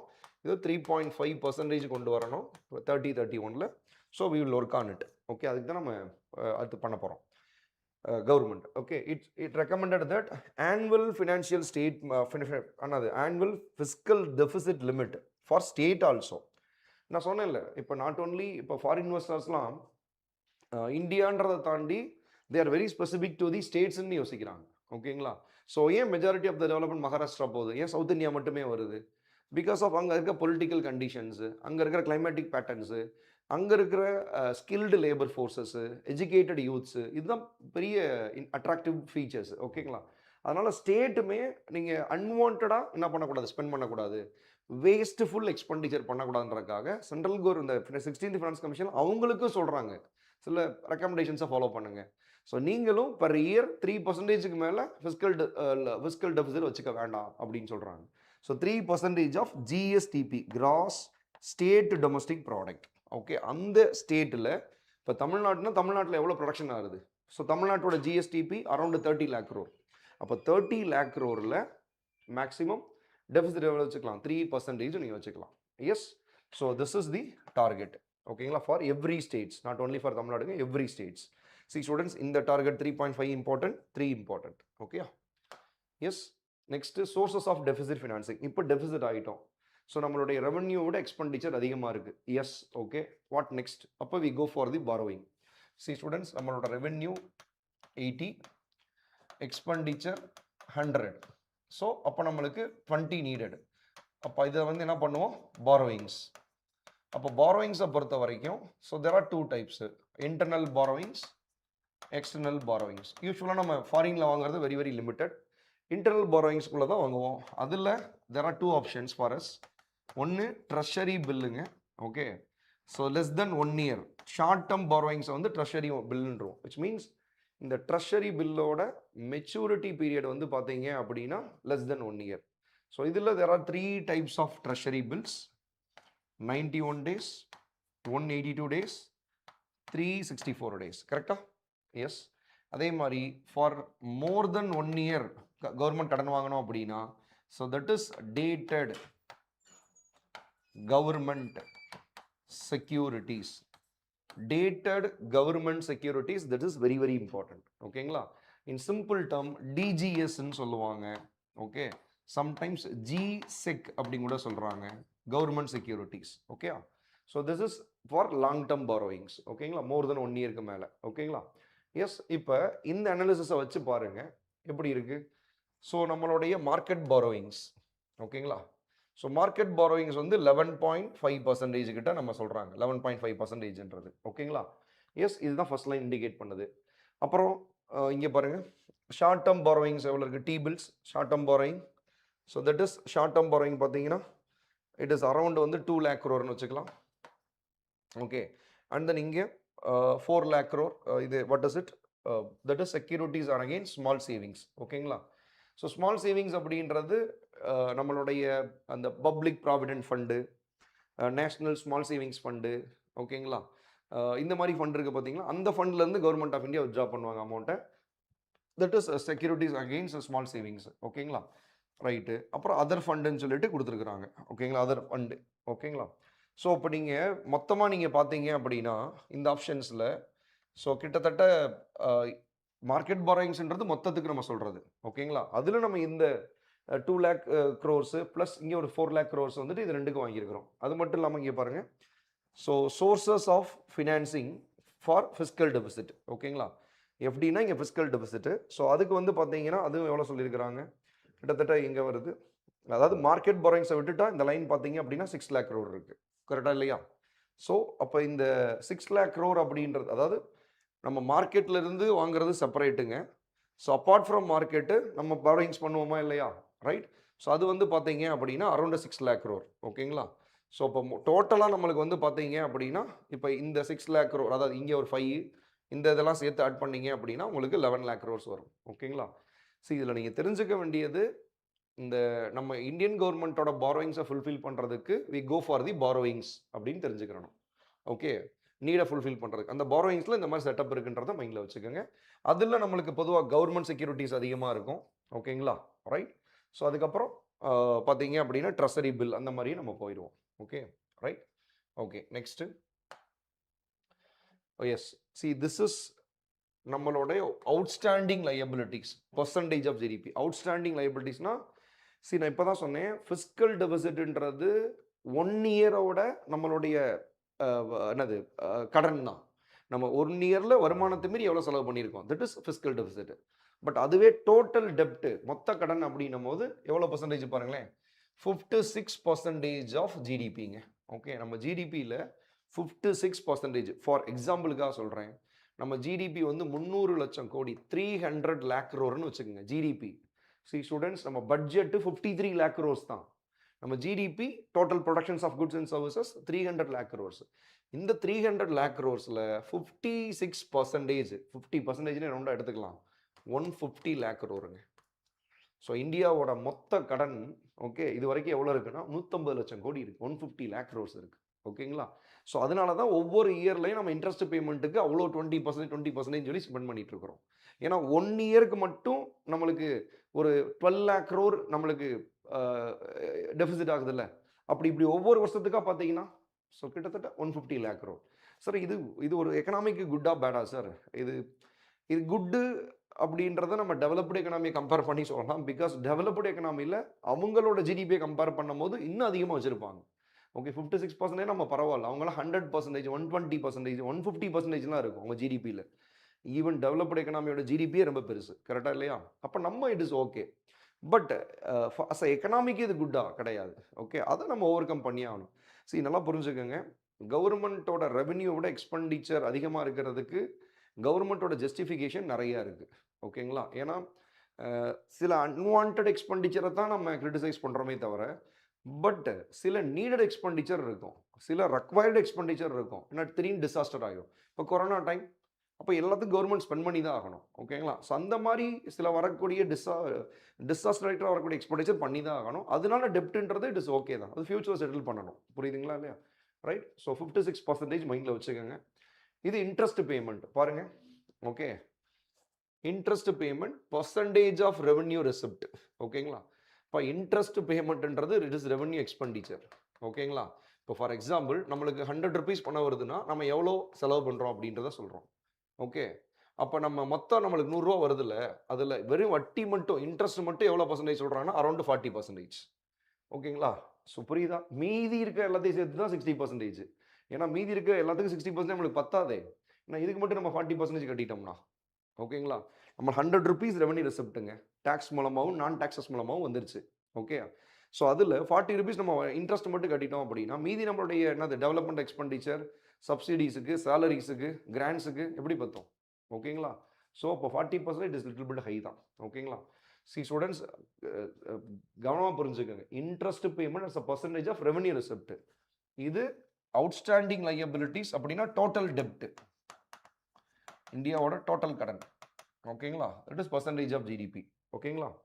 S, next. So this is the நம்பர்ஸுங்க ஓவராலாக. ஸோ பாருங்கள், இந்த வருஷம் நம்மளுடைய budget 53 lakh crores. So this is total receipt, total expenditure, கரெக்டாக? ஸோ நம்மளுடைய ஃபிஸ்கல் டெபிசிட் எவ்வளோ சொன்னேன்? எஸ், பார்த்தீங்களா? ஓகே, 4.3%, கரெக்டாக? They are expecting 4.3. இந்த 53 லட்சம் கோடியில் 4.3ன்றது பார்த்தீங்கன்னா 16 லட்சம் கோடி, ஓகேங்களா? இந்த 16 லட்சம் கோடி தான் 4.3% ஆஃப் ஜிடிபி நம்ம பார்த்தோம், ஓகேங்களா, ரைட்? ஸோ அப்போ 4.3% ஆஃப் ஜிடிபின்றது எவ்வளவு? கிட்டத்தட்ட 17 லட்சம் கோடி, 17 lakh crores, ஓகே? ஸோ என்னது இந்த ஞாபகம் வச்சுக்கோங்க, ஓகே? 1 இயருக்கு நம்ம கவர்மெண்ட் ஆஃப் இந்தியாவோட ரெவென்யூ ஃபார் எக்ஸாம்பிள் ஒரு 100 rupees அப்படின்னா நம்ம வந்து 117 rupees நம்ம அதிகமாக ஸ்பெண்ட் பண்ணுறோம். அப்போ இந்த 17 rupees அதிகமாக ஸ்பெண்ட் பண்ணுறதுக்கு we go for the borrowings. அது மாதிரி தான் மீன் பண்ணுறாங்க. 1 இயரில் நம்ம ஒரு ஃபினான்ஷியல் இயரில் நம்மளுடைய கடன் மட்டும் 17 லட்சம் கோடி. அப்போனா ஓவராலாக எடுத்து பாருங்கள். அப்போ நான் 150 lakh crore it is true தானே? எஸ். நெக்ஸ்ட்டு ஓகே, ஜஸ்ட் இது அனாலிசிஸ். ஓகே, இங்கே பாருங்கள், பட்ஜெட் நம்ம பட்ஜெட்டில் நம்ம ரெவன்யூ கேபிட்டல் எக்ஸ்பெண்டிச்சர் டோட்டலாக 53 lakh crores, கரெக்டாக இல்லையா? Right. Comparing to the revised எஸ்டிமேட்ஸோட எவ்வளோ அதிகமாக இருக்குது? ஸோ பாருங்கள், ரெவன்யூ கேபிட்டல் எக்ஸ்பெண்டிச்சர் 10லேருந்து 12 மாறி இருக்குது, 38லேருந்து 41. தட் இஸ் எவ்வளோ % இன்க்ரீஸ்? ஓகேங்களா? ஸோ அந்த ஸ்லைட்ஸை நான் கொடுக்குறேன், நீங்கள் just go and revise it. ஓகேங்களா?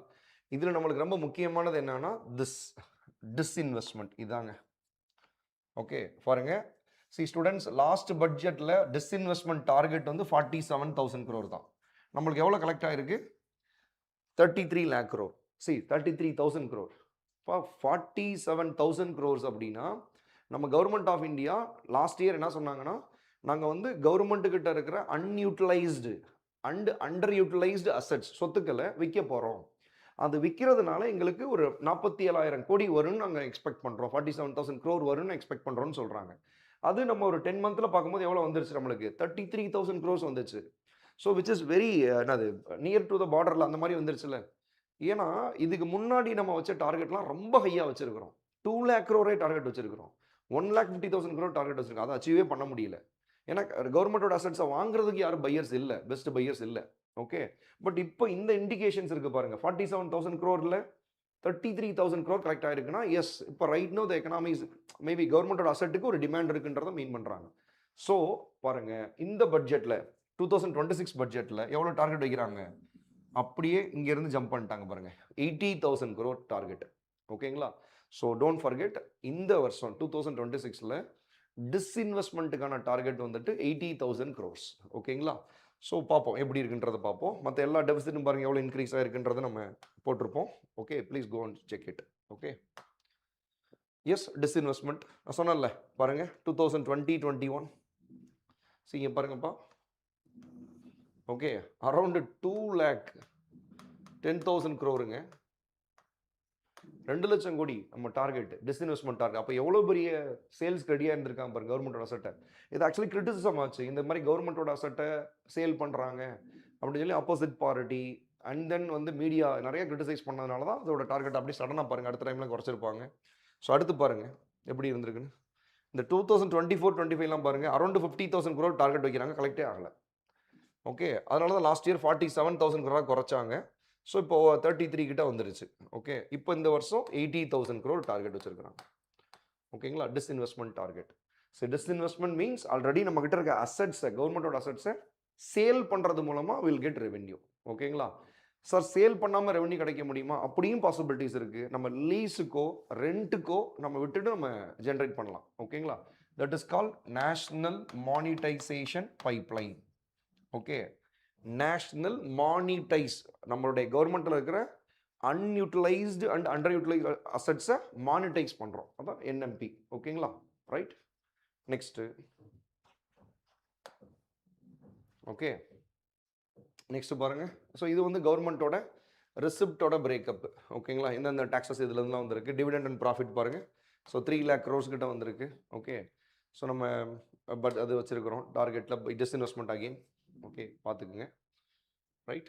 ஸோ இந்த பர்சன்டேஜ் எவ்வளோ இன்க்ரீஸ் ஆகிருக்குன்றதை just we can check it. ஓகேங்களா? இப்போ நம்ம வந்து ஃபார் எக்ஸாம்பிள் நம்மளுக்கு ரொம்ப முக்கியமானது இந்த 2 taxes. ஓகே, அண்ட் ஜிஎஸ்டி கூட பார்த்துடலாம்.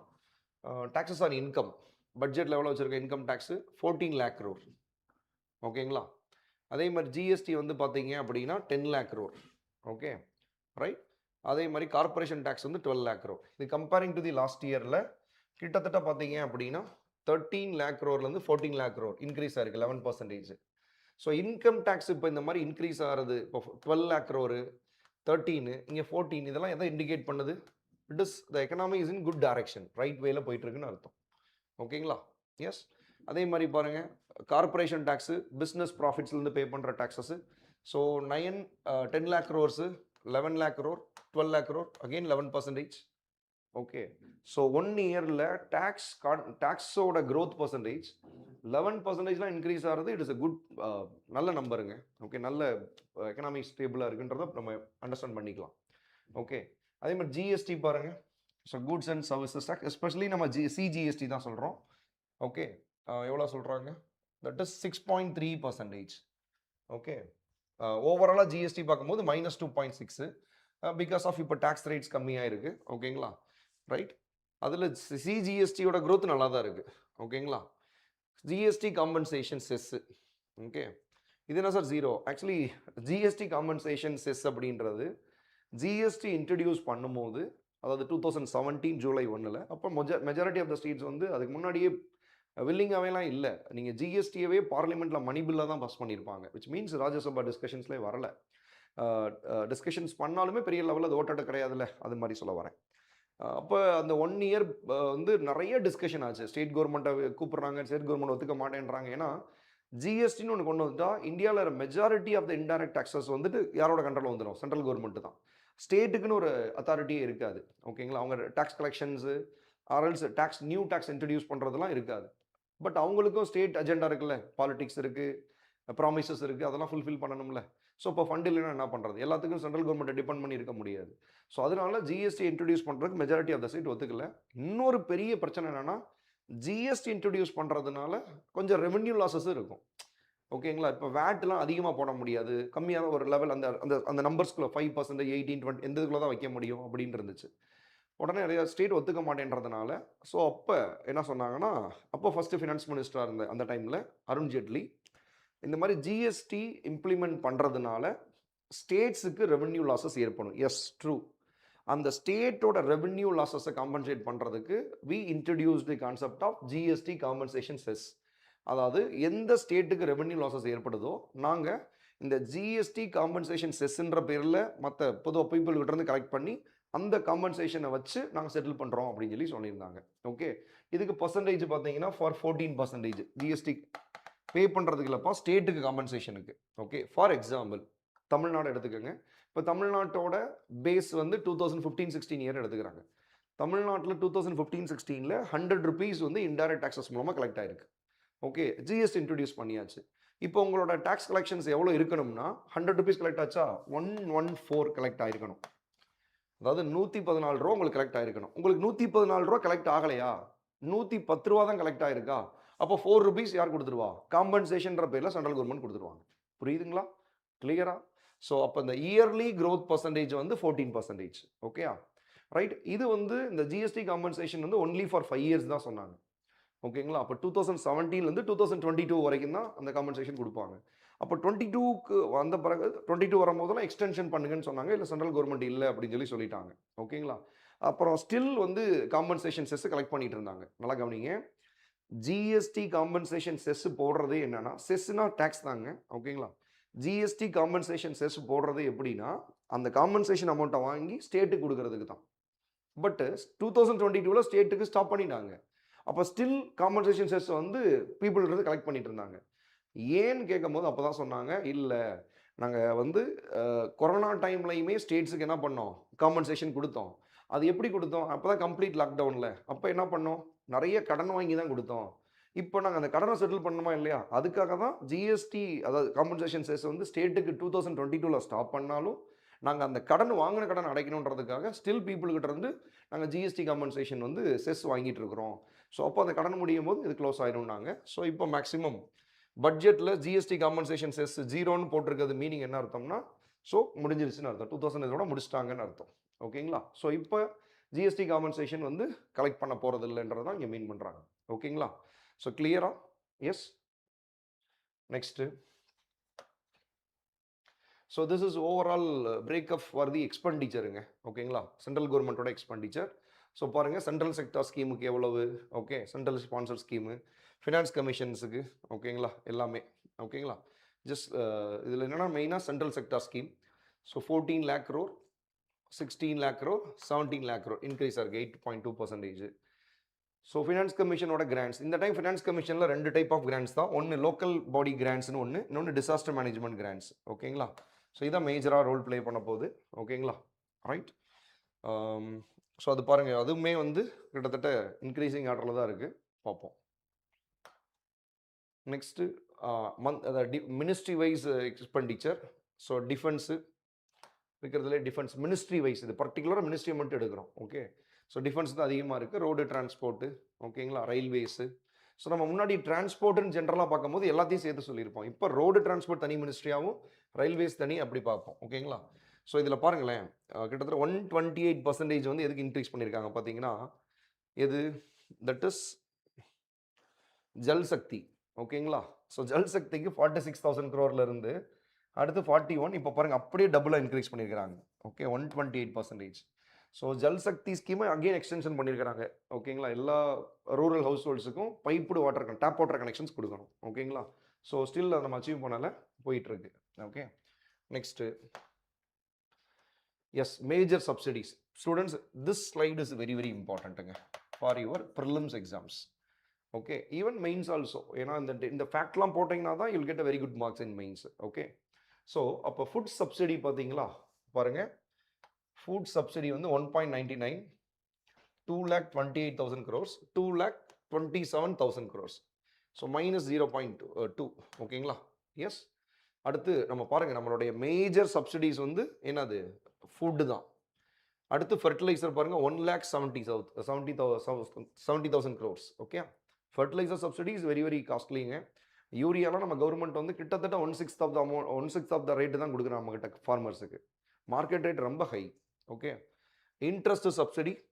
ஓகேங்களா. ஏன்னா நம்ம கவர்மெண்ட் ஆஃப் இந்தியா நிறைய இன்ட்ரெஸ்ட் சப்வென்ஷன் ஸ்கீம்ஸ் ரன் பண்ணுறாங்க. விச் மீன்ஸ் இப்போ நீங்கள் வந்து எம்எஸ்எம்இயோ ஃபார்மர்ஸோ பேங்க்கில் போய் லோன் எடுக்கிறாங்கன்னா மார்க்கெட் ரேட் ஆஃப் இன்ட்ரெஸ்ட் வந்து ஒரு 9% இருக்குன்னு வச்சுக்கோங்களேன்.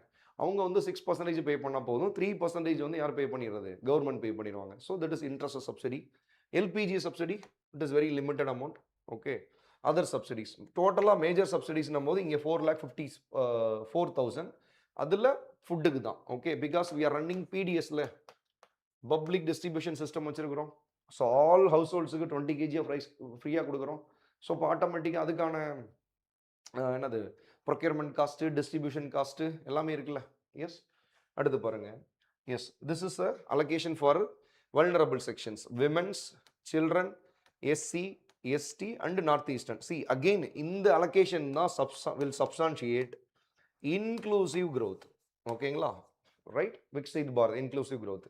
ஸோ வெல்ஃபேர் ஆஃப் விமன் பாருங்கள், 3,59 lakh crore இருந்து பட்ஜெட்டில் பாருங்கள் 5 lakh crore இன்க்ரீஸ் ஆகிருக்கு. ஓகேங்களா, கிட்டத்தட்ட 25%ங்க. அகெயின் நம்ம தீம் இங்கே ஒர்க் அவுட் ஆகுதா, நம்ம தீமில் என்ன சொன்னோம், so Viksit Bharat, okay, the ambition with inclusion அப்படின்னு சொல்லி சொன்னோம். ஸோ இன்க்ளூசிவ் growthக்காக பாருங்கள் அச்சீவ் பண்ணுறாங்க. இது இந்த பாருங்கள் 25% jump. Welfare of children 99 lakh crore 132 lakh crores. Okay, அதே மாதிரி ஷெட்யூல் கேஸ்ட்டுக்கு ஸோ 160 196 எல்லாமே பாருங்களேன் 20% மினிமம் இன்க்ரீஸ் பண்ணுறாங்க. ஷெட்யூல் ட்ரைப்ஸுக்கு. ஓகே, அடுத்து நார்த் ஈஸ்டர்ன். ஓகேங்களா, ஸோ பூர்வாஞ்சல் ஹில்ஸ், ஸோ பார்த்தீங்கன்னா 22 நார்த் ஈஸ்டர்ன் ரீஜன். இந்த பட்ஜெட்லேயே நார்த் ஈஸ்டர்ன் ரீஜனில் பார்த்தீங்க அப்படின்னா ஒரு ஈஸ்டர்ன் ஃப்ரைட் காரிடார் ஒன்று கொண்டு வர்றாங்க.